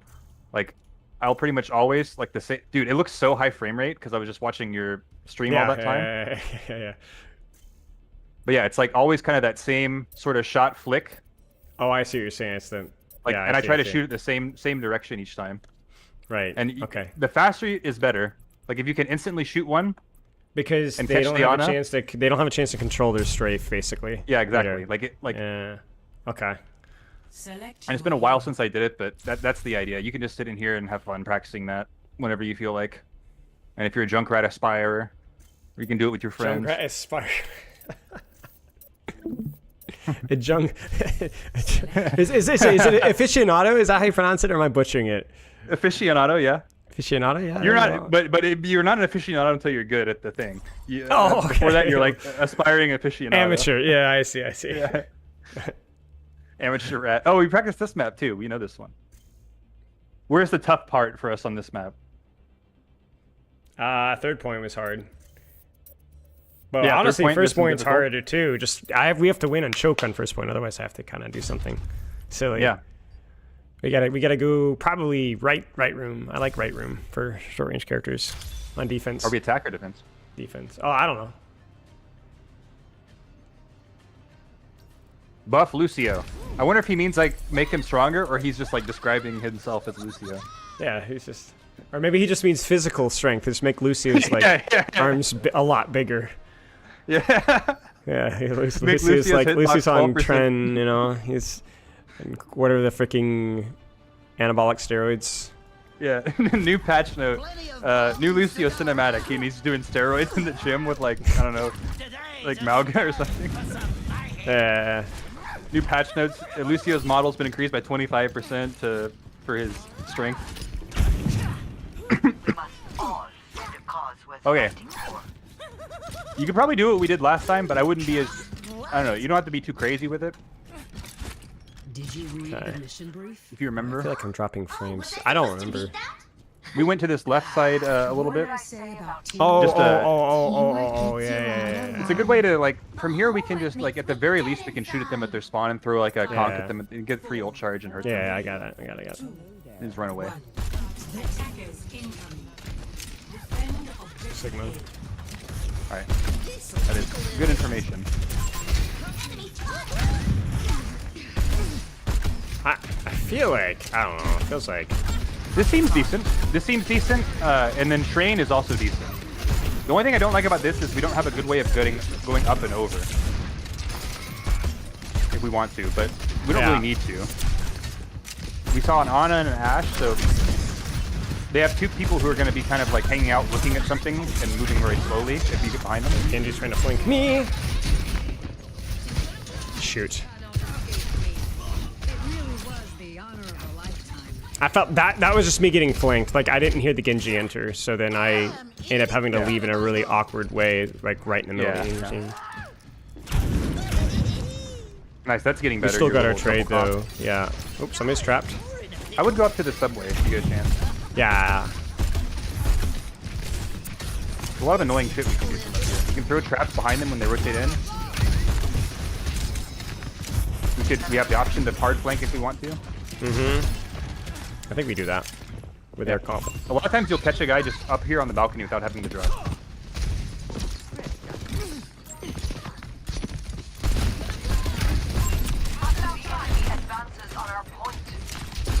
Not bad. Yeah, yep.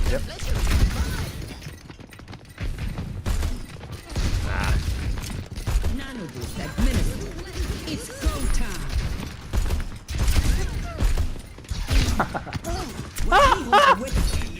No, I shot it to the side on purpose and it still hit it. Yeah, ever since season 9 that happened. Dude, look at that! That's insane!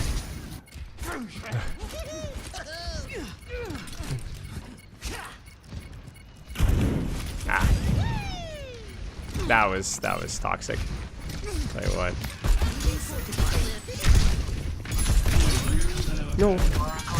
No, the deflectoration. No, I agreed to it.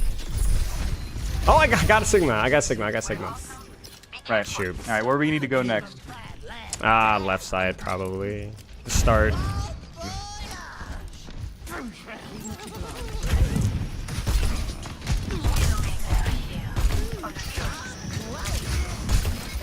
Okay, Winston's going in. That's deflect. That's.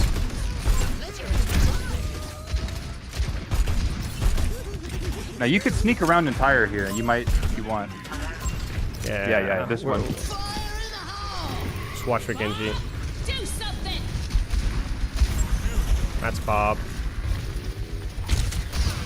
Frick. It's okay. It's just a full disengage. Yeah. Yeah, we forgot to wait for perk. That's my bad. No. Yeah. Too far.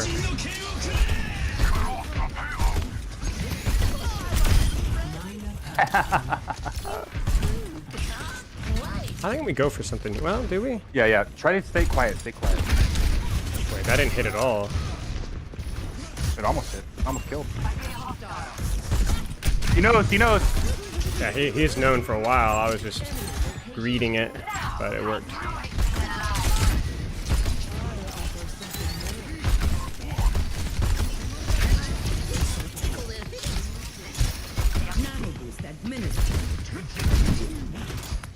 If you end up in a duel with this Genji, nice. So whenever you end up in a duel with him, you can use the Ana strat. You know how Ana, you throw the nade at your own feet. You can throw the conch at your own. Like if he's like deflecting in your face, you nade your own feet. You can throw your conch at your own feet so that he can't deflect it, and you can detonate it when he's on top of you. Right. Okay. This is a decent spot to control. Yeah, I'm a little low, but in my Winston going in, I'm just trying to break shield. Carefully shoot nade. No! I egoed. Surrender to my will. Strayed from the small room for too long. Yeah, but I had sights, and like my Widow is scoping in, and I was like, surely my Widow has a sightline on her. Actually kind of curious. Whoops.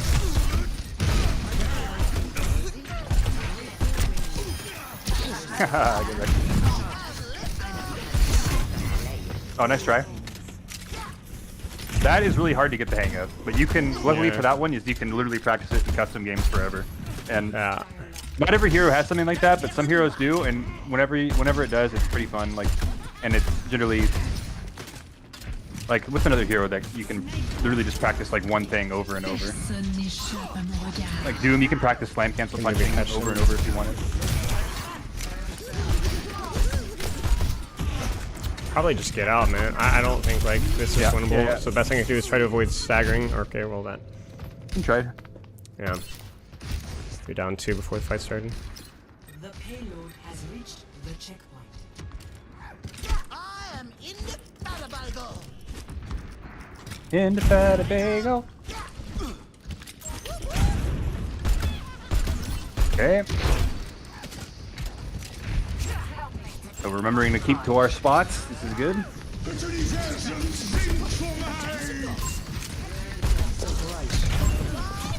Ah, yeah. No. What's up, Widow? Ah, we missed.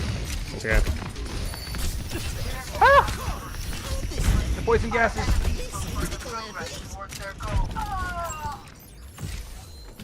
I might open with Riptire here to get us out of this space here. Yeah. You can do that.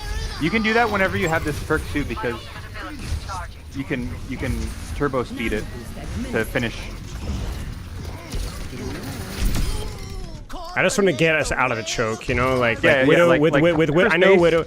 It's like Widow is like freaking Suckville, you know. It's like worst thing that can happen is we get traded unearned, you know. And then Tire for space is like it used to be kind of bad most of the time, but like now that you can speed it up, you can wait with Tire for a long time, buy some space, and then last second to speed it up. Would I go right? I feel like right could be good. Like I can do so much here. But Sigma can really exert you out of the low ground spots. I would probably stick to high ground spots because that's where they want to play, and then you can abuse them from there. Just be ready to battle the Genji. Every time you clash with him like that, you're like delaying him from an engage that will probably kill a teammate.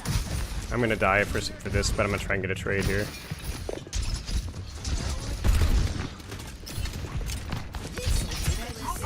Conk the feet. Yeah. Aha! Okay, my Moira's on it, so I can go. Oh. Huge. Nano Widow? Yeah, I don't think that. 10 seconds. What the hell was that? Somebody sleeping? Nice, dude, nice! I had time to think about it, which helped. Beautiful. Nice. And that's what you do in that spot. Yeah, you're just hanging out top, and then if they ever disrespect that you're up there, then you can kill somebody. And if they respect that you're up there and try to clear you, you can make it costly, or even kill them if they come underprepared. Right. Like if the Widow forgets you're there, she's dead. If she remembers you're there, she has to fight you for the spot, and she still might be dead. If they send both, then you fight them and run away. Yeah. So when you're saying the mine combo, you mean mine the floor when Genji's after you so that he can't deflect it, basically. Yeah. So a lot of times Genji's going to run at you and just deflect in your face like he did there. What I would do is I would just immediately throw the mine straight down and at my feet. Because if you do that, then you can immediately detonate it, you can't deflect it, and you get the damage anyways. Yeah, I think the reason I didn't do it is because I reacted too slow to his dash, so that I would have gotten like 30 damage out of the mine at that point. Yeah. I didn't do it immediately, so I would have got nothing out Yeah, of that's it. fine. That just takes practicing fighting Genji. Also with Genji, you know how like when you're playing like a Cass or a soldier, like let's take soldier. He's a common example. You ever had a soldier player come to you and be like, "Man, I hate that Genji. What am I supposed to do about Genji on soldier? It feels like he's the helix splash." Yeah. Yeah. So I'm not for him, used to playing the Junkrat combos postseason 9 though. This is like I used to play more Junkrat deathmatch like literally like 6 years ago, but yeah. Yeah, it's so much harder now, yeah. Because you used to be able to just like so many of these. I'm gonna pull up that replay code on that one in the first point. Like I could not believe that deflected. That was crazy. Yeah. But yeah, as soldier to deal with Genji, right? You have to poke him out before he gets a chance to go on you with all of his abilities, right? It's good. It's extra value to poke him out more and more. The same goes with Junkrat. When you see him fucking around just like Genji and he's not doing anything, I sometimes will just throw conks at him to keep him like hurt, so he can't go in and use his cooldowns to get out more. Okay, here we can set up a thing. So put a conk on the floor. Oh, I've already committed. I'm sorry. Okay, we'll do this instead. Commit to what you're doing. That's okay. Well, I didn't want to go far left. That's fine. I wanted to go back in the same room. I would go that balcony that you were at, and I would set up your conk, and you're gonna do a, because they have a Pharah. Yeah. So I would set up for an air assassination. So our goal right now is to get to that balcony, and once we're there, our goal is to set up our maneuver. Okay. And what we're doing is, you know, the green stairs on the other side. That's what we're aiming for. Yeah. See, this is we're gonna go there. She's just gonna break my rollout. Yeah, she will. You can put it on the wall. It's already gone. It's broken. I'm not gonna be able to get this off. Whoa. Okay, take control of their mega room then. This is the way. We're down one, but here. we can potentially put trap where she can't. I think I'm literally gonna stay. Yeah, sure. Try to live. Oh, I almost got her.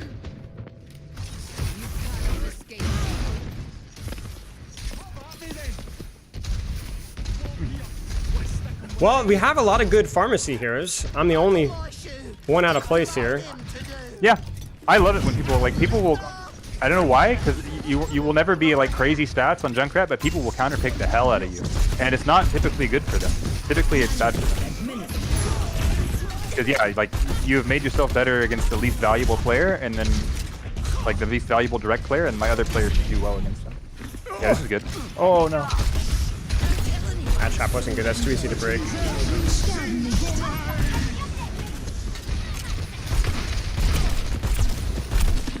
Yeah. That was something. So you gonna try to res? You might be able to conquer. Never mind. I couldn't. Or I didn't.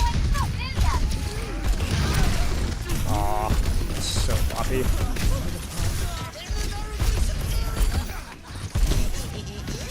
I'll die.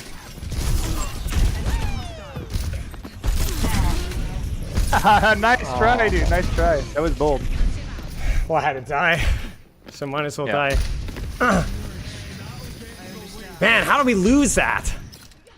I don't think we even had support ults there, or Cole. I think they nanoed him when he was super low, and then they blizzard as well. Yeah. Unfortunate. And we opened with our nano, so it was kind of not that valuable.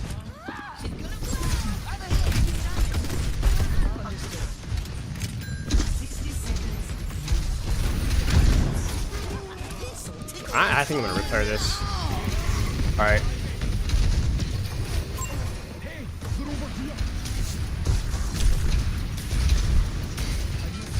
Frick. Yeah. I was like, I feel like we're gonna get traded. I needed to wait for my perk though. Yeah, I'll tell you about it later. Yeah.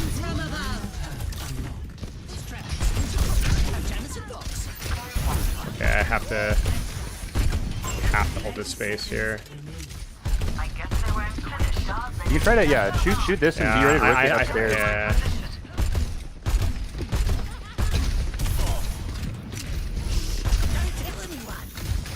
Yeah, get closer to the stairs. Get closer to the stairs so that he can't push you out. Almost ready. 10 seconds. Oh, I can't move back. My will. Nice for tanking, you think? They just got everything again. Shoot. We missed every opportunity we had to. That sucks. It was a good try. It was a good try. Yeah, the thing is, it's like I needed my Riptire perk. I needed my Riptire perk. I think the Riptire was fine because it's like 4v5 and we're committing, and it's like I could get us out of the choke. There is something that will be very important because you're going to see a lot of Fire Mercy. Whenever there's a Fire or a Mercy, or just typically just Mercy in general, sometimes Mercy Freya, when there's flyers. Yeah. If you're going to tire, if you have any time to do it, get some more high so that because it's really good to tire like and then drive up a wall. Get Do you really think I had tall time on the map. there? I think you had one conk. What I would have done is I would have like I agree that tiring there was good, so I would have gone to that same balcony from before, tired from there, and then drove it on top of subway. And then if it gets contested, you know, maybe I drive it up to the wall. Or like far as right there. I Yeah. I see what you're saying.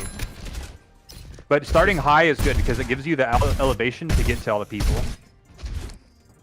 This is the one here, I think. Or no. It was right after this. Wait, this tire? No, I was looking at the deflect. Oh yeah. It's in this building. That's sad. That almost got him. Alright. It's also difficult to know like when you should just shoot 2 shots at somebody that you sneak up on, or try to do the combo. I mean, that's wasn't as. I swear it didn't look like that in the season, replay code. In season 9, you get that maybe before it could pass him, but the projectile's so much bigger. I've noticed this too. Like sometimes you're shooting through a very skinny angle on Junkrat, and it just like angles that are skinny just don't work anymore. Mine so here, ult here, glide across here. Then from there you could like maybe drive to the wall on the right. If they try to run that way, you can maybe drive along there. It's hard because I don't expect you to be able to do that because that takes a lot of practice to be able to like do some like tire along the wall like nonsense. Yeah, but at the very least, if you just start somewhere high. Yeah, all I think is if I had my my shift here, maybe I can like. You could try to drive straight at them. I could shift here even, you know. Yeah. Like and then once I'm here, we're cooking. Because like you look at their response, it's like really good, you know. Yeah. Because it helps us to stabilize. Really hard to get to work. So yeah, any elevation you can get, like subway on top of, and then maybe to the wall or something like that. Yeah, team was just kind of tilted that game. You could tell. Yeah, you're gonna get that a lot as Junkrat. I got chat banned as Junkrat without ever typing in the chat. When I one-tricked them all the way up to Masters. I think it was like I think I got to like Masters 3 just literally playing Junkrat. Like, and yeah, I got reported like crazy because there's games where you just suck. It just doesn't work, and you're practicing, and you're just having fun. But the reason I started playing him, though, over other characters is because it's like... It's just fun when you're losing. Like, I'm having a good time. Yeah. I don't get frustrated like I do on other characters. Like, every kill is an exciting journey. Like... Yeah. Oh, let me show you what I was talking about right at the beginning. Go to the beginning of your attack. And... Yeah, we just didn't have any ults. I didn't have my Riptire. You might have been able to clutch that if you had conked that Mercy out of her res. Because you had a conk. Yeah. Anytime, as long as you hit her and she's resing, it will interrupt. This is the start of your defense.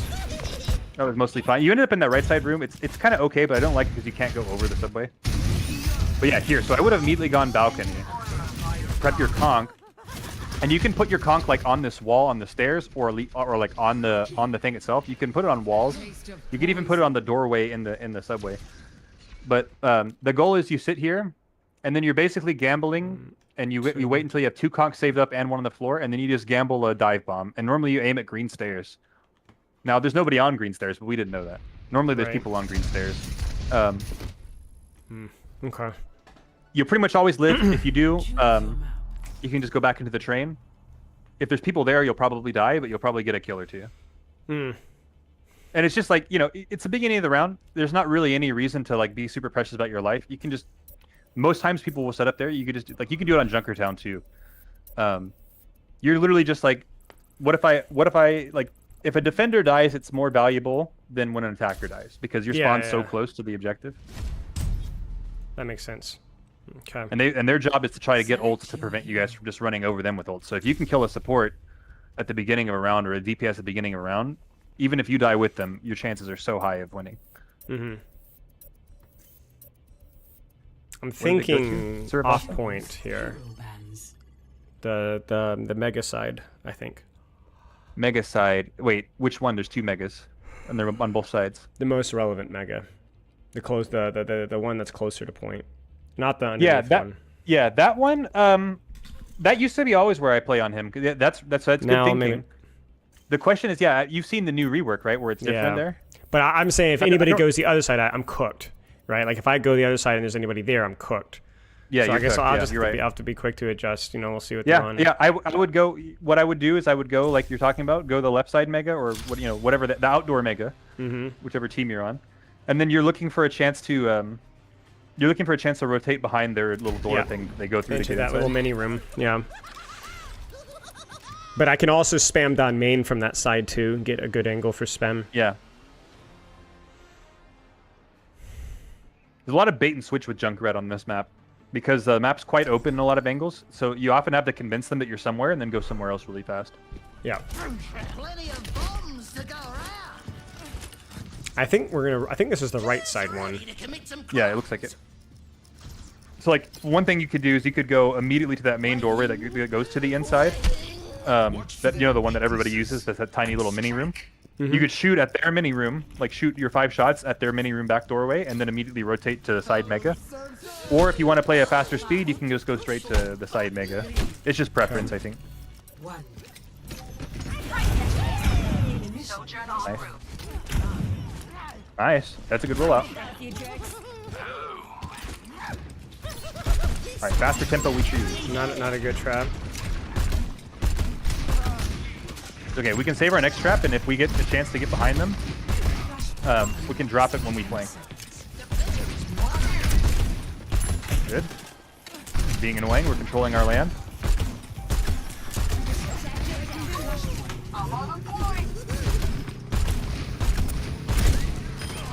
Nice, good job.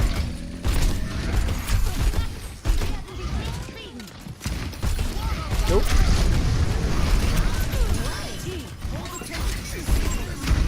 Oh, what did you? She did it. It was an accident.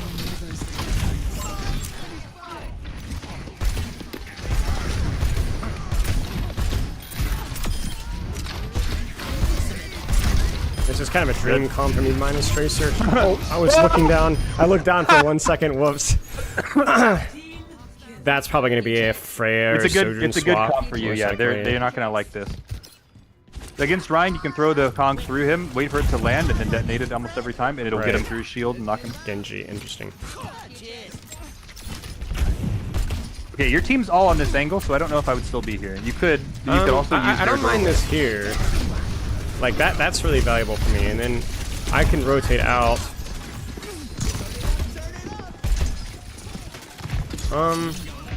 That's deep, like I'm going.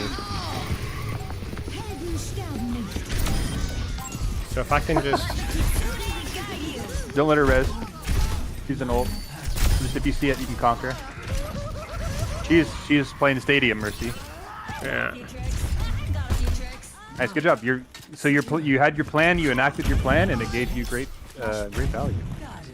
I think like hold here, thing, put a mine here, and so bait Tracer and then disengage. I agree. All right, so I'll put it where she can't break it. Good.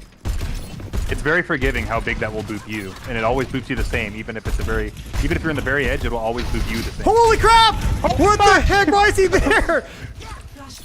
I've heard something, and I was like, it never occurred to me that could possibly be grind. You can go over a lot of stuff on this map, like this whole point, you can go over like the walls and things.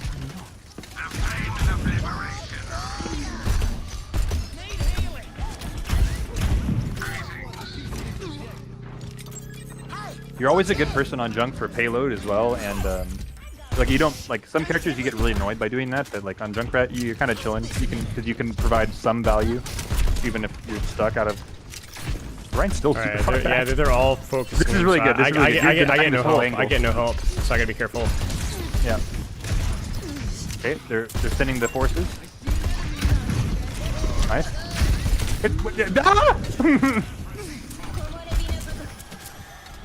They're attacking in an unconventional way. Let us be unconventional in return.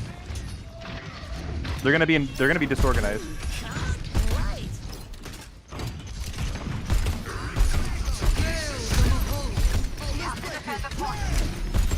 It's go time. What is going on? I don't know. I'm just gonna hold my space. Ooh. Ah! Oh, it's too slow to react. No footsteps on Zen. Nah, I had time. It was just too slow. We still win this though, I think. Genji dies. Nope, Genji does not die. That's crazy. We have point though, so we're okay. Yeah, they didn't Right put side, right side, right side, right side.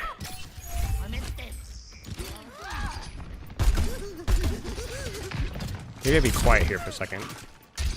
Yeah, yeah. I think in general you could serve to be a bit more quiet. This guy just used his deflect. He could be cooked. Yeah. Ram's pincering, Sojourn's pincering. Oop. That like that right there. I didn't. Yeah, yeah. You are quite loud as him, but you didn't. Yeah, you didn't need to start shooting that early. Oh yeah, cook him. Gonna shatter maybe. Yeah, I knew that was coming.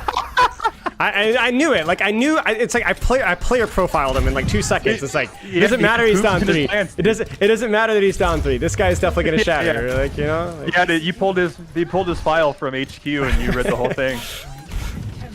You know what breakfast he had this morning. Yeah.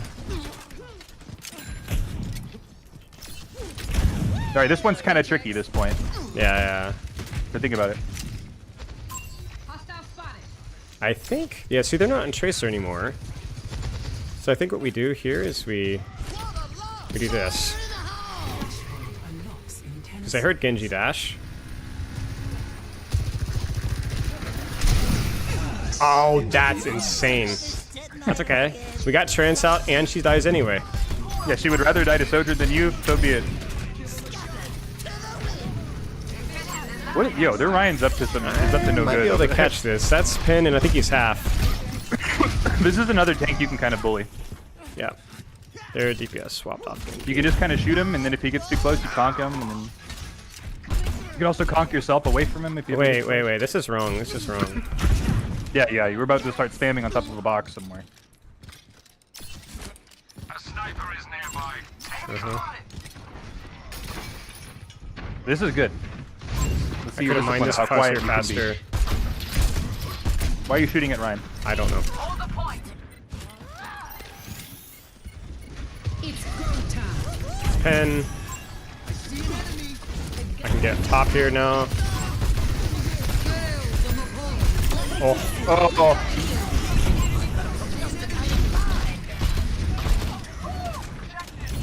Yeah, you know where they're gonna go.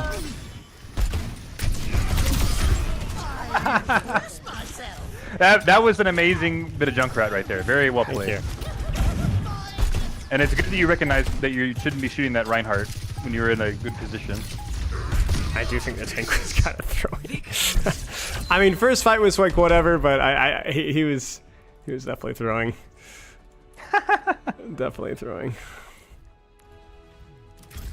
Yeah, this was one where you did too good early on, and their tank exploded. Yeah, man, game quality's been we've gotten a bad luck at the draw today. I'm not used to having so many bad games. Midtown was not great. That game was terrible. Oh, you don't play Junkrat, man. King's Row was terrible. Route 66 was terrible. King's Row, which one was that? That was King's Row was terrible. immediately? Yeah, it was terrible. So I think the only one we had. Yeah, Ilias was fine, and as was Hollywood. Hollywood was okay. I mean, wait, what was Route 66? Was that their guy left? Yeah, we were we were were dominating their defense, and then they left with like 30 seconds left. So, I mean, maybe the game's not there either way, but Hollywood was kind of like a normal game. Yeah. The big thing I'm really bad at is preparing my disengage or preparing my rotation. That's by far, I think, my weakest strength besides the mechanical thing. In terms of strategy, I would say the two main things I'm noticing most is a little bit of overstaying during duels and engagements. So you're not playing underhanded enough, I would say, in those regards, or you're having some mechanical difficulty in escaping or fighting people while escaping. Yeah. And then the second one is you're a bit too antsy to do stuff, and that sometimes can either trap you like shooting for a while, or it can make you like I want to see a little bit more like hiding and a little bit more patience of like, you know, for example, so Well, that a comp like that, like in that last point, right? Like, what am I going to do to a Rein? You know, this isn't the first point where I can spam and control a space. It's like I'm going to make him shield me, and then that's it. It's like, and I gave away my entire surprise, right? Yeah. You were standing on that right side high ground thing, and you're like, "What am I doing up here?" I'm like, "Yeah, exactly. What are you doing up here?" Yeah. So then you move, and you got in a really good spot. And the thing is, when that Rein passes, you're right. Not only do you do nothing to Rein, but also it's super good for you if if anybody ever passes you and they don't know that they passed you, they're cooked. As long as you can execute, they're cooked, because now their team was in a different spot because he was trolling. But let's assume his team was being normal, right? And they push in after him. Their team now has this confidence that there's nobody here, and we're going to be super playing, you know, just safe and confident. We think we're completely fine, and that's when you're really deadly for any type of engage, any type of tire. Right. It's this mindset ups, man, like to rotate or disengage faster. I'm not doing very well with that. And you did it really good. I did there. once. So I did once. That guy, I did once. I remembered once, like, okay, I'm gonna hold this left, like on the second point, right? Like I was thinking, all right, well, I can hold this space here, and then I know I'm really far because it's flashpoint, so it's like huge distances. So I have to kind of prepare my disengage like way sooner. Yeah. The only time where I felt like I could just AFK spam was first point, and then that one time on a retake on second. We were still, I mean, we were holding the proverbial tiny room, which was that outdoor corridor. But passive like, that advantage, was still, basically. We're allowed to spam as long as we're controlling something. We're not allowed to spam if we're like. So that's like the difference between that spot and the final spot where you were like, I shouldn't be here. You're not controlling anything there. You're just shooting at them as they're walking through like a really big choke. But then you can compare that to Hollywood. When you're attacking Hollywood and you were shooting at those little doorways, you can spam that because it's a tiny, tiny doorway, so it's actually kind of good to spam it. Yeah. So there's a lot of nuance to like how you use them, but picking the right one is almost all you have to do. There's not really much mechanics to it past that. It's just you have to have the presence to know in advance where you need to be next, kind of like Zenyatta. I played this map first when we were doing the guess my rank, and we lost, and my life weaver through. But I felt like I had a decent job with the passive advantage stuff, but we didn't win. I was controlling off of main and struggling to find a lot of impact. They were running Genji Venture, and I was getting really heavily focused and dying, basically. And I was able to disengage, but I wasn't getting healing. So I'm curious to see if you see anything with my positioning in this particular point, because I didn't feel as confident. Okay, I'll just watch, and I won't tell you where to go. All right. Right, for this part, for this beginning. Right, sure.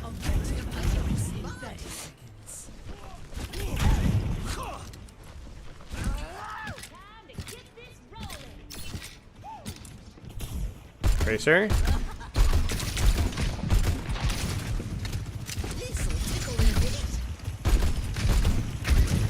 Some chip damage there.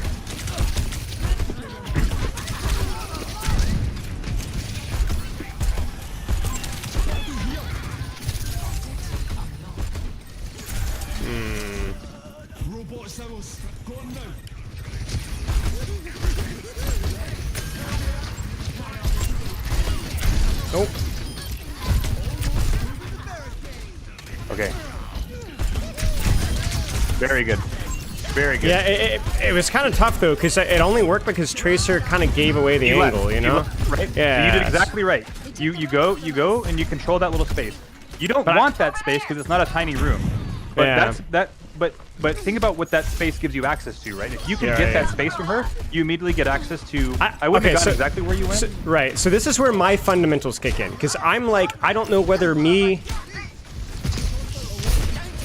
I can mark that Tracer from that angle effectively. You get what I'm saying? So like, do I just lose that 1v1 consistently? Oh no, I didn't mean to use that mine. Yeah, I mean, you just try. You just throw out some random stuff. Most Tracers hate it, but yeah, I see what you're saying. Where it's like, you know, do I have to go? This is good. This is good. Oh, yeah, it's good patience. Good patience. You almost got him. I'm gonna go for You're not in a tiny room. No. Yeah, I messed up. For a split second, I saw we were down one, and I was like, oh, let's just go. And I'm like, well, I'm holding space here. We can kill their tank, and then we did. So I yeah, you just meet that Tracer at the beginning. That's completely fine. And then this will happen on all kinds of maps. If she gives up, which a lot of times they will because they're afraid of Rat, if you have any help, then you can now use that space better than she can. Right, she's given up. Right. If I can just hit, like, because she has to get closer to me to effectively trade, which means I hit one mine and she loses her recall, and then it's like, oh, it feels really bad. Yeah, you can even, like, a lot of times against Tracers, I'll throw a conk at her first. Oh my gosh. I'll throw a conch at her, like at a distance. I'll throw a conch at her first. I'll just leave it on the floor if it's not going to hit. I don't want to detonate it immediately. But if I can see she's blinking already because I threw it, I'll just leave it there. And now she has like, I'm going to shoot her, but she also has to remember the conch on the floor if she gets near it. And True, yeah. Tracers don't like that level of stress. It just felt like such an open space. I think that's why I was struggling. Yeah, open space. You're at a disadvantage there, so you just kind of see if you get a chance. It's how Colosseo's kind of always been. You just kind of have to wait and see. Whoa! All right, get yourself to a tiny room. I don't care where, just anywhere.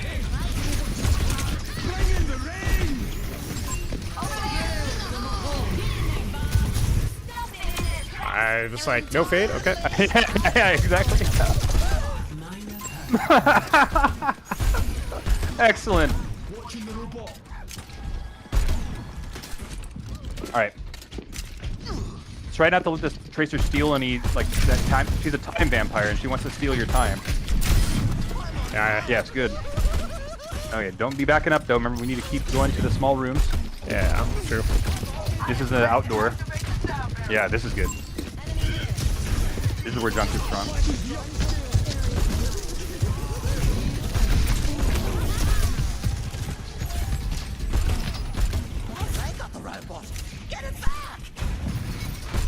Now you can like try to hide somewhere for this Tracer if you want.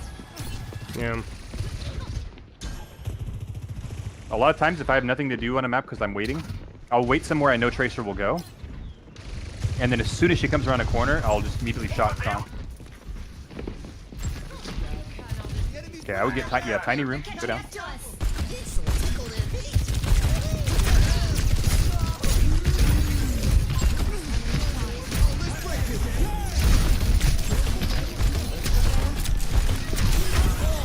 Okay, that was decent. Yeah, get down here and then see if you can rotate through here and find. Looks like their backline might already be dead or escape. Nice. I hear a brick. Haha.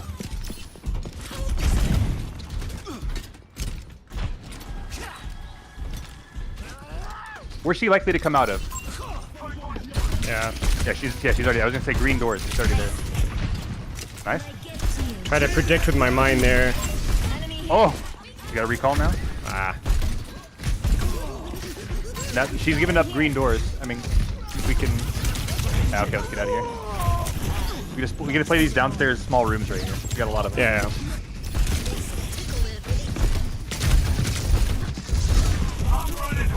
Nice.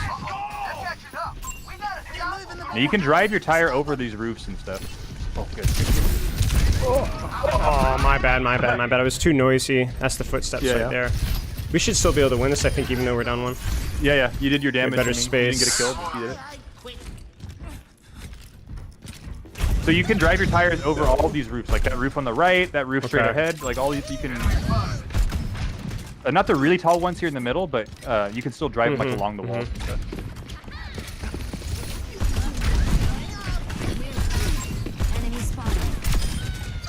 I knew it.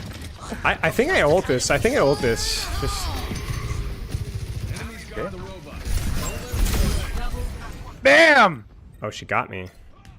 That's fine. I didn't even hear her. Oh, frick me, man. Like, every time I think I'm safe, there's some stupid angle. That's happened to me so many times today.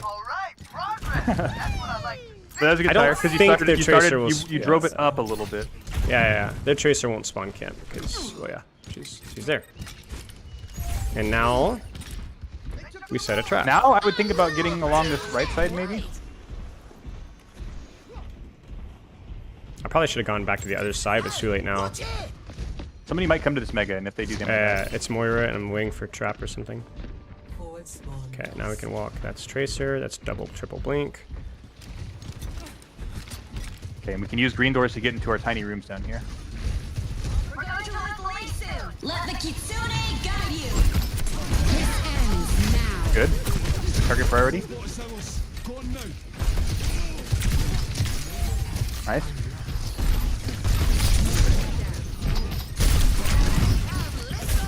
Yeah, I accept the challenge. I'm gonna die slowly. If at all, maybe, actually. Hang on. No, you're fine. You're doing good.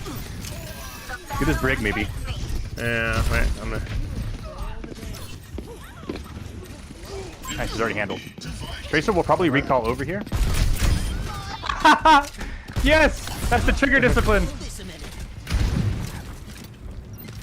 This is why Junkrats look like creeps. Like when you watch it, like people will say that shit in the chat, like you're a creep. Okay, what I want you to see if you can get to, our goal eventually is to get into, you know that new rotation on the outside edge of the map that has the mini? So our goal is to control these small rooms, but see if we can get over in a place like that. That's sloppy. You're okay, you're okay. You're living. Come on. That's right. Frick. That's okay. I was thinking about doing the rotation, like around where you wanted me to. But I didn't commit to it, and that's probably not the best way to approach that either. It's probably too close to the middle, and we need to go further right. Yeah. Dang it.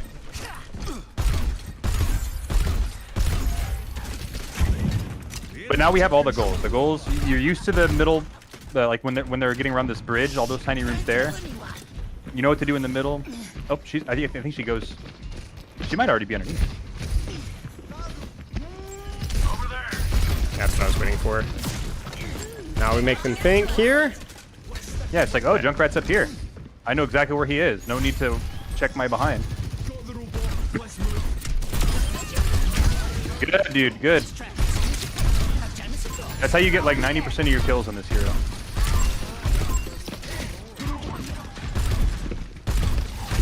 Okay, careful straying out of the small room. Yeah.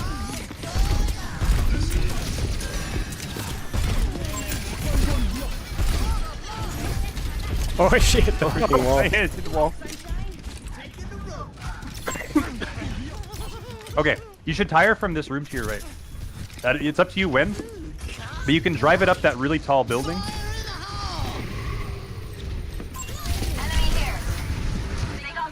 Well played by her, well played. Yeah. Dude, is this a bug? You hear that? It's a bug. Yeah, I did. So now we just play mind games here. Yeah, easy does it, easy does it. Okay, now we're down 2, so now we just wait. Over here. Slow and steady wins the bird. 10 seconds remaining. Or no, slow and steady gets the worm? No. You're 0 for 2. Overtime. Oh no. It's taking us in. Let's push it back. Gonna stop that robot. This ends now. Nice. Nice. Oh.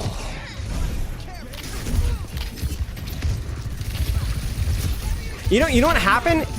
Every single time, from a team perspective, every single time we got to that initial choke, we lost somebody. Every time. They took our lead. This is unfortunate. This is So looking like a loss. unfortunate. We played really well. We'll see.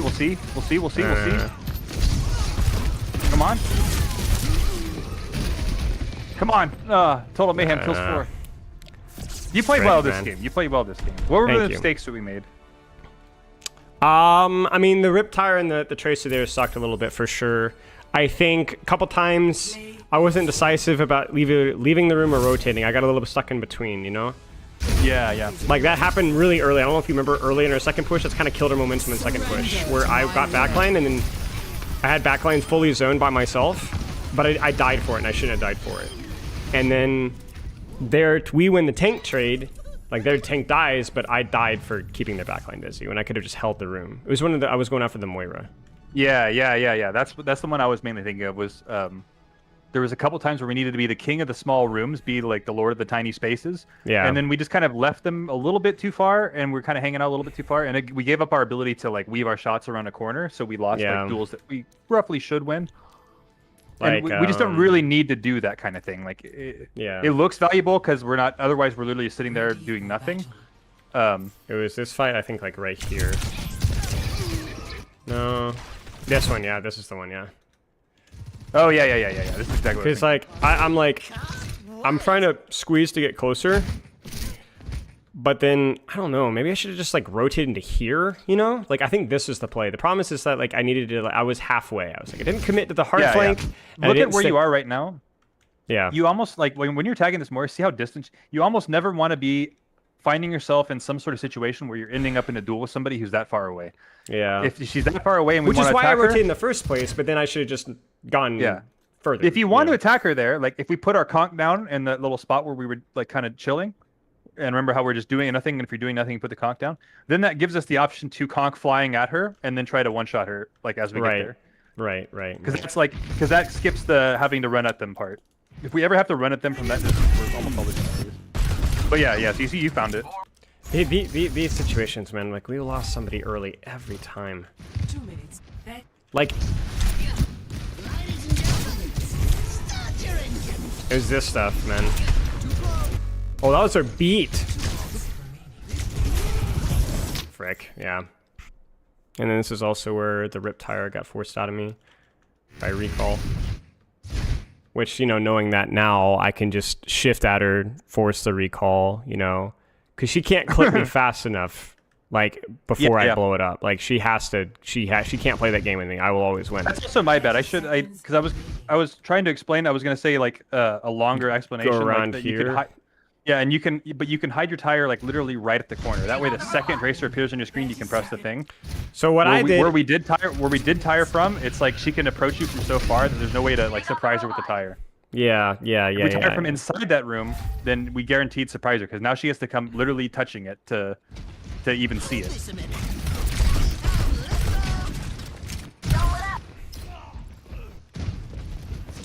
This one was tough. Because I was like, maybe we should have waited longer, but then I heard us beat engage. Oh no, we solo beated, bro. The first... Oh, he didn't hit the hazard. Well, he didn't hit the hazard. Oh man, he didn't hit me. He didn't hit anybody. I mean, we touched a little early as well, but we just. This is why I was confused on this because it looked like this was gonna be better for you to try this. Although we are leaving the tiny room, we don't really have to. Well, let me see. Like she shoots at you, right? But now what? Well, like my point was like I don't want to like this is like death zone for me. Like if I can't get to here, you get what I'm saying? Like that's what I was nervous about. So I wanted to be okay. Well, I'm poking here, so I'm gonna go here, and then this will be my room. But the problem was, I mean, you could see like I was able to get really close. This is what I wanted, but we were already maybe dead. From here. I think a play could have been like jump up to that window, you at the window using the window as cover, shoot some shots down there at the fight, but then we're looking to drop back into our tiny room where we know it's a tiny room with little walls and doorways. I understand, yeah. Because I was doing that the reverse of that a couple of times, but... I'm sorry, Whoopi. Feel better, mate. All right, let's do one more, and then I should probably go. Okay. Thank you for this. It's been fun. This is super fun, yeah. Select your hero. Junkrat's like the least... like, nobody ever... Oh, I want Junkrat. I've coached one Junkrat ever. I think, how many have I coached here? I've coached, I know, at least 2 off stream. But if I check my playlist here... Best rap map? Somebody says best rap map. What map was it? Lijiang. Oh, it's a decent rap map, yeah. I've coached 5 Junkrats in a year and a half. yeah, exactly. Like it's terrible. Best rat map? Even with Garden? No. It's a fun rat map. There is a control center. Rat on all. There's no control map that's really good for rat, but they all have a good map for rat. So like Busan, terrible map for Junkrat, except Mecha Base is one of the best Junkrat maps in the game. I feel like if I were to pick best rat map, it would probably be Nepal, maybe, in terms of consistently useful. Yeah, Nepal, like for example, has Sanctum, very good for you. This map has Control Center, very good for you. Dang it. Garden is probably one of your worst maps. It's not Control Center is so good for Junkrat. He was actually played in contenders. There was several, even in like over a year and a half. I've seen it on Mecha Base too, on Busan.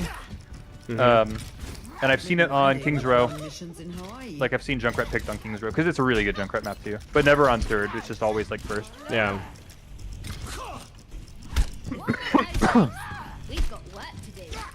One of the reasons the control maps can be fun for Junkrat is because there's no skybox, so you can go insane. You can triple conk. Yeah. If you want to. And go, I think I know where I'm going. I think I know where I'm going. Well, I'm gonna take this TP first. Round 1. Capture the objective. There's a really obvious answer to where you should go here. Yeah. No? Okay. No, this is fine. Okay. I mean, I think it's either here good or as well. point. Yeah. It doesn't look like they're. Are they coming this way? Their Doomfist fell off the map, yeah. Okay. So you're doing nothing. You can either spin conks like you just did really far and try to get damage, or you can set one up to get out or disrupt somebody who attacks you. Good. Got him.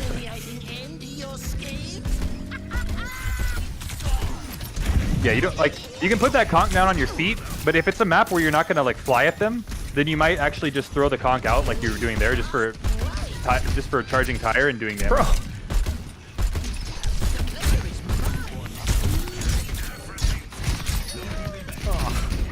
I'm curious why you left your room. Well, I wanted to try the different angle, so you had mentioned point. Well, you'd mentioned point, so it's like, all right. Point is good, yeah. We were just down one and I didn't get healing. The objective. Yeah.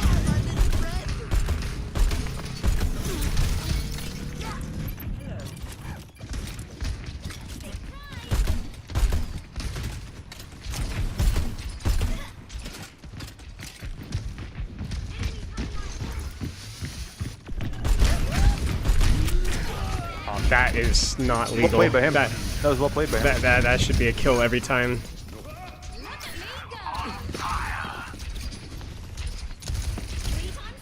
Not many Reapers will do that, but that was a good move to immediately wraith like that. To dodge the opening conk, don't get disoriented and get more damage onto you. Nice, we almost have tire. Oh, target acquired. Trigger discipline. Good job.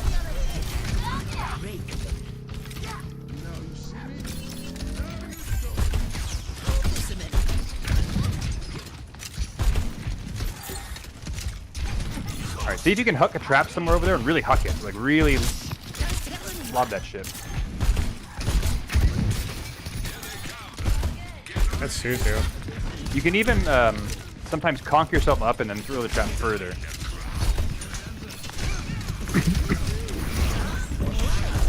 Reaper, Reaper.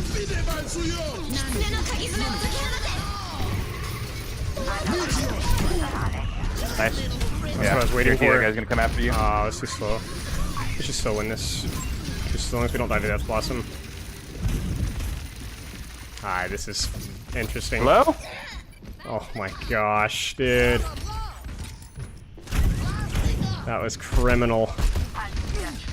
And then our. Oh no! I don't know. You're okay, you're okay, you're okay.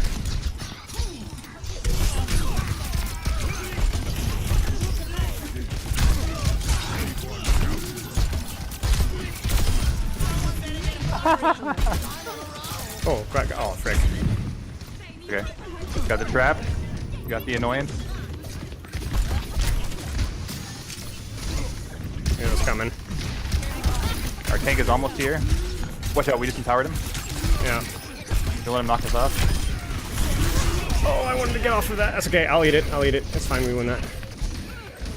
He's like, yeah, I made it. I made this bed. I shall lie on it. Come on, team. There's no way. There's no way. That Genji's 1 HP.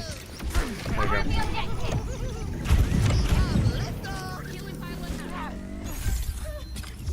Alright, small room time.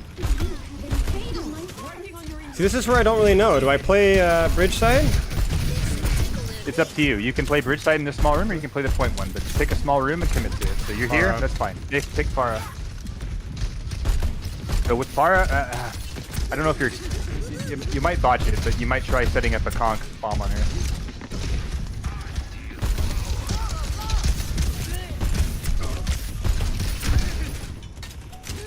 I was going for the roll off there, but It's fine. Yeah, he's harassing us here.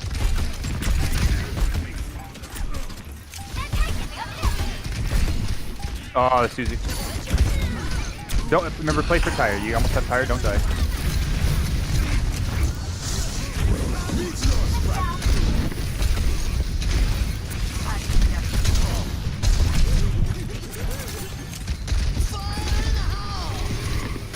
Okay, drive it up the thing in the middle, or we can blow him up. I want to make sure that he didn't block Dude, it. she died to the trap. Yes, dude. I want to make sure he didn't block it, so I knew that I could take my time with it, you know, and then peel back if he did, because I had the shift. Yeah, if he does try to block too, you can drive it into his hitbox, so he still takes damage. Okay. Okay. If you detonate it in front of him and he blocks, then it's fine. But if he starts blocking and you just like literally drive it into his body, it'll blow him up. Right. He doesn't really have the ability, like if it's just him, he doesn't really have the ability to kill your tire. So it's almost always better to just wait like you were doing. If he blocks, then you just keep waiting. It's all you only really lose if you try to blow the tire up too quick.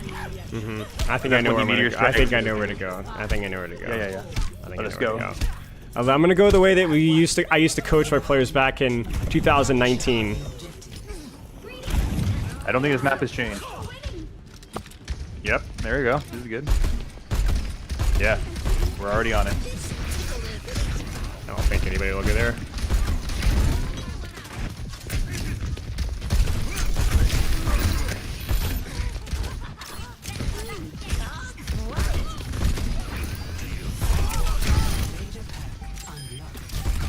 That guy almost went right into your trap.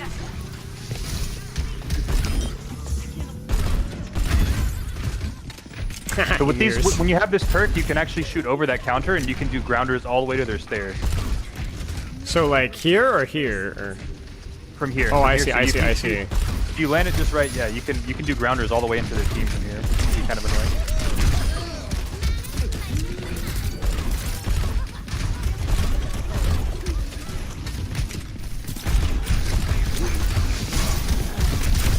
You an idiot! Yo! Inspiration detected. He dies in the trap. No, he can't be pushed out of the small room. The damage just keeps coming in. That's gonna be a team wipe. Nice. I'm just like feeding punch off a cooldown, but here's the thing: if I feed punch, I'm gonna keep feeding. You know, if I mess up once, you might as well just get the damage. You know. At this point, he has matrix block. You're really not in charge if he gets punch or not. He's gonna get it every time from anybody. That's so fucking sad, but almost. Get ready for tire. What can we do? Oh. Wait. Okay.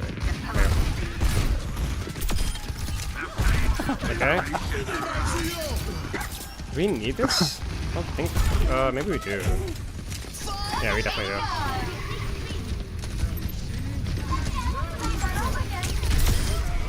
Got a little damage on Doom as well. Yep. Frick.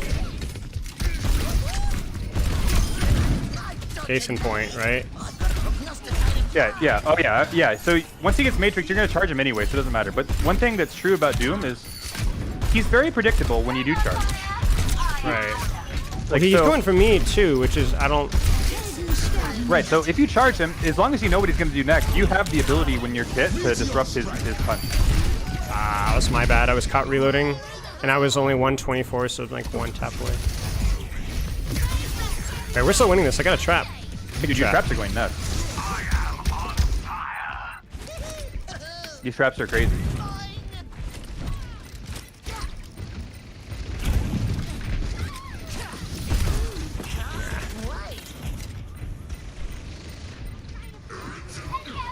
Oh, I don't know about that. Weird. I didn't expect him to commit that hard, but I didn't maybe either. we can win. We land one of these. Yeah, we're feeling one. Reload. No.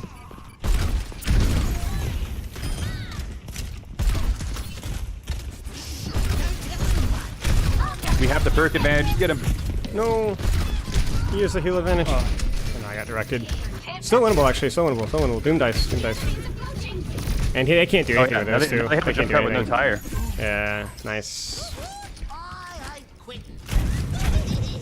Yeah, so... I'm on fire. Maybe their Doom touches? Yeah. Tracer's on. Yeah, Doom touches. He doesn't have Meteor Strike. That's it. I'm gonna make sure there's no respawns here.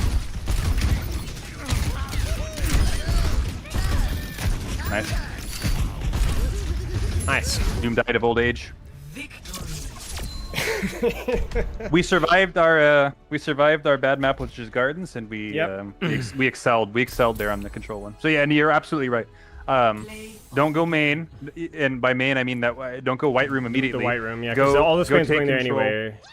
Yeah, and besides too, it's like you don't want Like, if you just go white room, you're giving up the possibility of either Reaper, Of somebody else Tracer, flanking or me, whoever. right? Of taking over Mega Room, or even Height if they want to, but most likely just Mega Room and then putting pressure, off-angle pressure on your team when you're in white. Right. So it's better just to go there yourself, and you still have the angle to hit everything. When you're playing Junkrat, at least in 66, it's like you're not like you're off-angling if you're playing hit scan from main, but you're forfeiting main angle to get dark angles. We used to call it dark because we'd call your angle in dark, and then that means that you get the white room for free.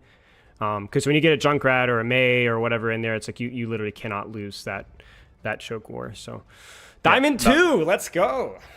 From losing plat 3 games to Diamond 2. Consistently, we maintained the 50% win rate throughout it after several games. Mm-hmm. And there's still so much, like, you are literally doing this off of just, like, your raw ability into the thing. It's not like you practiced this character. Right, and you're the playing, techs were really like, bad, yeah. If I had to pick almost any character to just play without practicing them, like, right, Junkrat really sucks. Like, it's hard. Yeah. Really hard. So much stuff when it comes to everything he does. It was a lot more tech heavy than it's been in the past, but yeah, it was good. Well, Stephano, thank you. I appreciate that very much. So good luck. Have a good rest of your day, mate. I appreciate your time. Cheers. Fun. See you around. Stephano, Overwatch coach guy. It was I figured it'd just be fun. Stephano's a good friend of mine. You guys remember from the podcast. We just figured it'd be fun to mess around. So.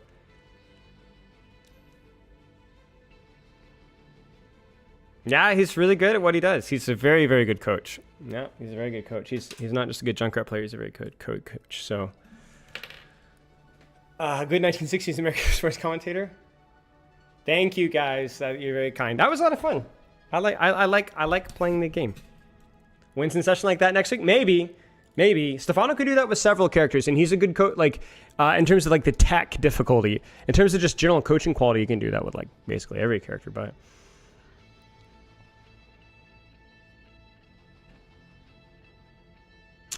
Queenie, definitely tech-oriented stuff. In my plat one, for sure. Like I'm reminded of a couple of like minor tech stuff, like knowing the one-shot combo there. I was reminded of the bait and switch, like Magister is saying, the value of that. So yeah, he does do public coaching. Yes, you can reach out to him on Discord. He's on. You could just look for Stephano, the name Stephano, like at Stephano in my Discord, and you can DM him. So.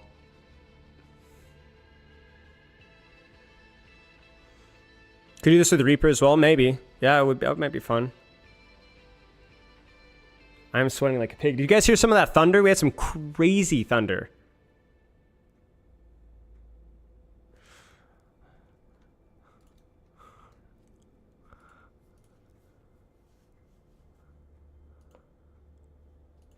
Oh yeah, thank you, Queenie.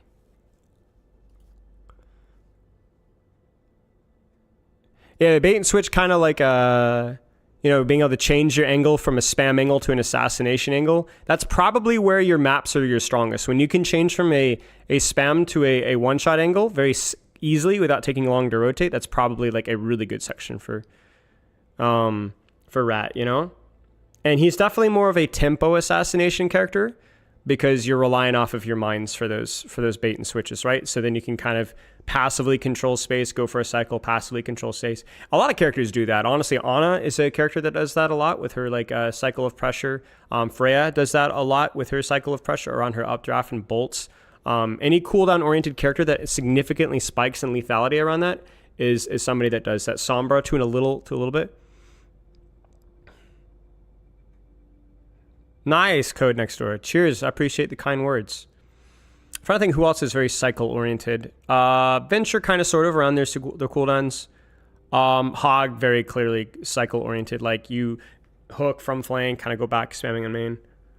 But yeah, a lot of characters are. Like it's not a unique thing, but it's definitely more so with Junkrat. His lethality, his spike is like way higher on his mines than it is normally. Queen a little bit, yeah.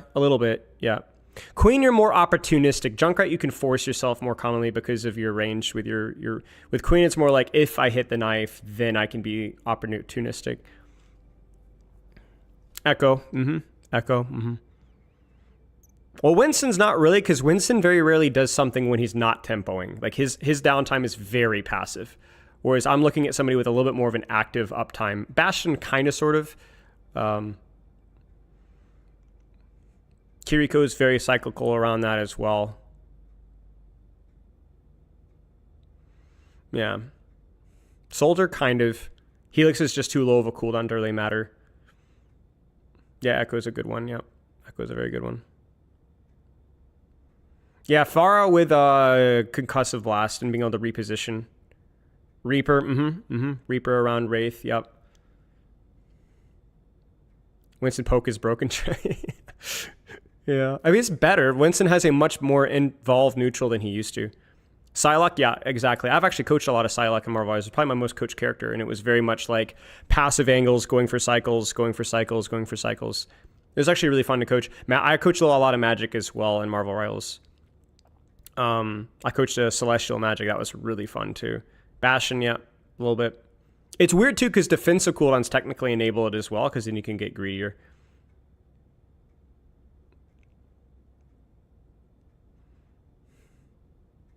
Heck, even Cimarron teleport, right? Yeah, anything with a very offensive cooldown. Yeah, I coached Star-Lord once. It's been a long time, though. Star-Lord was pretty fun. I didn't like his ultimate as much, but he was pretty fun. He was one of the characters I liked more early on, along with Black Panther, and then I got fed up with Black Panther because it was so buggy and so inconsistent.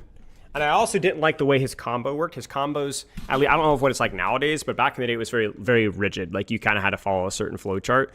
It wasn't nearly as like A, B, B, A, C, B, A, B, C. It was like A, B, A, B, you know, or it was like A, B, A, C, A, B. It was like you kind of had to follow the pattern. The new bread and butter of Junkrat combos? Yeah. Yeah. Did you coach it like Tracer or ult farming? Everything I coached was more about like just applying strong neutral pressure without taking too high of a risk, basically. So I recognize that like a lot of Rivals is like the pick opportunity is much lower because of the amount of healing. So I would say like you need to force healing pressure and then live it, rinse and repeat. So it wasn't purposeful. It was the same way I'd coach, I guess, like a Cassidy, you know, like a vertical Cassidy. Control an off angle, apply consistent pressure. If you get opportunities to force duels, to force defensive cooldowns, then do so. Otherwise, just, yeah.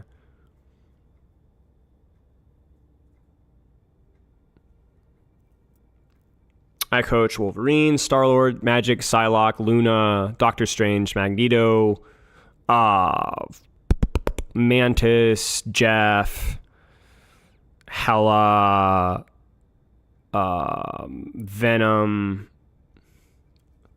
This is a rarity. Well, the cow goes meow. I've talked about it. The reason why I miss YouTube chat is not because I don't read it, because I actually have multi-chat now. The reason I don't read it is because YouTube chat chats less, Twitch chat chats more. And so if I'm distracted or doing something, Twitch chat will bury YouTube chat.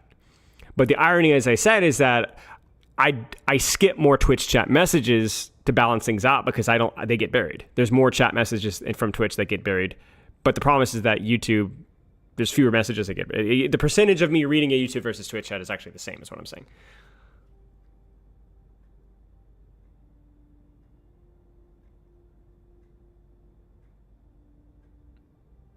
Yeah, fair enough, esoteric Bubba. I mean, I'm sure. It depends. I guess it depends. Yeah, I have no idea what they've done with Rivals. I haven't played Rivals in 6 months. Yes, of course.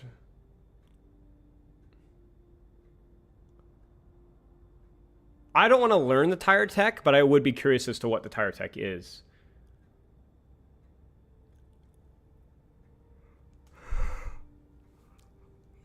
I don't think Junkrat's been a top pick since 2018, when he initially got his double mine rework, where he had no fall off and Riptire moved much faster.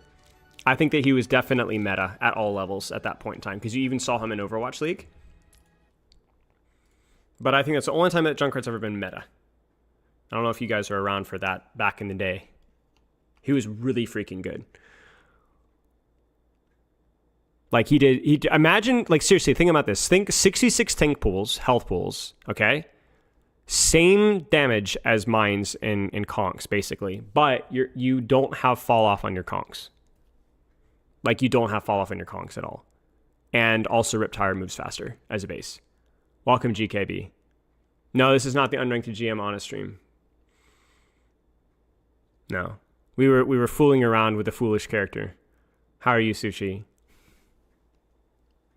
Like, you just couldn't lose duels with Junkrat. Like, you couldn't physically, like, if you had even one mine, it was almost impossible to lose a duel. If you had 2 mines, you just didn't lose duels. You drive it up the wall and its ability to briefly bounce off while spin and reattach the wall. Oh, I see, I see. Make yourself lose grip when wall climbing and then immediately jumping. Oh, okay, cool. Yeah, if you want to send it, I'll look at it, sure. I'm not bad, thank you. Hope you're good also. Man, Sushi, this is such an adult, like, polite conversation. I feel a little bit uncomfortable. Can you call me, like, a slur or something? That would be great. I don't know how I feel about this. Yeah, Junkrat only had 1 mine for about 2 years. Yeah. Student Spilo. Ooh. Lil bro. Ooh.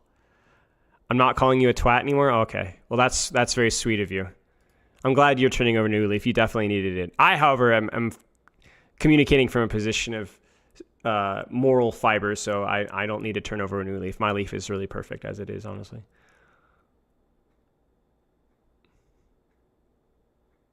Yeah, I mean, like, Junkrat was busted back in 2018, man. Like, just, and again, remember, this was like 66 hero pools. Like, dude, you literally just, you could not lose a 1v1. Like, you just murdered everything. You murdered everything. Yeah, so nice. Go Spilo. Thank you. Yeah, it was really miserable. It was really bad. Dude, there were so many like, all I think about is like an Overwatch 1, like how many metas were toxic to tanks. Rework Hanzo sucked for tanks. Brigitte sucked for tanks. Freaking Echo sucked for tanks. Echo on release was really freaking strong. She would, 1 sticky beam, you kill basically every tank. Or get them to 1 HP. Junkrat meta, freaking sucked for tanks. Original Sombra, sucked for tanks. I'm trying to think what else here. What other heroes were meta? I guess Mercy meta was kind of sucky for everybody. That wasn't really actively bad for tanks specifically. Okay, thank you. I'll look at that in a second, Stephano. Why is the Overwatch website not reloading?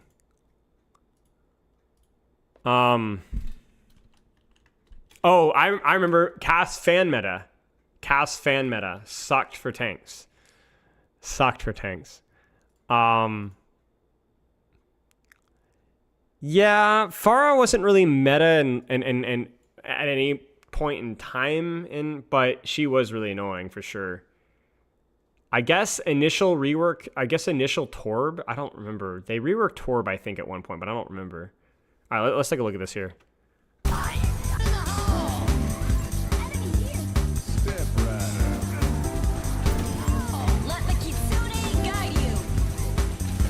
So it just gets you more height. You just jump and it. So it's just like, it's like wall climbing with Genji, basically. You just tap and just grab the wall, you know? Was Junk meta worse than Malga meta? No. No. Malga meta was actually one of the worst metas we've ever had in Overwatch, including Overwatch 1. I think it was the worst meta we've ever had in Overwatch 2 by far. It was definitely an old school Overwatch 1 meta, kind of in terms of like how toxic it was. So it's just more height? Is it more speed, height? It looks like more height. Or just being able to, yeah, like juke like that's crazy. Why would he go for the Mercy there? That's so greedy. Yeah, so it's also just like is able to reposition quicker. Getting a kill on Valk is crazy though. That's actually so cool. He did start with the best one right there. Would you say it was? Wouldn't you say it was worse considering the pay to win aspect with Malga? I honestly don't remember what it was like, but I definitely think Malga meta was like easily. I mean, if you said that Malga meta was the worst meta in Overwatch history, including Overwatch 1, I would have a hard time fully disagreeing with you. It's definitely in my top 2 or 3 for sure. It affected every rank. Yeah, no, I agree.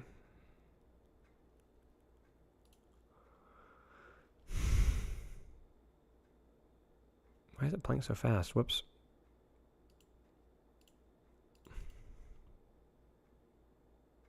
Yeah, that's sick. That is really cool, yeah. Double shield the worst ever? No. Because double shield, like, you gotta, I'm looking at it from a perspective of, like, how bad it was in the moment, not how long it lasted. If you factor in how long it lasted, then yeah, probably double shield was the worst.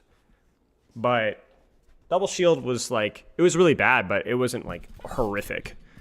It was just horrific because it lasted so long. Yeah. Moth meta would have been way worse if it lasted as long. Brigitte meta would have been way worse if it lasted as long. Malga meta would have been way worse if it lasted as long. Yeah.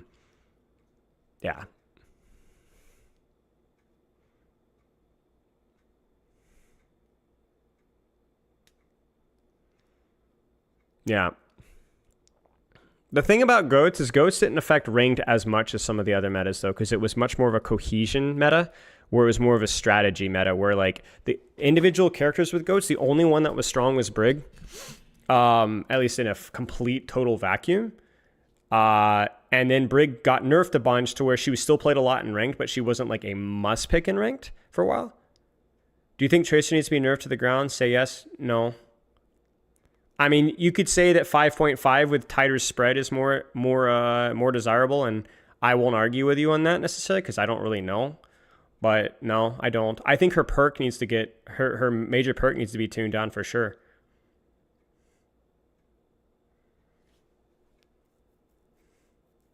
Six damage a bean. Yeah, well, frick you, buddy. I agree. Her major. I told them, Sushi, when we play tested, that 3 was too much. And I said, you probably need to do 2 or even 1. I don't think that 1 blink on a major perk is really that bad. I think, like, that's a big deal for sure.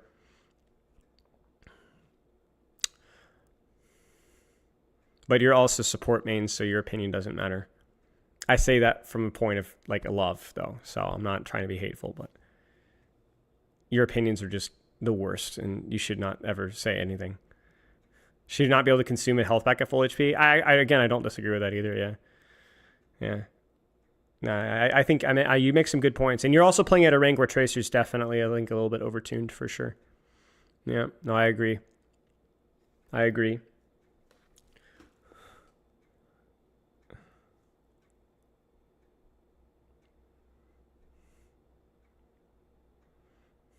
You're making it really hard for me to stick by 5.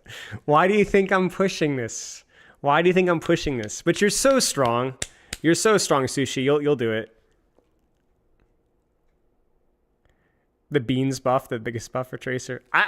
Has to be one of the funniest things I've ever seen. Freaking beans, man. And the worst part about it is it's not even like a UI thing. It's literally just, they just painted it on. Like somebody painted beans on. There's not actually like, it's just beans. It's just beans. What is your opinion on hero bans? There's only every match being the same heroes. Am I rank at Sombra and Zarya? I'm not sure. Great question. I'm not sure. If we're talking about like Kantian ethics, you get what I'm saying? How many games are improved by the fact that Sombra and Zarya aren't in there at the lower ranks? I don't know. But then you could also argue, are Sombra and Zarya really ruining that many games in lower ranks? Fair point. I don't know. The beans are perfect. Yeah, it is a pretty memeable thing. Thank you for the gifted sub, Hops. I didn't even hear the notification. Sushi doesn't deserve it, but I will accept the gift on her behalf. 5.75 damage to Tracer. Why haven't they tried it before? Because they're very averse to 0.25 changes. Guys, they did not do 0.5 changes for years. I think the first 0.5 change that they did might have been 2022 or 2023. I might be wrong with that, but I'm pretty sure. I'm pretty sure that they did not do a 0.5 damage change, as in a decimal point change, until like 2022 at earliest. And so now it's like, it's probably like a similar thing where it's like, dude, how much in the weeds are we going to get, you know? That's fine, Magister. We're probably going to end stream relatively soon though, so don't explode your internet.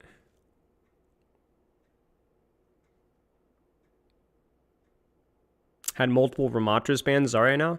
I don't know why you would. I don't think Zarya is super good versus Ram. She does very little damage, if I remember correctly, to his armor. She's very vulnerable to Vortex. She's very vulnerable to his ultimate. And honestly, Nemesis, like, I don't know. But maybe that's just more of a high-low level thing. Maybe the gold plat plat Zarya's aren't exploding that, or Ramatra, sorry.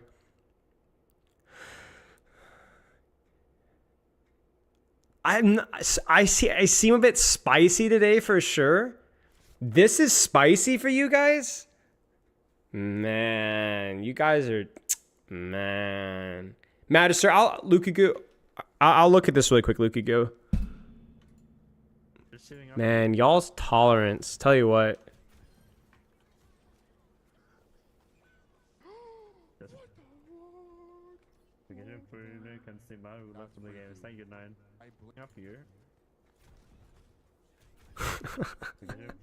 There's no way, man. Spicy we in someone else's chat.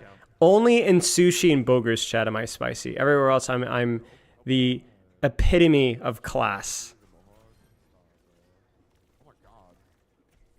Bro. Oh, it's a quick play game. That explains it. This fricker. That's insane. Yes, but you can go back and watch Spilo playing Junkrat. He hates Europeans? I have to think about that. It's a culture diff. You guys don't understand. We have barbecue.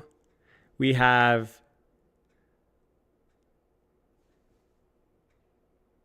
I mean, it's really good barbecue.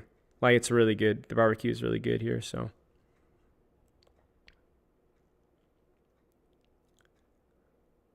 Freedom. Yes, thank you. Yeah.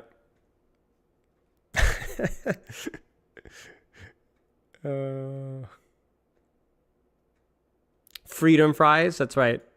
No French. All right. We'll look at this Magister really quick. So what chat described is essentially correct. Showing me the tech.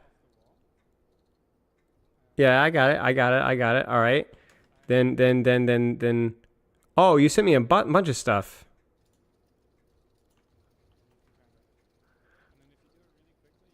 Back and forth. Wait, what does this remind me of? It's like Lucille Wallwright is what it reminds me of. Okay, you're explaining. And like the second your jump cooldown ends, essentially, the like small internal cooldown, you can go do it again. And that way you can actually... Freedom? Yeah. I mean, that we have lots of freedom around here, guys. The main difference is that when you're like hovering so much freedom right now, and you want to go jump on someone, you can jump like this, right? So you could jump from down here into up there instead of from up there into and then like falling into there. So it saves you a lot of time to just... Do I play with my butt? Tire, Thank you, YouTube chat. Go up a little bit. Yeah, I didn't think about the bouncing from wall to wall, honestly. That's actually really good advice. Increases your height or whatever. That's good. Is Spilo stoned? Why do people saying, am I stoned? I am not stoned. Do I look stoned? Don't answer that question. Am I acting stoned? Again, don't answer that question. No, the answer is no. It's the vibes. Listen, man, I've been playing tryharding Junkrat way longer than today. Stephano like made me grind a lot longer than I'm used to giving in terms of effort, man. Like my energy, especially after all the coaching earlier today, is like, you know. Yeah. It's a long day, man. I've been fully turned on for like 8.5 hours, 9 hours straight since like 11, like 10:30 this morning.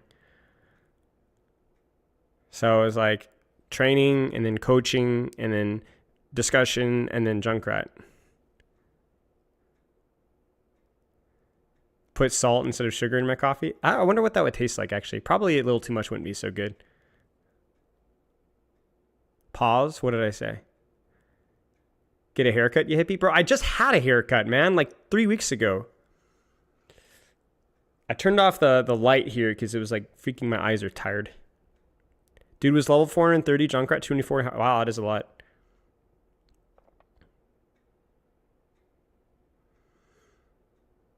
Yeah, I was trying to give it my all, man. I felt like I had the, you know, that's a lot of games I was focused in.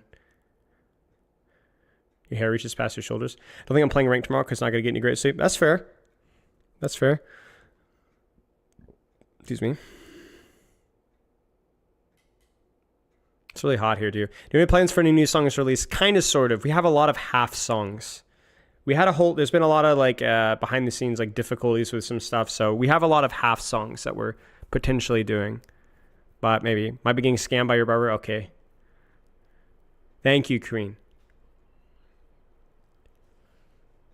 Yeah, it's hot here too. It's not as hot right now. It was very hot. It's been very rainy recently, so it's not quite as hot. Still drinking tea? I'd expect nothing less. I drink a lot of tea as well. I had some matcha today. Kind of a nice move. What do you expect from your students too? I was trying to set a good example. Stephano was doing a really good job though, so it was very easy to set a good example. I was trying to like showcase the intention and being willing to take some risks, you know, and being willing to think things through. Something similar with other heroes? Yeah, maybe. If you guys enjoyed it, I mean, maybe, yeah. I don't know how we'd format it, but maybe. Does your mouse pad get affected by the humidity? Probably. I don't know. YouTube chat needs to let me like comments in chat.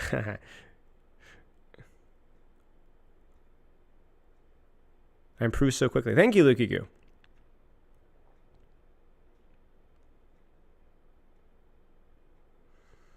It helps when I've had a lot of time to coach the character. It was a little bit harder with Junkrat. Like I said, I've only coached 5 or 6 Junkrats in like the last year and a half. I got a couple of high ranks. I coached a Grandmaster, coached a Master, to coach a couple of Diamonds, but I've not had the same repetition. I didn't see what you said, Magister, to be honest with you. Oh, your big comment got buried. Thank you. To the awful Coliseum game. You see, that's why I didn't read your comment. I just saw that. Yeah.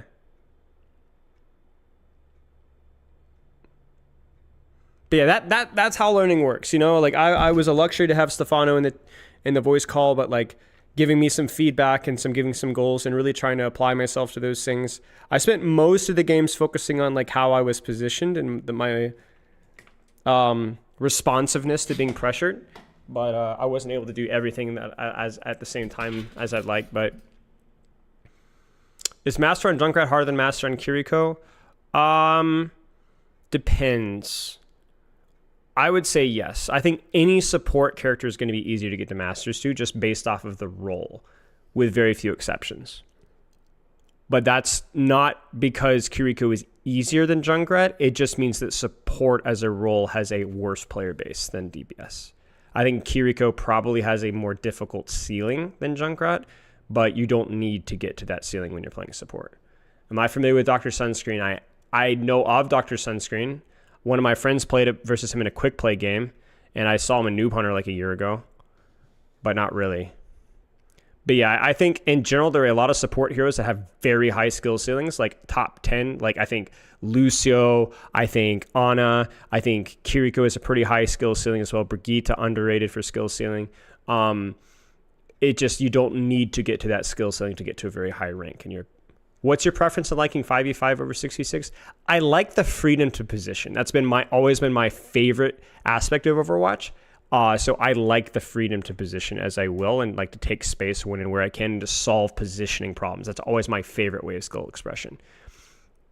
Whereas somebody like 6v6 will like the cooldown trade and the strategy behind that more. What would you say that a Master Kiriko lacks that a Master Junkrat has? I mean, nothing really. I mean, I don't know. They lack nothing. They're masters. If you mean like, what's the difference between a master's Kiriko and I'm not sure what that question even means, to be honest. They lack voices. As in, if you were to say, what would a master's Kiriko player trying to learn Junkrat probably struggle with? Maybe that's what you mean? Is that what you mean? Like if you were to pick up Junkrat as a Kiriko player, what would your weaknesses maybe be? I don't know. Hey, what's up, Hoodlum? That's such a great sentence. What's up, Hoodlum? How are you, Hoodlum?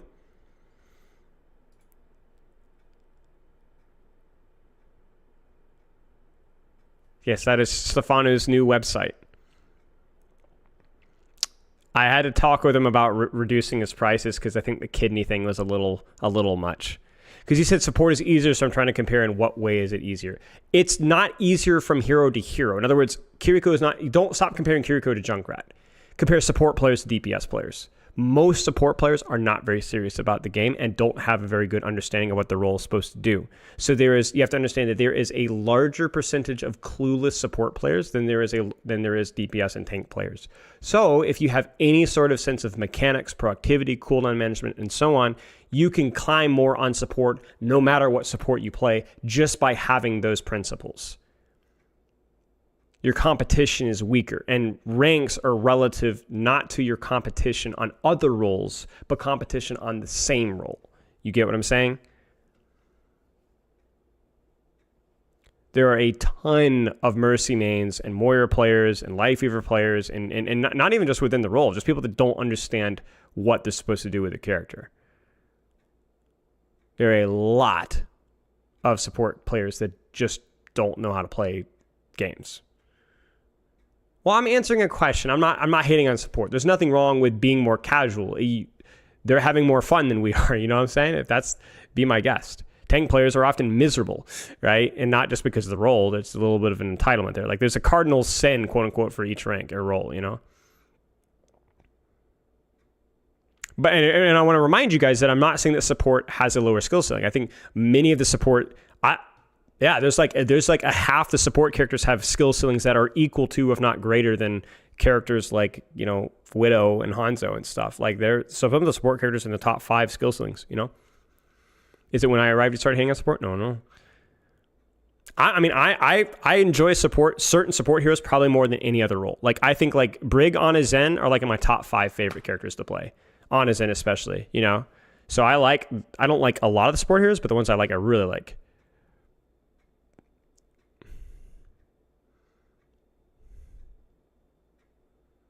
I don't think Malga's skill ceiling is that high. I think it's higher than people think, but I don't think it's high within the tank role. There are a lot of things that you can do with rollouts, and knowing how to reposition, how to take space without committing is really important. But if you compare that to literally any other tank, with the exception of like Ramatra, I don't see it. No. It's a much higher skill ceiling than it was before, which is why there's, I think, a big gap between high-level Ram play and high-level Malga play. Like, there's a clear mechanical and strategy gap. But I don't think you can compare that to Wrecking Ball, to Diva. I would put Malga on par with, like, a Zarya in terms of skill ceiling. So, like, second from the bottom tier. Ram's in the bottom. I put Malga up there with, like, Zarya, Rhine, stuff like that, but definitely below Diva, probably below Hog even in terms of skill ceiling as well.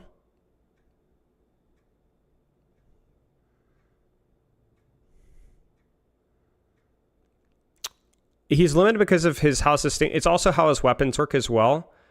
I agree with you, because there's very rarely, if you ever watch really high level Malga gameplay, one important detail is sometimes using your primary fire into your alt fire at range. The problem with that is it's very, very infrequent where you see that even at the highest level. You're usually just not peaking at all until you're within double gun. So even like the theoretical mechanical ceiling of like having a hit scan tank doesn't really work out because of the way his sustain works and his hitbox works. You almost never win poke trades versus anything that isn't a tank. I have Geki. I don't think it would make it too cluttered. I've had mixed signals about whether Twitch likes that or not. I need to research that at some point. Cheers, Xantoxin. I appreciate you guys. Be patient, GKB. Keep it up, mate. Be very patient. I'm glad to hear it.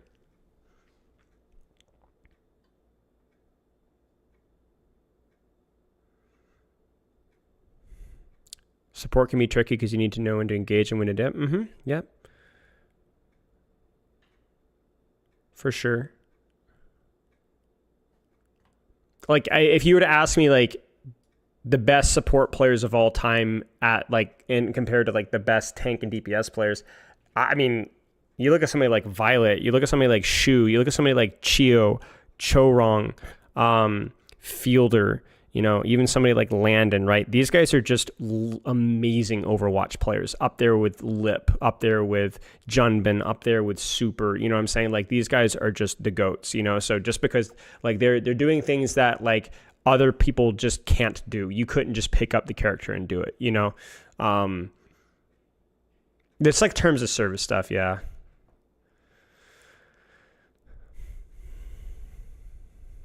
I have 2 Taco Cats, so I don't know what the deal is. I mean, like I said, I'll have to look into it, whether it's legal or not.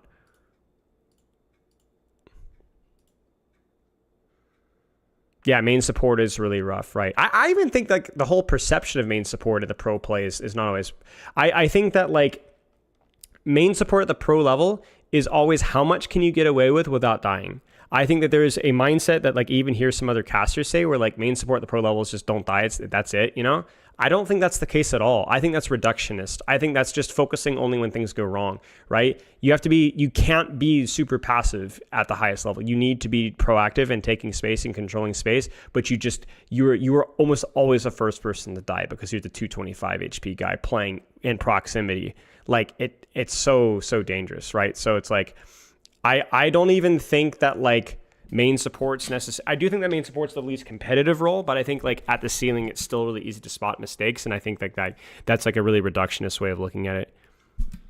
The advice on landing games so difficult with shield zoom or just strafing arrows. Make sure that you're on a good angle and take your time. Don't rush nades. Take your time. Slow down the process. If you miss it because you took too long, it's fine. Take your time. With great support comes great Ajaxes. I mean, yeah, unironically, right?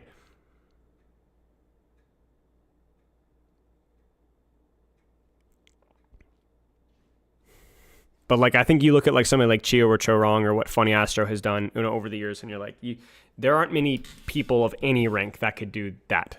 You know, I don't think, you know, like you get to that ceiling of play there. It's not supports easy, tanks easy. It ain't that. You want a spicy take? I think the easiest role the last 3 years in professional Overwatch with the metas that we have has been very clearly tank. Very clearly tank. Not even close. Not always, but over the course of the average of the professional metas that we've had, by far the most basic role, just based off of what has been meta. I still think tank is still an incredibly important role based off the leadership and the calling and the rotations, but it's not been a mechanically difficult role. But it has a ridiculous ceiling. You get to a Winston meta and you don't have a Winston player and you're cooked. Ryan versus Diva matchup, shield, swing, shield, swing, shield, swinger when she's close. Only thing I would shield up close is missiles, especially if he has heavy missiles.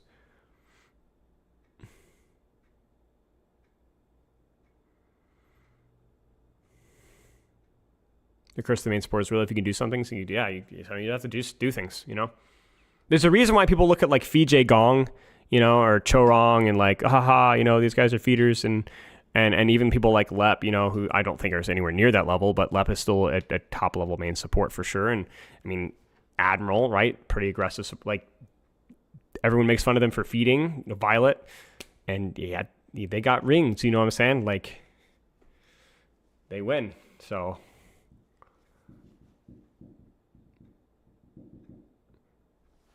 yeah, Junkrat's not quite there yet, but it would be fun.